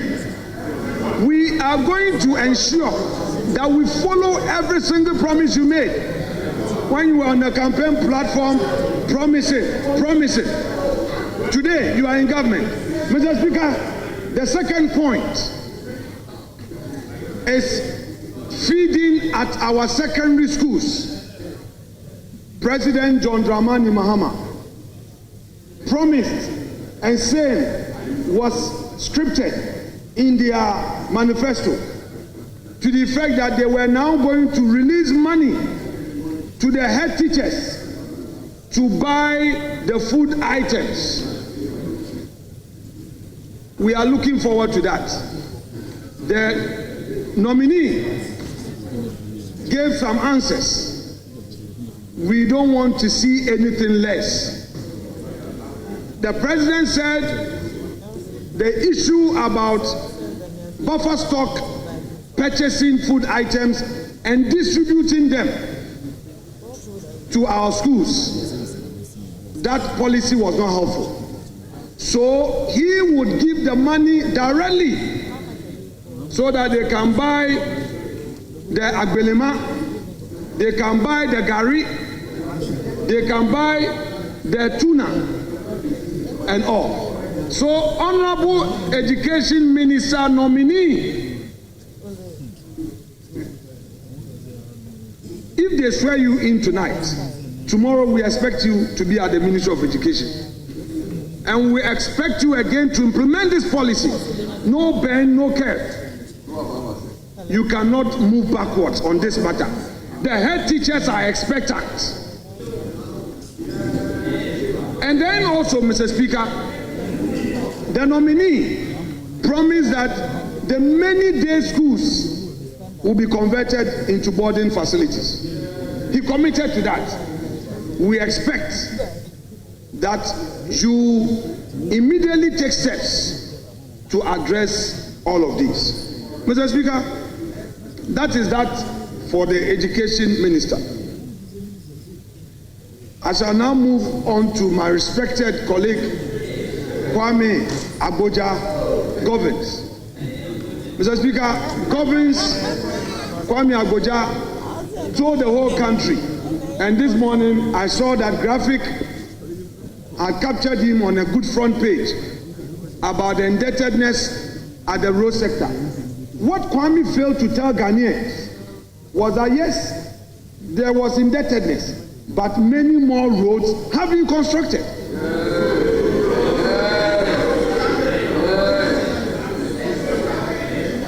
What he failed to tell Ghanaians was that the Akufo-Addo government made sure that many roads, especially the Eastern Corridor Road, which was abandoned, today travel within the city of Accra, Greater Accra. All of us, we are here in this city. We know how it is to travel, to drive through Greater Accra. We know La Beach Road was initiated by the Akufo-Addo government. It was initiated, honorable member for La, respectfully. Let me debate. If for some reason our administration could not complete, we expect Mr. Agboja to take immediate steps. We want the La Beach Road to be constructed, and we are waiting for it. Mr. Speaker, we expect them to find the money to pay the many road constructors who have done government work. We do not want excuses. We don't want them to create MPP contractors and NDC contractors. We don't want discrimination. We expect them to do what is right in the road sector. And we are waiting on them on this issue of road tolls. They say that they are going to do digitalization. We were of the opinion that they will lessen the burden on Ghanaians when it comes to levies and taxes, because they are committed to it. Now you are going to impose another levy. So, Mr. Speaker, when they remove the e-levy, they are going to look for the money on road tolls. So the value is the same. They claim that they are going to repeal the e-levy law and introduce road toll and even charge more. That is the conflict you are interested in. You are not committed to relieving the Ghanaians of the burden you claim was on the ordinary Ghanaian. I want you, if you indeed committed to the ordinary Ghanaian, don't introduce any road toll. Don't. Kwame Agboja told us that they are going to introduce road toll. They are going to introduce more levies. They are going to levy the ordinary Ghanaian more. So you take one out, introduce 2 more. You take one out, introduce 10 more. Mr. Speaker, that is not acceptable. For Honorable Eric Opoku, and Mr. Speaker, I shall conclude on him. He has said so many things about the agro sector. It is one thing being outside, and another thing when you have control. We are looking forward to he implementing all the policies in the agro sector. His records are there. All that he said during the vetting, Hansard has captured. From time to time, he will be asked questions. The commitment he made to the vegetable farmers, the commitment he made to the farmers, poultry farmers, the land tenure system that he says, he's going to introduce something new. We are waiting. We wish him well. We really wish him well. But he should walk the talk. Mr. Speaker, this said, and without more, I shall rest my case and second this motion to enable this House debate and approve these nominees who, by the report, we have already agreed that it be taken by consensus. Mr. Speaker, thank you so much. Honourable members, the motion has been moved. The motion has been seconded. It is now before the House for consideration. But honourable members, irrespective of the time the mover and especially the seconder has taken, I want to regulate the rest of the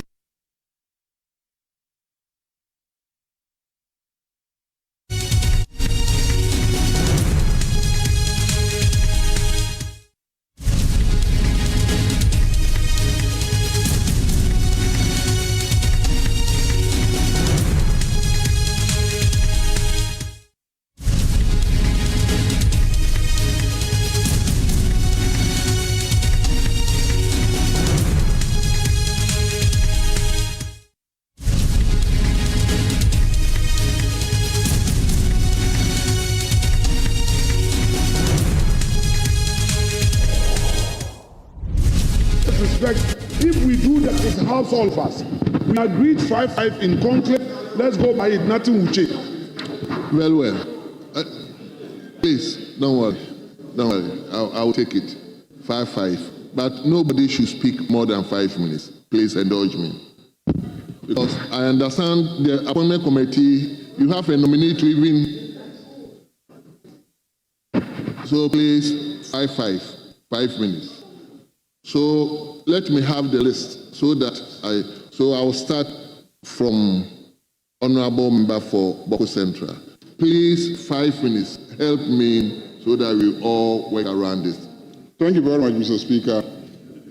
Mr. Speaker, I rise to speak in support of adopting the report of the committee in respect of the nomination by Honorable Kwame Governor-Sabuja for the Ministry of Roads and Highways, and Honorable Haruna Idrisu for Ministry of Education, and Honorable Eric Opoku, Ministry of Roads and Agriculture. Mr. Speaker, we're all aware that these are all colleagues who have been with us in this Parliament and by the constitutional provisions are definitely qualified for the nomination to the various posts to which they have been designated. Mr. Speaker, a lot has been said about the nominees. And in seconding the motion, the Honorable Minority Leader, who appears to have studied the manifesto of the NDC inside out, and who appears to have fallen in love with the manifesto and the promises of the NDC. Indeed, Mr. Speaker, as I listened to him, I'm wondering whether he didn't vote for the NDC. Mr. Speaker, he shows so much love for the promises that we made. And every day he commits himself and promises that he's going to ensure that the promises we made to the people are implemented. If he doesn't believe in those promises, I don't see why he is that committed to the implementation of those promises. So, Mr. Speaker, I am happy to observe that the minority leader has fallen in love with the promises made by the NDC. Let me assure him that we have started implementing the promises. I can tell him on authority that the President John Dramani Mahama has already transferred over 101 million cedis to the secondary schools to deal with the purchases that he's talking about. I can show you evidence of the transfer. I can show you evidence of the transfer. That His Excellency the President is dealing with the issues in secondary schools. He has directed that food that we had purchased to deal with some other problem, but because of the emergency involving secondary education, he has directed that the rice and the maize be distributed to them. So the schools don't have a problem with food. They have enough food. And then in addition to distributing the food to the secondary schools, he has made direct transfers to secondary schools so that they can purchase ingredients that they need to provide food for the students. So we have started implementing the promises because we are people who keep to our promises. Just as we promise a lean government, and we are clearly implementing a lean government.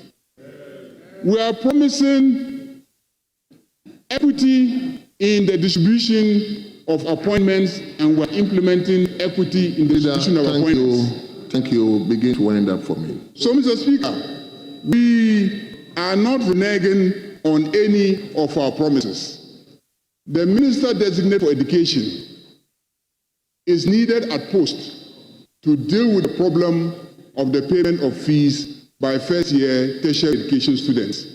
So if you approve him and he gets to office, he will definitely deal with this particular issue, which is clearly a commitment that we have made in our manifesto. So, Mr. Speaker, on that note, I urge colleagues to adopt the report so that we can give approval to the President to swear in these ministers so that they can hurriedly address the question of the payment of first.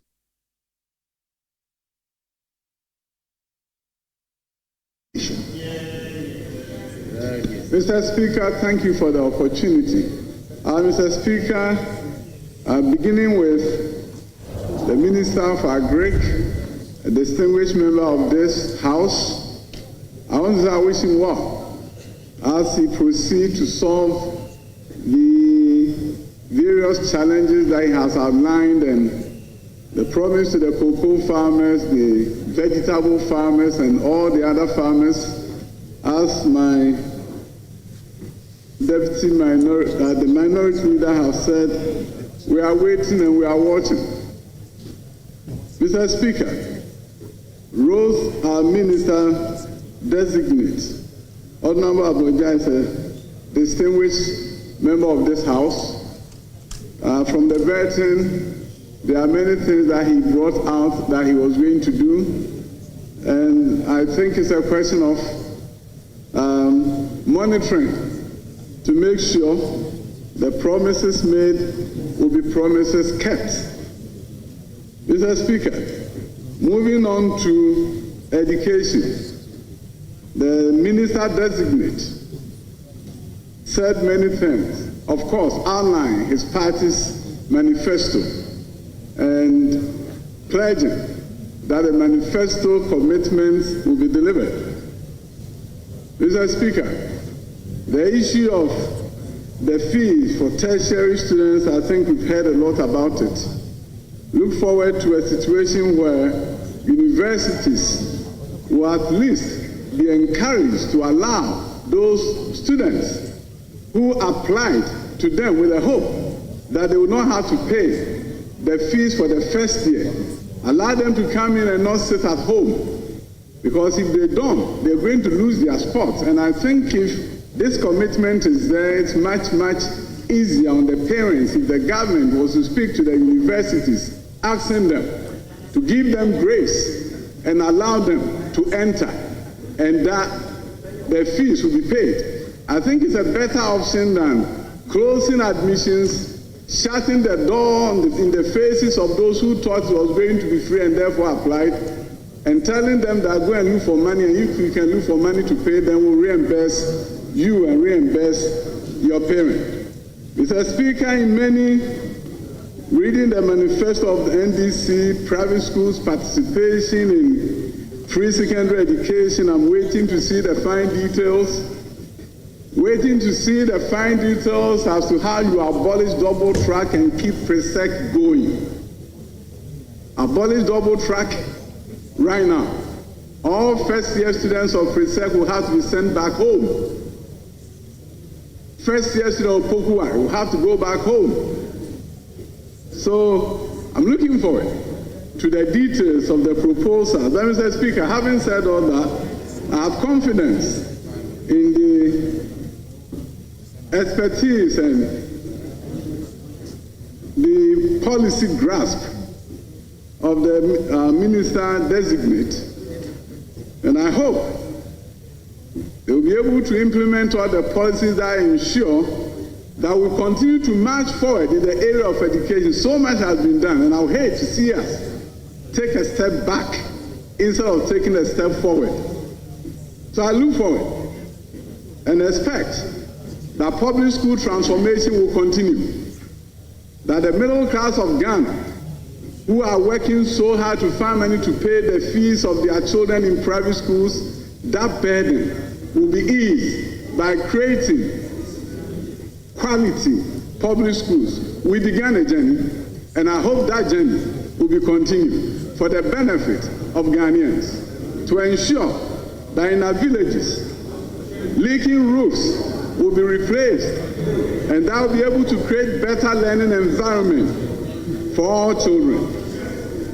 We need to have a Ghana where both from deprived means and advantaged means, Honorable Member, you should begin get the opportunity for quality education.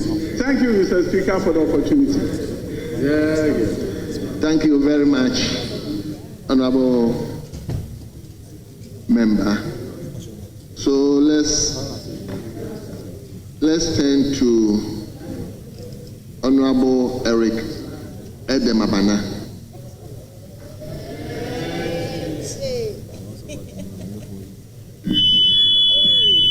Thank you, Mr. Speaker, for the opportunity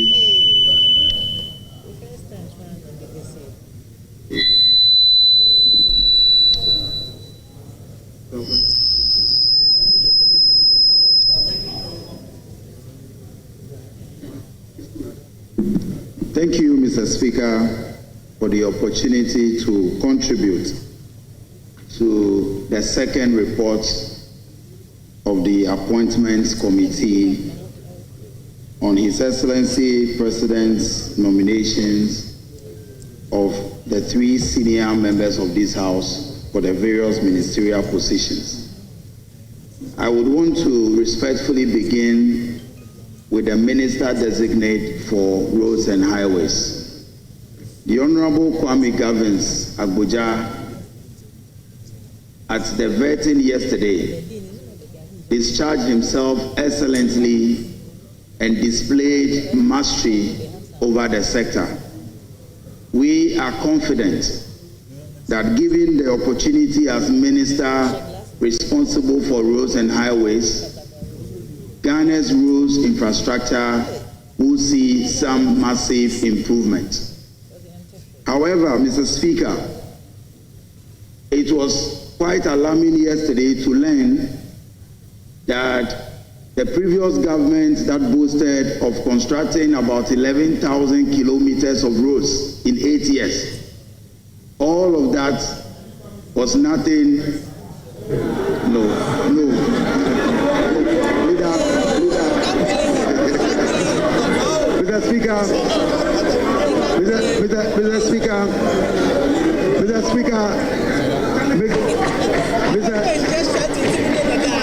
Mr. Speaker, it is important.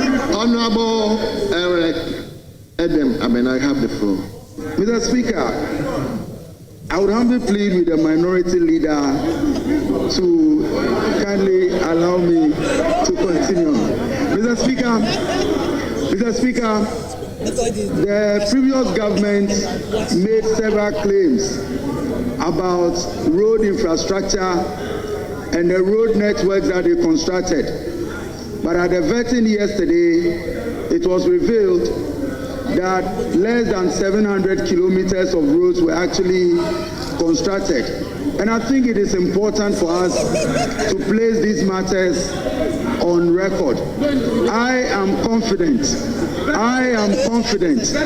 that the Honorable Minister Designate, who was a very active ranking member on the sector in the previous parliament, will be able to discharge his duties very well and ensure that all the road infrastructure that we promised the good people of Ghana, President Mohammed's government will see to these roads being constructed, especially the road from Denu to Ho, which also passes through my constituency and also passes through the constituency of the Minister Designate. I would want to plead with him to make that road a top priority in his ambitions for the sector. The second nominee happens to be the Honorable Haruna Idrisu, who has been a mentor and a big brother since his days as a student leader. He was National Youth Organizer of the NDC, and since his coming into this August House, we can all bear testimony to the fact that he is an excellent legislator, and all the time that he has held ministerial positions, we have seen how he discharges duties effectively. I am confident that under his leadership as Minister for Education, the sector will see some real growth and improvement. Mr. Speaker, currently, the education sector is one of the most challenged in this country. As we speak today, one of the things that is of great concern to me as a young person and as an MP for a constituency that can be described as a rural constituency is the fact that there exists a huge gap between rural education and education in the urban centers. Mr. Speaker, I look forward to a day where children schooling in Begbekope Junior High School can make the same grades as children schooling in public schools here in Accra. I look forward to Honorable Haruna Idrisu leading the ministry to bridge that gap, especially, Mr. Speaker, learning that since 1992, he is the first Minister for Education from the northern sector. I believe that should serve that should serve as a motivation for us to do our best to bridge that gap. Mr. Speaker, in conclusion, in my concluding remarks, with regards to the Minister Designate for Agriculture, we all know the Honorable Eric Opoku. He has become not only an authority, but an institution on issues of agriculture. And he displayed that yesterday before the Appointments Committee. I believe that the agriculture sector will see some steady growth under his leadership. Mr. Speaker, the three nominees, I believe, constitutes what we can properly describe as a solid team to move this country forward. Thank you. Thank you.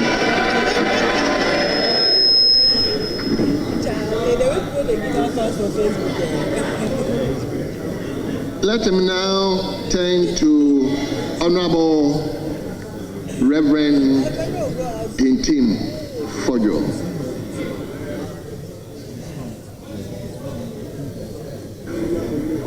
Thank you, Mr. Speaker. I rise to support the motion that this House adopts the second report of the Appointments Committee, and in so doing to congratulate all the nominees.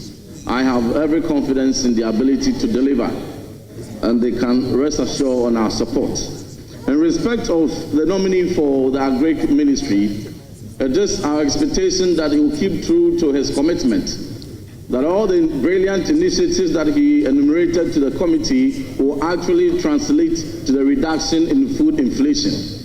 We are also expecting to see how he is going to not renege on his advocacy when he was very vociferous on the other side of the aisle when he was the ranking for Agri Committee on the promise that if they were in power, they would have offered the cocoa farmer 6,000 cedis per bag instead of the 3,100 cedis per bag that our previous government offered our farmers. I wish him well in his endeavors. In respect of Honorable Kwame Abuja, he articulated a lot of competence and demonstrated his knowledge and experience in the built environment, and we are hopeful that he will translate those experiences into the new portfolio that he's been appointed to. However, his commitment that even though their government is going to initiate new projects, they will remain true to the continuation of the massive road infrastructure and the road construction project initiated by President Akufo-Addo. We are going to watch closely to see that we are not going to see a cancellation of projects, we are not going to see suspension of road projects, and that those massive routes, which all of us across the length and breadth of this country pass on, will be continued to improve our infrastructure. Mr. Speaker, in respect of Honorable Haruna Idrisu, it is my expectation that he will leverage on his expertise and the mark that he made when he previously served as Minister for Communications, even at age 39, subsequently also to the Ministry of Trade and Industry and Employment and Labor Relations, to navigate around the complexities of the Education Ministry. I have every confidence in his ability to succeed. But on page 20 of the report, Mr. Speaker, for the first time, we see the nominee acknowledging the monumental policy and the vision of President Akufo-Addo, and noting that free SHS is one of the boldest steps in transforming education. Mr. Speaker, and I read, the nominee acknowledged that free SHS remains one of the boldest steps in transforming education in this country. I'm very excited that we have come to a point where free SHS that is touted as a visionary policy that ensures that a child of a watchman in a big corporation gets the opportunity to sit in the same classroom with a daughter of the CEO, and all both having opportunity for a brighter way of contributing to socio-economic pursuits. But on page 21, when the nominee was asked about his position on curriculum and pedagogy reform, he assured that at all levels of our education system, curriculum and pedagogy will be reformed to meet aspirations of this country. But Mr. Speaker, let me be quick to draw the attention of the table office to correct an error on page 21, paragraph 5.4. the spelling of pedagogy is not as has been captured. It actually ends with Y, not UE. Pedagogy does not end with UE, it ends with Y. And having noted that correction, we hope to see how Honorable Haruna Idrisu will come to sustain the gains we have made in education outcomes, to continue the sterling legacies left by Honorable Dr. Yauser Duchum and Honorable Matthew Poku Prempeh, to ensure we do not go back to the era where in 2015 only 2% of our peoples in this country had the ability to read, but rather we will improve from the 38% as of 2022, the outcome of the National Standardized Test, to a point where minimum 90% of our learners will be able to read. I thank you, Mr. Speaker. I thank you too. So it is now the turn of Honorable Lydia Lamisi Akanvaliba. But Lydia, hold on, give me 5 minutes.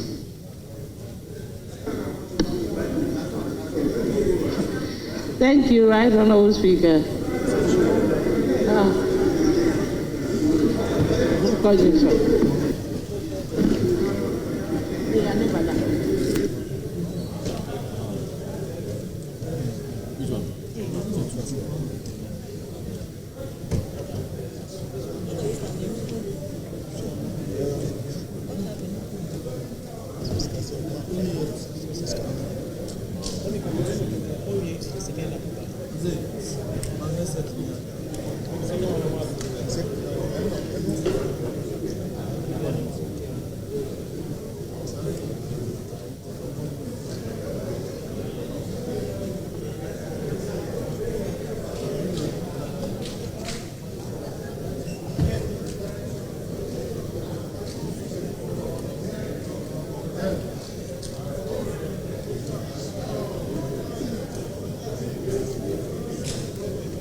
Mr. Speaker.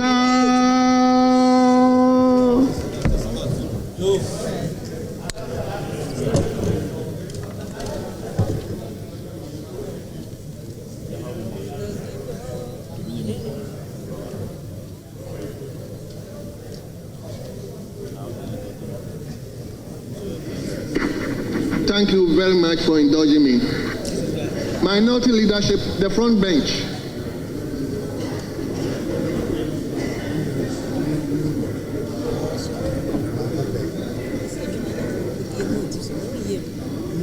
Very well, Lydia. You may go on now. Thank you, Right Honorable Speaker, for the opportunity to contribute to the motion on the floor that this House should approve the 3 nominees by His Excellency John Dramani Mahama. First of all, we want to thank the President for giving us people with the needed capabilities to take care of the various ministries that they have been appointed to. Starting with my brother, Honorable Kwame Abuja. With his wide range of experience in project management, infrastructure development, I believe that he is good for the job that he has been appointed to do. My only challenge in that sector is the debt of 1.5 billion Ghana cedis awaiting him. But I know that with collaboration with the Minister for Finance, he will be able to scale through to make sure that our roads are worked on. I know that the road from Bolaga to Plumakom is under construction. It has been there for the past 8 years. We were told that they have to readjust the contract. The contract has been readjusted, but the road has not been worked on. Traveling from Bolaga to my constituency would have taken me just 1 hour, but today I need about 2 hours, even more, to get to Timpani constituency. And I believe that with his experience, he's going to do a good job and complete that road for us. It will be difficult for me to talk about my senior brother, Honorable Haruna Druso. It is normal for a woman to say that my mentor is a woman, but for me, my mentor is a man. He acts as a mentor. I like his humility, with the fact that yesterday he was able to mention that he started his education from Kulikuli school. Those from the north will understand what Kulikuli means. Kulikuli is a food made from granules. From that humble beginning, he has gotten to this level. It is just to tell us, especially the youth, that you can start from anywhere and even get to the place you want to be. Once you are determined, once you want to be where you want to be. The first time I met him was 2021 at Maros Hotel, when he told us on the 5th of January that a tortoise will ride an elephant. And we saw that happen. So I know that at the back of his mind, he can do things much more than we understand that he can do. And I believe that when we give him the nod this evening, he's going to move the educational ministry to a different level. He started politics not today, even from his school days. He became a news president, became the national youth organizer for the party. He has handled so many ministries with a wide range of experience, and that makes it no doubt that Honorable Haruna can do a good job. And this country will see an improvement in our educational infrastructure, the learning and teaching materials, even to a fact that he himself understands what education is.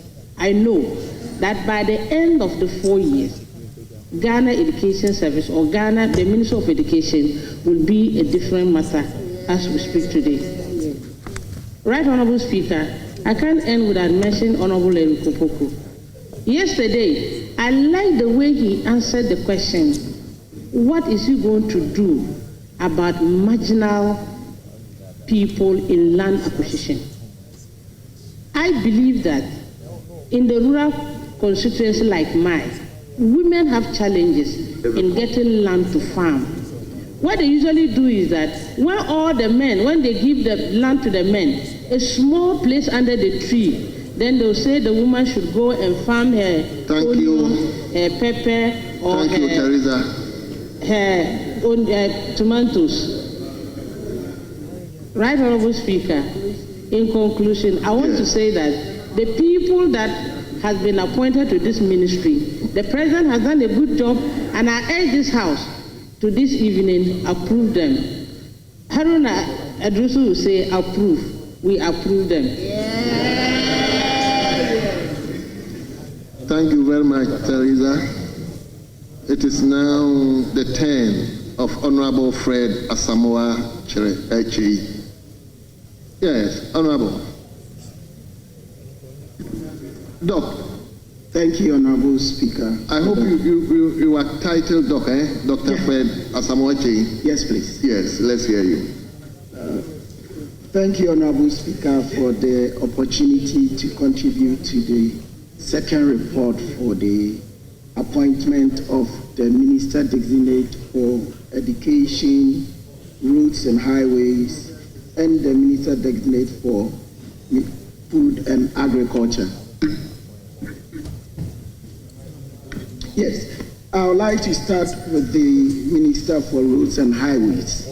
And I know the Honorable Minister Abuja is a respectable architect, and I enjoyed his interview.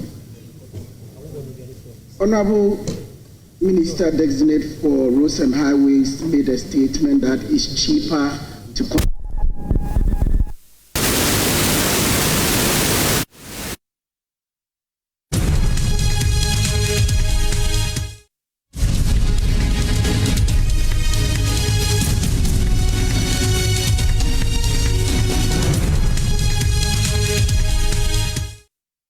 but for the long-term cost, it's cheaper for ones to construct the concrete roads because of its durability and longevity. So if the opportunity comes, I want to encourage that we do more of concrete roads since the long-term wise is going to be cheaper. Then also he also committed to completing ongoing routes projects, and I believe that the one in my constituency, Offense North, specifically Afrancho, Akumadai, and Kinkenso, and Gubreso will be completed. Then, of course, I want to move to the Honorable Minister Designate for Education. I have no doubt the Honorable Haruna has the capacity and the ability to deliver under the Ministry of Education. But on page 23, since this house is a house of records, the report is not too clear, and I read, he attributed the previous government's inability to achieve the initiative to expand TVET to 20 or 30. These are nominal figures, and I don't know what kind of description one will give to these figures. But I want to put on record that since independence, the just outgone government is one that has increased infrastructure as far as TVET is concerned, and so much investment has been contributed to TVET in this country. And we have been able to quadruple enrollment in the TVET sector, and it has to be acknowledged as that. And we cannot attribute the fact that we were not able to achieve our initiative to expand TVET to just capping get one. And of course, everybody knows that the workplace requires that you have about 80% of TVET skills. But if you look at the whole report for the Minister Designate for Education, not much has been attributed to technical and vocational education. And we all believe that one will have to put his money where its mouth is. And I would have expected that at least, if not half of the report under education is committed to TVET, at least a quarter should have done the job. So that should be noted. Notwithstanding, I believe the Honorable Minister Designate, Honorable Haruna, has the capacity to be able to do well under the Ministry of Education.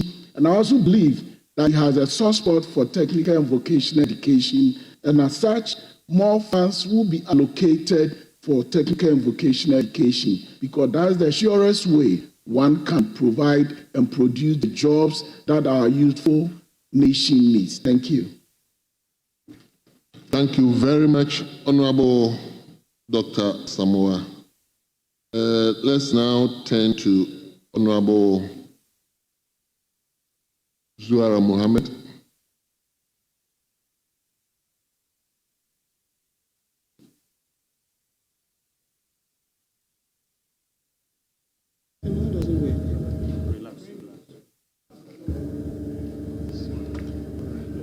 Thank you very much, Mr. Speaker. Thank you for the opportunity to contribute to the motion being considered on the floor. Mr. Speaker, we are looking at approving the Appointments Committee report on 3 nominees to 3 respectable ministries of Ghana. Mr. Speaker, my first comment is in respect of the Honorable Kwame Agoja, Minister Designate for Roads and Highways. Mr. Speaker, Mr. Agoja presented himself at the vetting yesterday. We all followed his performance, and Mr. Speaker, I can assure you that Mr. Agoja acquitted himself very well on the portfolio that he's assuming. Mr. Speaker, there is no gainsaying the fact that the road network in this country is one that we cannot write anything about. Everywhere, including in the inner and capital cities of Ghana, we find roads riddled with potholes, roads without lights, roads without shoulder facilities for transport vehicles to stop, roads without a lot of unnecessary speed ramps on highways. I think it's only in Ghana that we have highways with speed ramps. Mr. Speaker, Honorable Kwame Agoja gave insights into how he's hoping to help His Excellency President John Dramani Mahama to address the debilitating road situation of this country.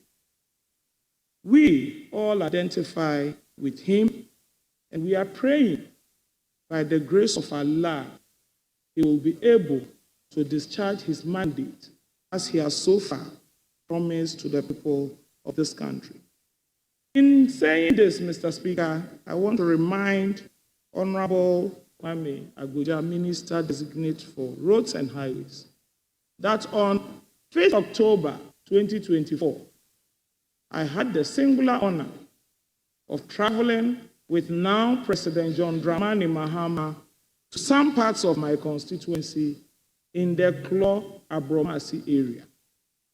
His Excellency the President saw it for himself, and indeed he lamented and lamented and lamented the nature of the road.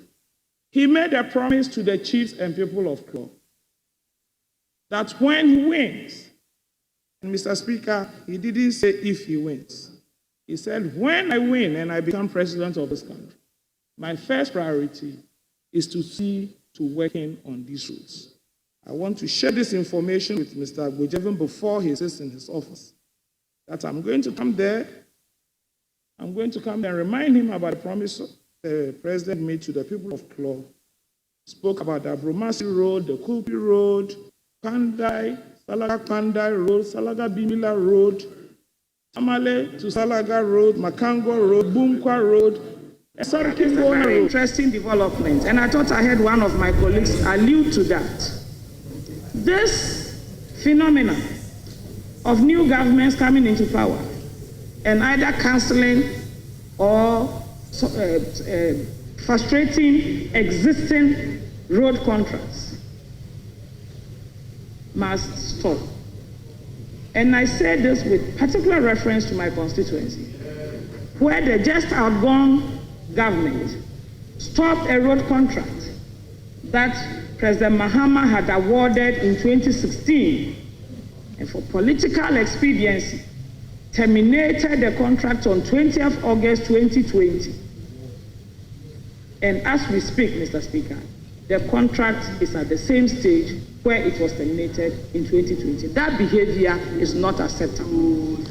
And we know that Honorable Kwame Agoja, a very enlightened politician, is not going to go on that route. Mr. Speaker, the second nominee, and it should begin to wind up, the Honorable Haruna Idrisu, the Honorable Leader, annexing the education portfolio. He gave us assurances at his vetting yesterday that he was going to work very hard to use education to bridge the gap of poverty and vulnerability. All of us know the damage that poverty does to a nation, where people are exploited because they are vulnerable due to the lack of education. We are hopeful that, having experienced Honorable Harun Idrisu's leadership, we feel very confident that he's going to be able to discharge in this portfolio. Mr. Speaker, before I sit down, thank you. Honorable Harun Idrisu, I'm sure, will take steps to feed us with the right information regarding his sector. Thank you. And correct the misinformation.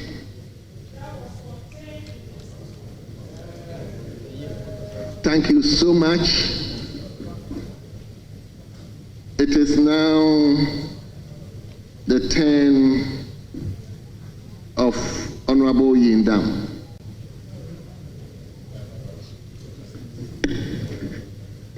Thank you, Right Honorable Speaker, for this opportunity to also congratulate the three nominees who has been given the opportunity to serve in this ministry. Honorable Kwame Abuja, Minister Designate for Roads and Highways. Honorable Harun Idrisu, Minister Designate for Education. Honorable Eric Opoku, Minister Designate for Food and Agriculture. Mr. Speaker, these are colleagues that I have worked with, especially Honorable Haruna Idrisu, as the majority leader and the minority leader. I know him very well. I don't doubt his ability to perform. I know very well that he will come out with policies that will bring some kind of relief to our educational sector, if any. Mr. Speaker, I want to take you to paragraph 5.12.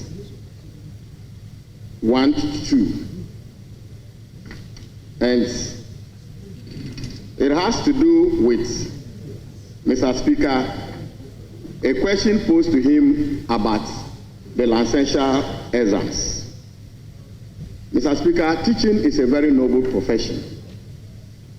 And it's not for nothing that the former government has introduced this policy to differentiate between a professional teacher and non-professional teacher.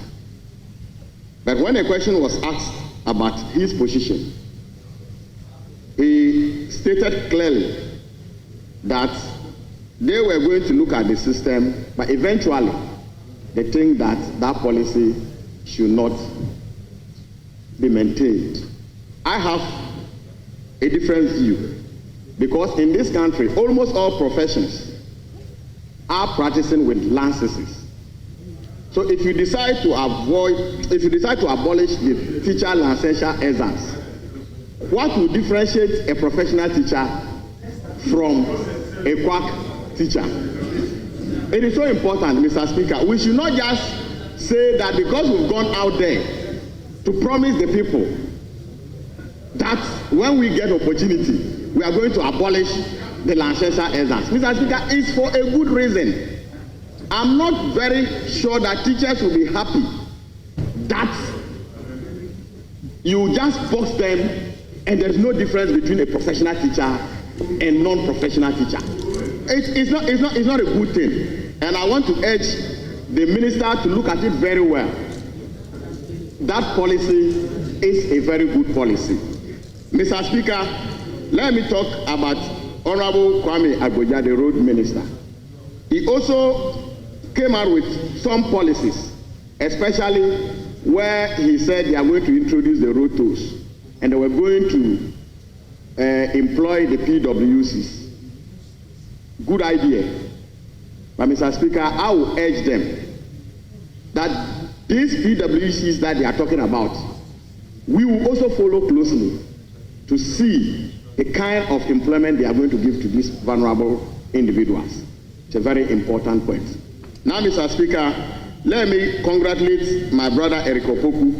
But there's one thing I have realized that when the finance minister was questioned about a proposal they have made to the cocoa farmers, clearly on this floor, they promised them that if they get opportunity, they were going to increase from 3,100 to 6,000.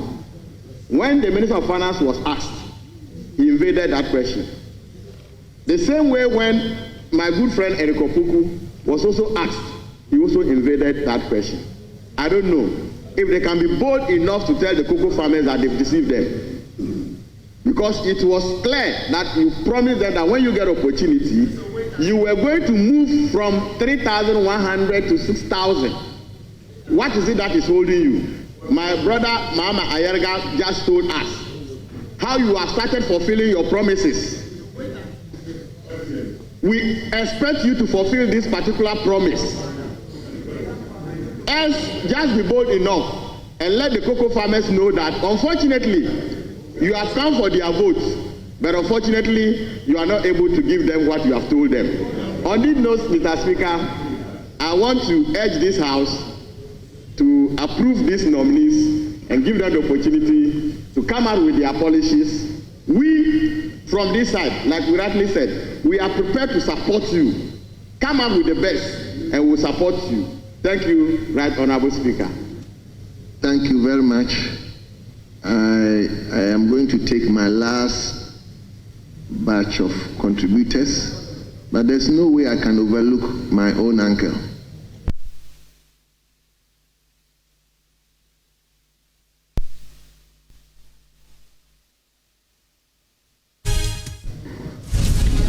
Mr. Speaker, I also rise to add my voice to the debate to approve or adopt the second report of the Appointments Committee on His Excellency President Mahamad's nominations for appointment as ministers.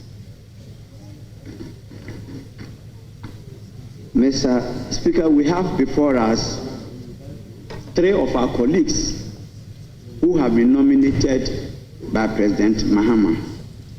And these colleagues, first and foremost, qualify to be ministers of state by virtue of the fact that they are members of parliament. That's what the Constitution requires of ministers of state.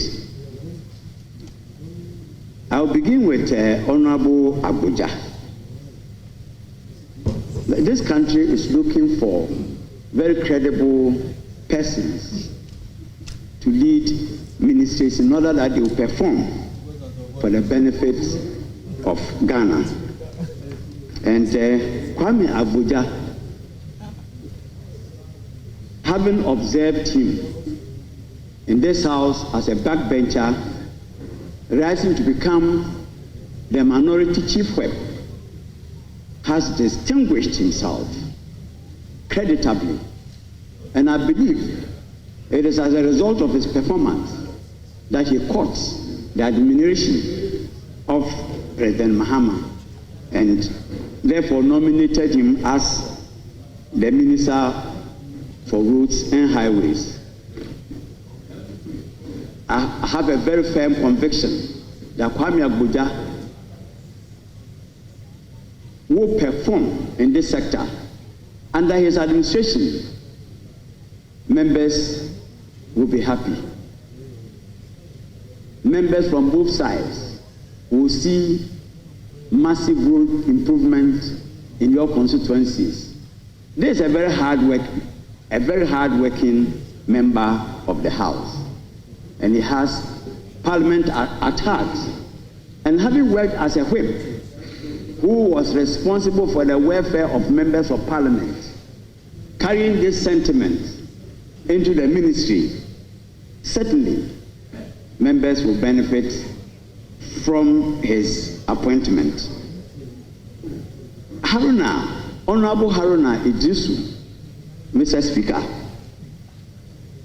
a distinguished member of the House, affectionately called by some members Lido Leader, and some approved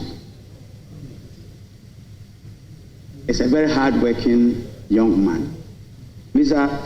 Speaker,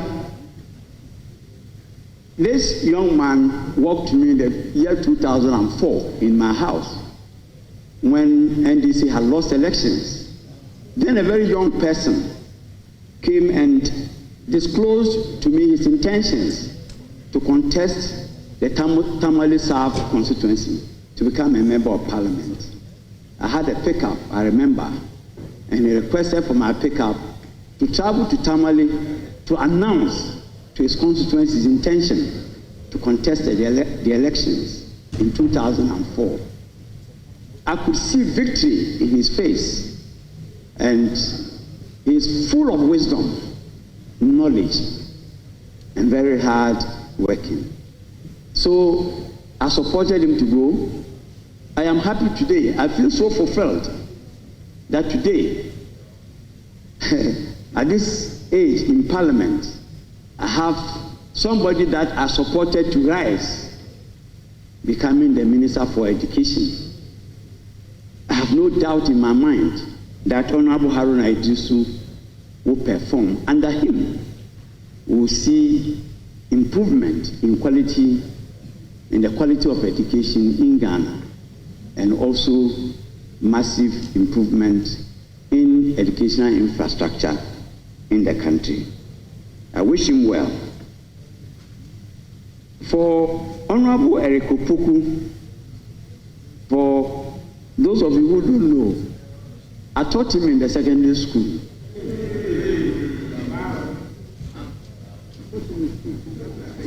And I have my senior high school. You taught him as people teacher? As a teacher. And I have my secondary technical school then. And when he completed university, I was the chairman of the NDC in the Brown region. And he disclosed to me his intention to contest elections. I supported him to contest the Sunafo South constituency. And by the grace of Allah, he won that elections, came to Parliament, lived with me for 1 year in my house. And at the time, I used to go on radio for radio program, television programs, and he would carry my books, my references. He has learned. And today, if you watch Honorable Eric Opoku, if you listen to Honorable Eric Opoku espousing on agriculture, you will fall in love with this young man. He's a very good debater. He has debated very well on this floor to the admiration of many people, including Honorable Afenyo Markins, who describes him as a very knowledgeable person and very meticulous when it comes to facts. I'm happy you have said it is true.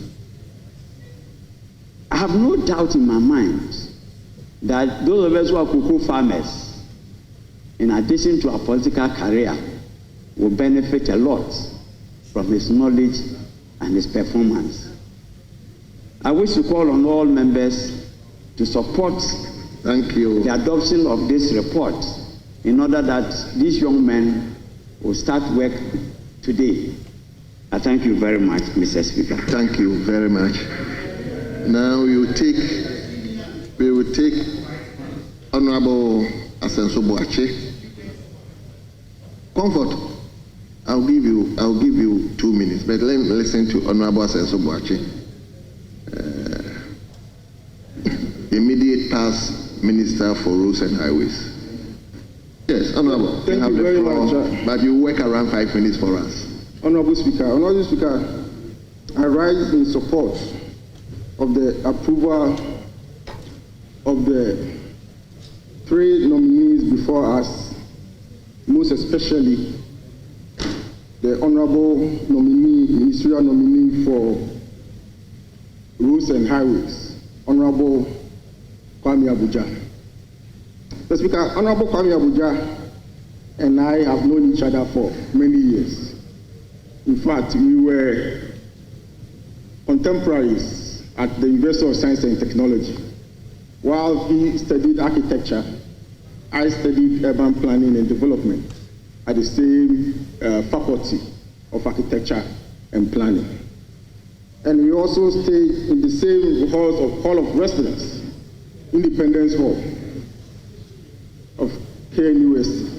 In fact, when he was the vice chair of the JCR of Independence Hall, I was also the faculty student president of the Faculty of Planning and Architecture. So I've known him quite well. And since he took the leadership position in politics, he has been a foremost spokesperson for the then opposition in the infrastructure space. I believe that he's competent for the job, first of all, because he's a development professional and he brings a lot of expertise to his work. He's also been involved in construction management, which means that he has an experience in construction, which is the major aspect of road development in Ghana. Mr. Speaker, I was not in the country, so I didn't have the chance to participate in his vetting. But he made some important points that I agreed with him. First of all, regarding the uncapping of the road fund.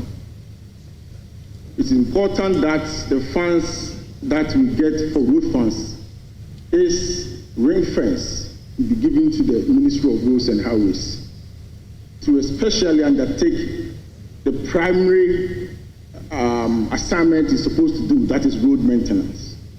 So I agree with him on that. He also said that he will continue with ongoing projects. That is very important, and I commend him for that. And I think it's important that you put on record that the MPP administration also continued all ongoing road projects when it assumed office.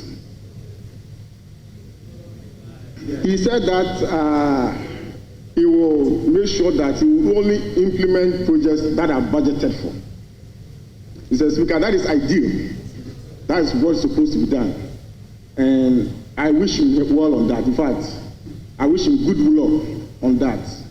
But he is coming into the space as an opposition MP, not that experienced enough in terms of ministerial responsibility, unlike the case of Honorable Haruna Idrisu and Honorable Eric Opoku. And he will realize that when you're on the seat, it's a completely different ballgame. So I wish him well, but if he's able to do that, it will help. He also talked about electronic tolling. It's one area that I want to talk about in the next phase. That's the areas that I do not agree with Honorable Kwame Abuja during his vetting hearing. One, Honorable Abuja engaged himself in what I will call political optimism, misrepresentation of facts regarding the number of roads that the Akufo-Addo administration constructed during its 8 years of service. In fact, Honorable Abuja is someone who has been passionate about criticizing the past administration regarding the number of roads that the Akufo-Addo administration constructed. Let me put on record, Honorable Speaker, that as at the end of December, per what is stated in the transition report, the Akufo-Addo government had constructed 13,624 kilometers of road, as against 4,630 kilometers of road by the previous government in 8 years. But during the vetting, Honorable Abuja just picked one component of the road construction, which is the construction of new roads, which is 673 kilometers construction of new roads to represent the total number of roads that the Akufo-Addo administration had constructed. And I thought this is misleading representation of facts, and it did not help in having accurate and good debate on the floor.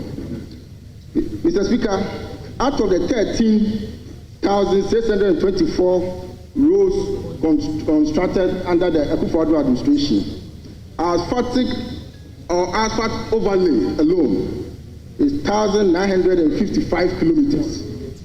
You can all bear witness to asphalt overlay projects that went on in the country, in Accra, in Kumasi, in Sunyani, in Takrade. Those are not new roads. Those are already existing roads that we put asphalt overlay to improve riding quality. We also constructed 35 bridges across the country. It's also part of the Akufo-Addo record of 13,624. Graveling and regraveling alone was about over 6,000 kilometers. Many of us are MPs from rural communities, and we know the importance of graveling in connecting people and bringing people together in these rural communities. So those are very important part of the road construction projects that were done under Nana Akufo-Addo administration.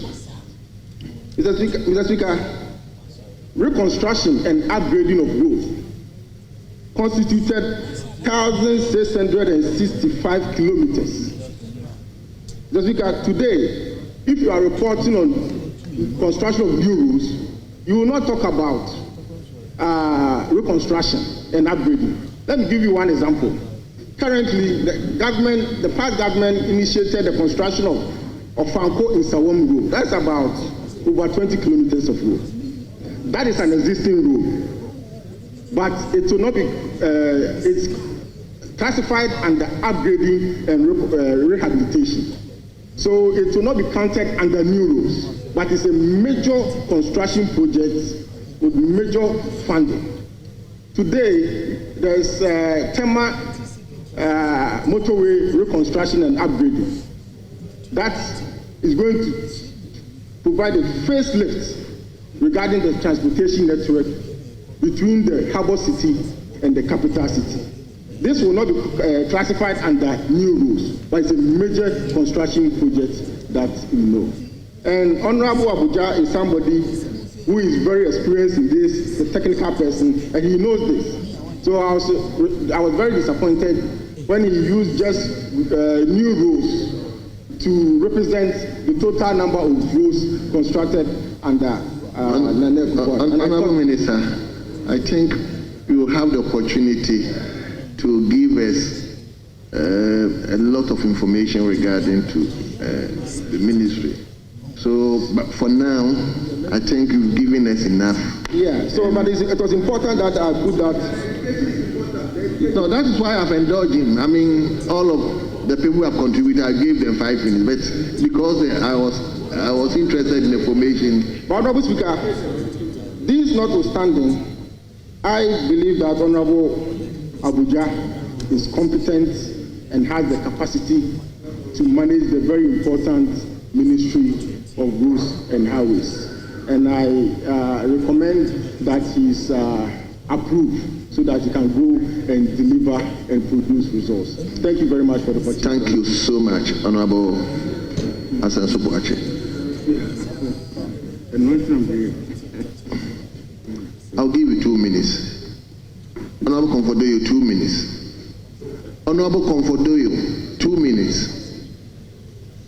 Thank you, Mr. Speaker, for the opportunity to add my voice to the motion moved by the Appointment Committee Chairman, the First Deputy Speaker, to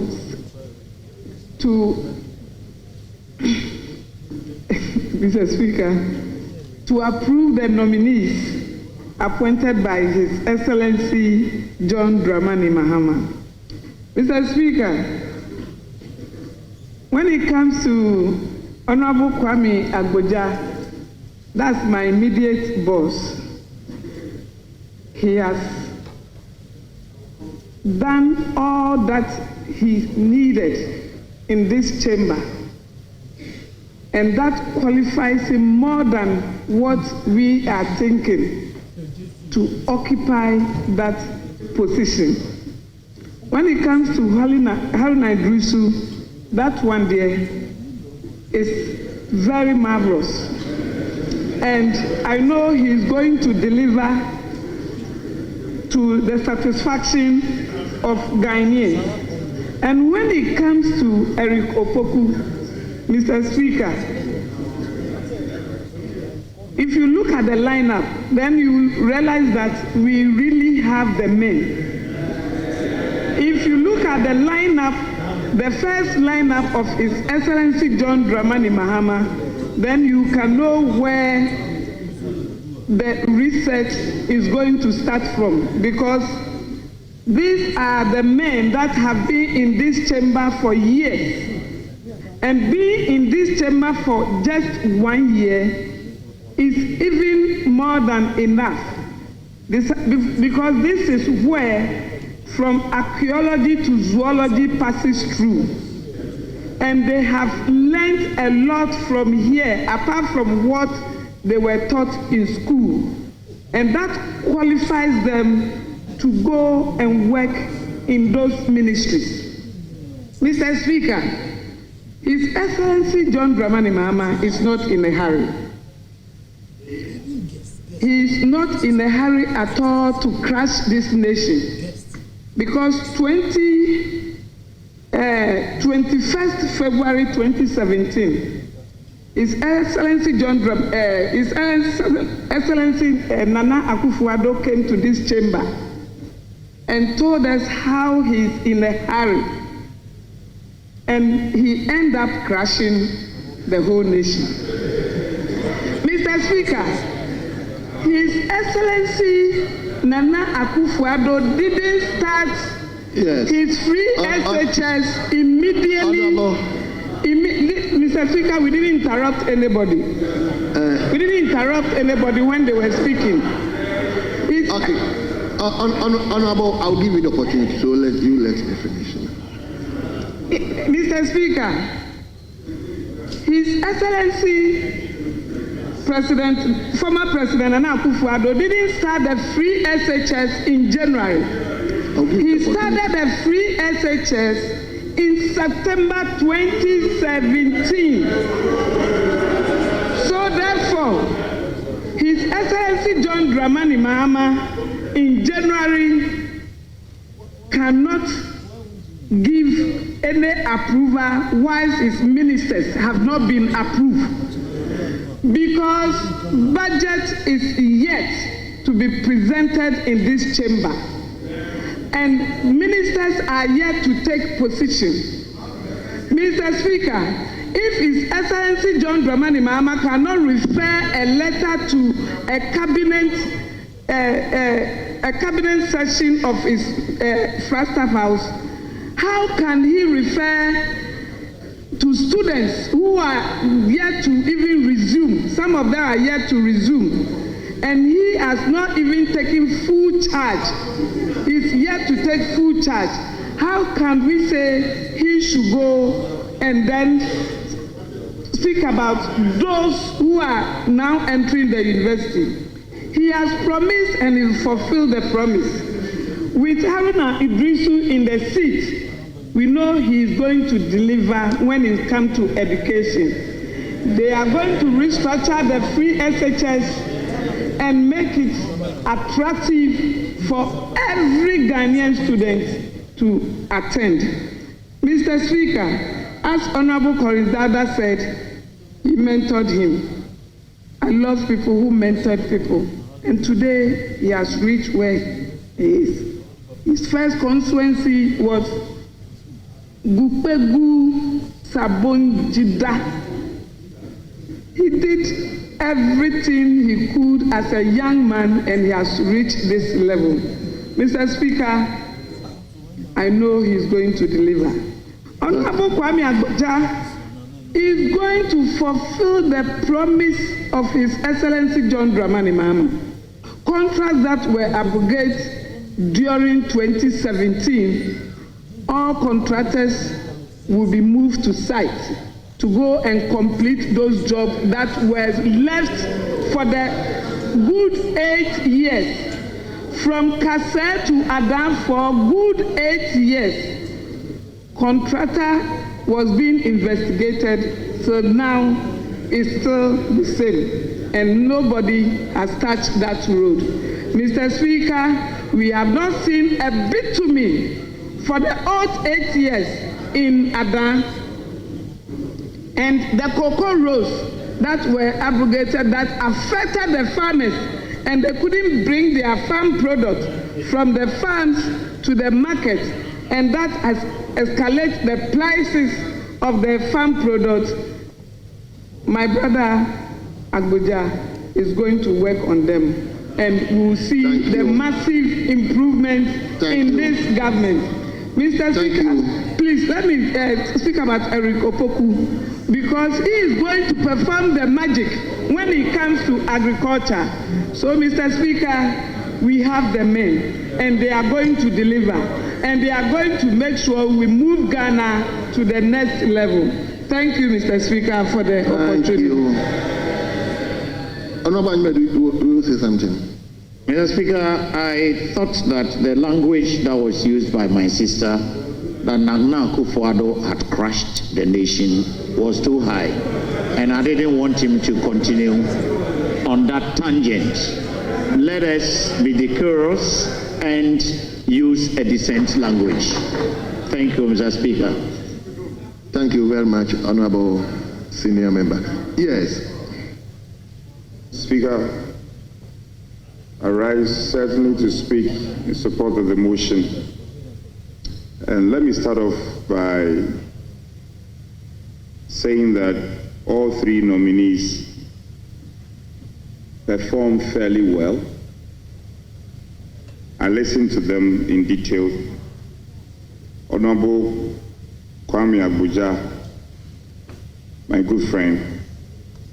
And Speaker, let me not belabor the point. The former sector minister has dealt with a number of inaccuracies that were put out. And so I wouldn't spend too much time on that. Speaker, the three of them sounded very ambitious, which is very good.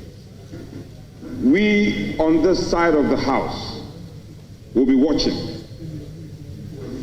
We will be watching. If indeed a review of the free SHS is not cancellation, time will prove. If a review of the free SHS is not cancellation, time will tell. There is a huge expectation out there. And you have said that all the good works of the new patriotic party led by His Excellency Akufo-Addo will crush the nation. We hear you. We are just wishing you well. Speaker, in broader context, Kwame Agboja, who has displayed a lot of professional competence in the area of architecture, tried to answer most of the questions. However, a matter on the 10 billion infrastructure fund, a fund that you are promising $10 billion to support infrastructure. And mind you, infrastructure goes beyond roads, all manner of infrastructure. And you are the same people who are saying that you are going to reduce taxes. And you are the same people who are going to say that cost of living is going to go down. And you are the same people saying that the cost of KK is going to go down. And the size of KK will increase. Speaker, last week I was at Osu, a very popular joint where they sell good KK. I went there to ask for the price of KK. What time do you want me to ask it? Speaker, and the price of KK is actually going up.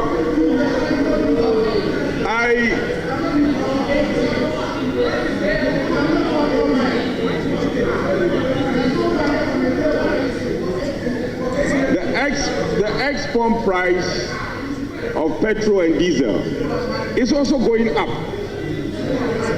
Well, we'll give you time.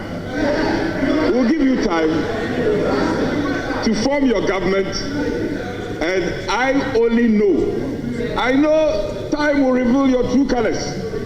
Time, it will reveal your true colors. Indeed, what you should be doing, the Honorable Agboja, what the Honorable Agboja should be doing is how he will get the balancing right. You have access to $10 billion. And you are saying that all the roads we started, you are going to complete them. And you are even going to add more to the roads we constructed. Is that not the case?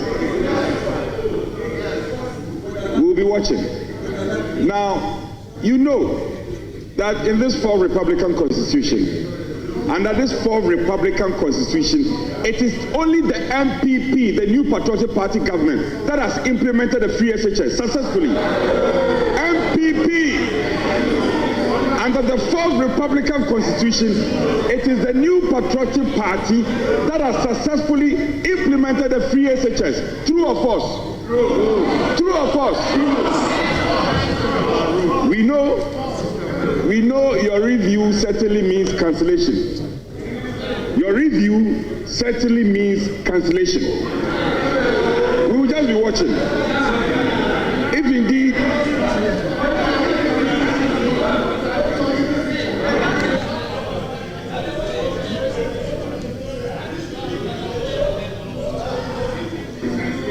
so, if there is any group of people in this country who you need to take a cue from, it is Dr.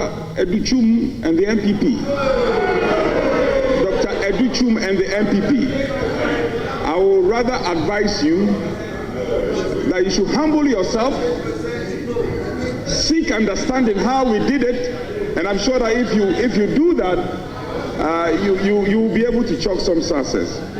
Mr. Speaker, the Honorable Eric Opoku, usual of him, also showed dexterity and understanding of the industry, and that you cannot take away from the Honorable Eric Opoku. But, Speaker, they are talking big.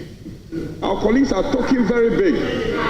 The Honorable Opoku says he is going to ensure that agribusiness takes a good height. He's going to ensure that cocoa farmers are paid well. He's going to ensure that they are not just going to be paid well, we are also going to increase productivity. And he's also going to ensure that they stop the cocoa smuggling. It is possible. Well, the current global narrative when it comes to agriculture, three things very critical: smart agriculture, sustainability, and storage. I have scanned through your manifesto. Conspicuously missing is something on storage. There is no mention of storage. So how are you going to increase productivity and also ensure bumper harvest and availability of food? Not too long ago, the former Minister for Agric, he worked so hard that we have bumper harvest and we had a lot of food stuff in Agric.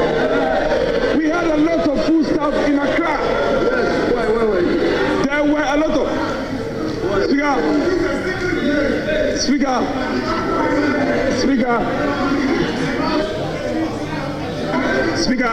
during the bumper harvest, I traveled from Insawam to Accra to get some plantain for domestic use. Then I saw a number of my colleagues on this side with their cars parked, waiting to buy plantain and other foodstuff. And today they are saying that they will not recognize the good work of their New Patriotic Party. I only pray and wish you well. I'm only praying and wishing you well.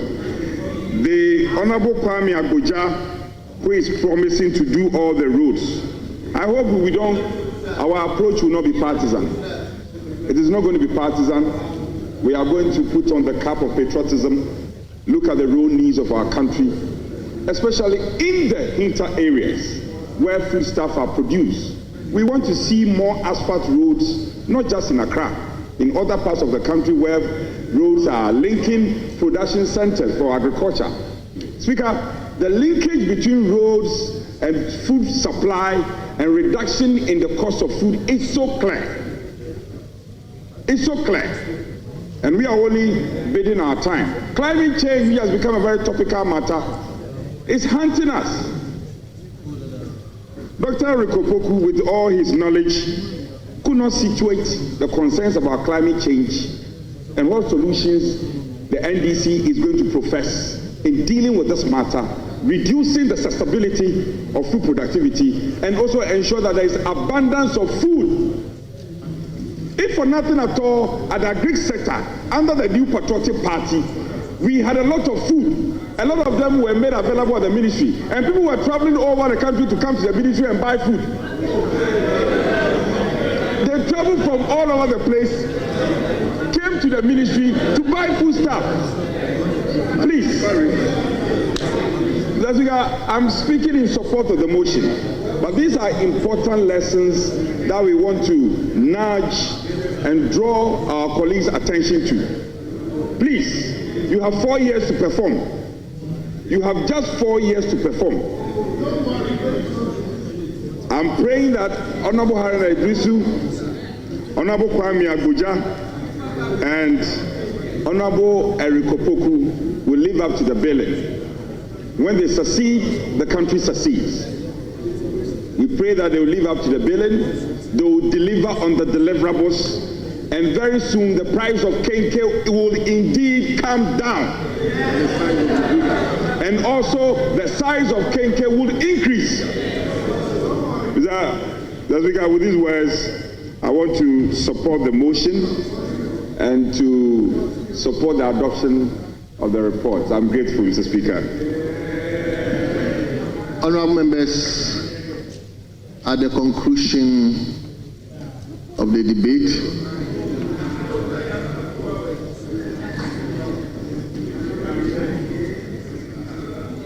Mr. Speaker, I have seen my respected colleague, the first Deputy Speaker in chair of the Appointment Committee.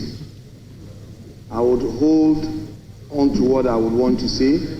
I will plead with you to hold on a moment. I would want to engage him privately, as is always the practice.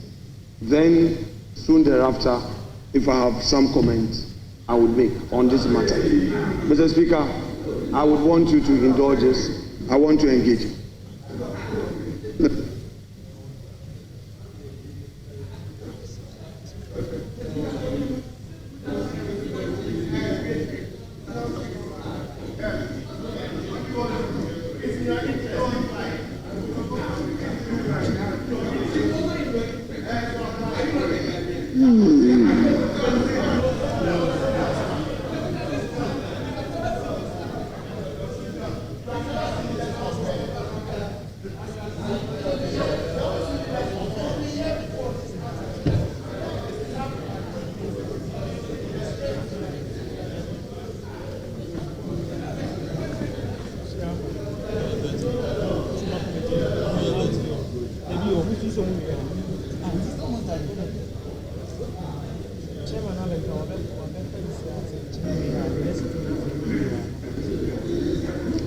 Leader, can you keep your discussion outside whilst we go on?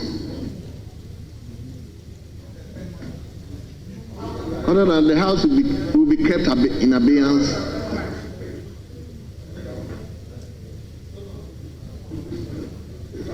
Mr. Speaker, my humble suggestion is that looking at the numbers in the chamber,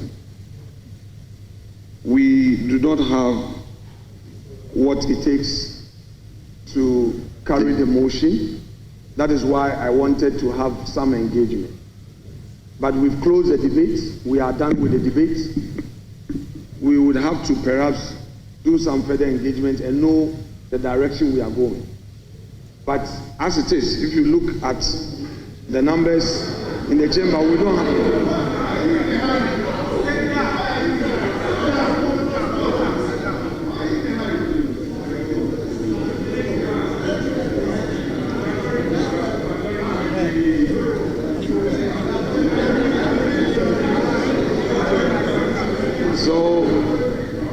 So, Mr. Speaker, the Constitution is very clear on what it takes to take decisions. And I would want to strongly make the appeal to you that looking at the numbers in the chamber, we don't have what it takes to take a decision on the 3 nominees. So we now would have to put the issue of putting a question on ice so that we see to it that things are done right. Meanwhile, Mr. Speaker, I will engage the First Deputy Speaker in chair outside of the chamber so that we come back to have further discussion. Well, if you say no, honorable members, Mr. Speaker, I have pointed out the law to you. If my colleagues in the majority are of the view that in this chamber now it is right to put the question, you can go ahead. But at least I've told Mr. Speaker what it is. Leader, well noted. If you want to raise the column, then come appropriately. Then we move it from there. There are ways to solve a problem. I have spoken enough and I've drawn attention to this matter. There are ways to solve a problem. So I've drawn the attention. So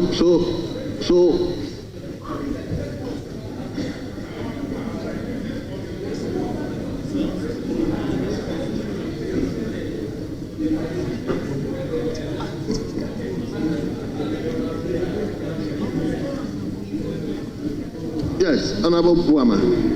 Mr. Speaker, I believe if you look around, we don't want a situation where a decision is taken and is challenged. It will not be in the interest of the House.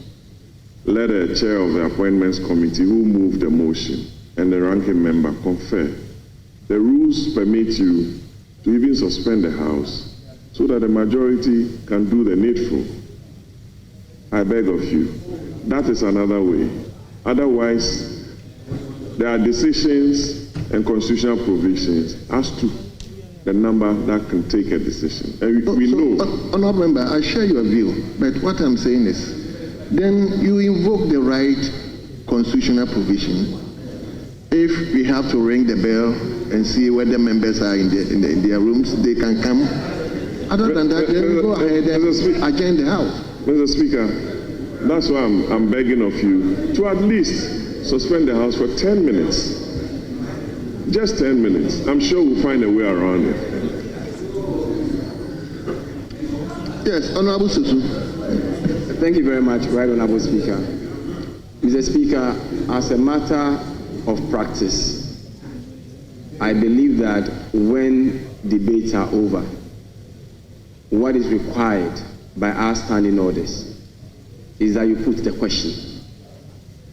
When someone seeks to challenge the voice vote after you put the question, the person may call for division, the bell is rung, and we give ourselves time to have our members in here. Mr.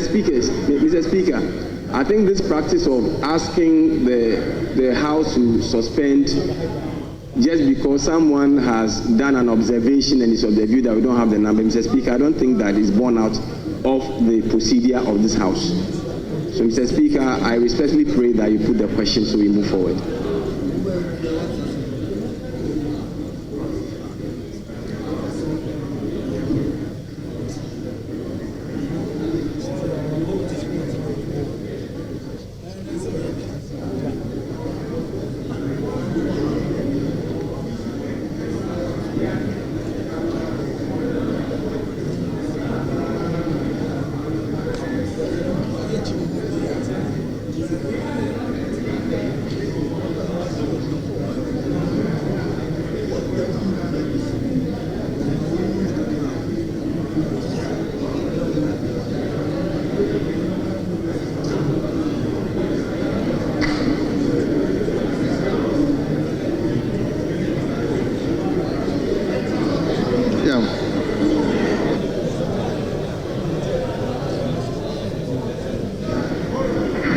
Honorable members, Honorable members, kindly indulge me to suspend the House for 15 minutes.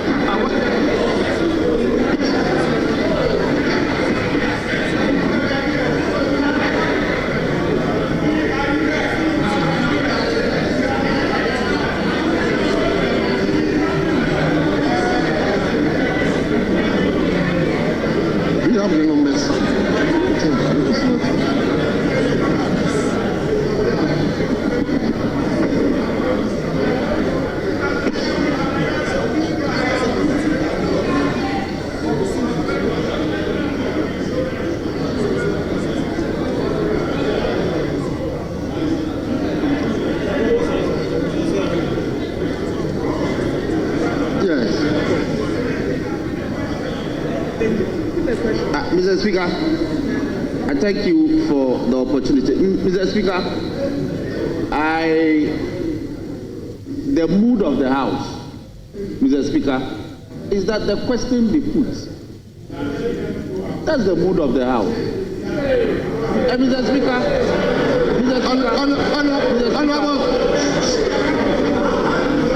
Honorable Dafiamapo. Mr. Speaker. Honorable Dafiamapo, hold on. I was about to put the question, but I get the inclination that we didn't have the numbers. And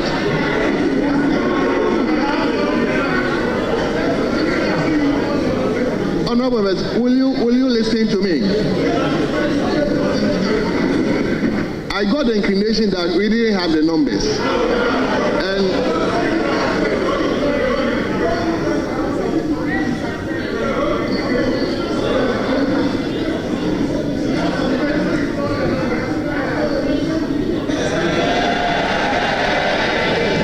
the motion is hereby adopted. And that this Honorable House has adopted His Excellency the President's nomination of Honorable Kwame Govins Abuja as Minister Designate for Ministry of Roads and Highways. Honorable Helena Idrisu as Minister Designate for Ministry of Education. And Honorable Eric Opoku as Minister Designate for Ministry of Food and Agriculture. Honorable members, on behalf of the House, I would like to extend a word of congratulations to our colleagues. I think the three nominees or minister designates are all members of the House. We believe they will make us proud in their ministry that they are going to head. Leadership.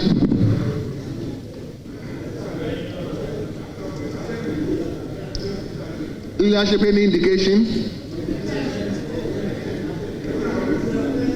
Mr. Speaker, we are in your hands because we have exhausted the day and we need to go and rest for tomorrow. Yes. Honorable members, before we bring the curtains down,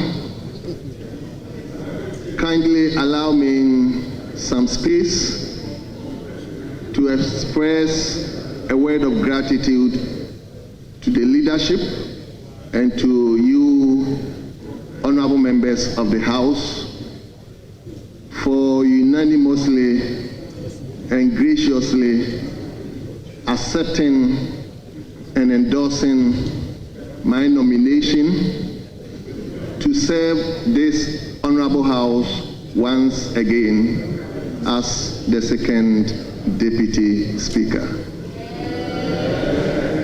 I'm very thankful and very appreciative of the honor you have done me. Honorable members, let me pledge to this House, and by extension the whole nation, that I will be diligent, I will be unbiased, I will be impartial, I will be fair, and most especially, I will go by the rules of the House. For which rules we know are underpinned by the 1992 Constitution and our own standing orders. And I will do that in all my engagement as Deputy Speaker, most especially when I am presiding over the House.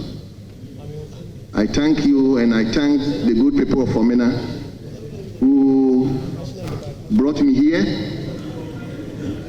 And I thank my family who have supported me throughout my political journey. And I want to mention my wife's name, Mrs. Grace Osi Asel-Siama.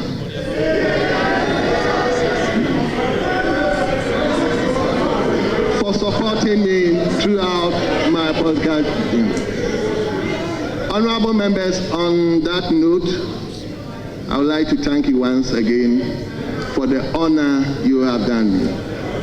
And now the House is accordingly adjourned to tomorrow, 12 o'clock in the forenoon. Tomorrow, 12 o'clock in the forenoon. The House stands adjourned.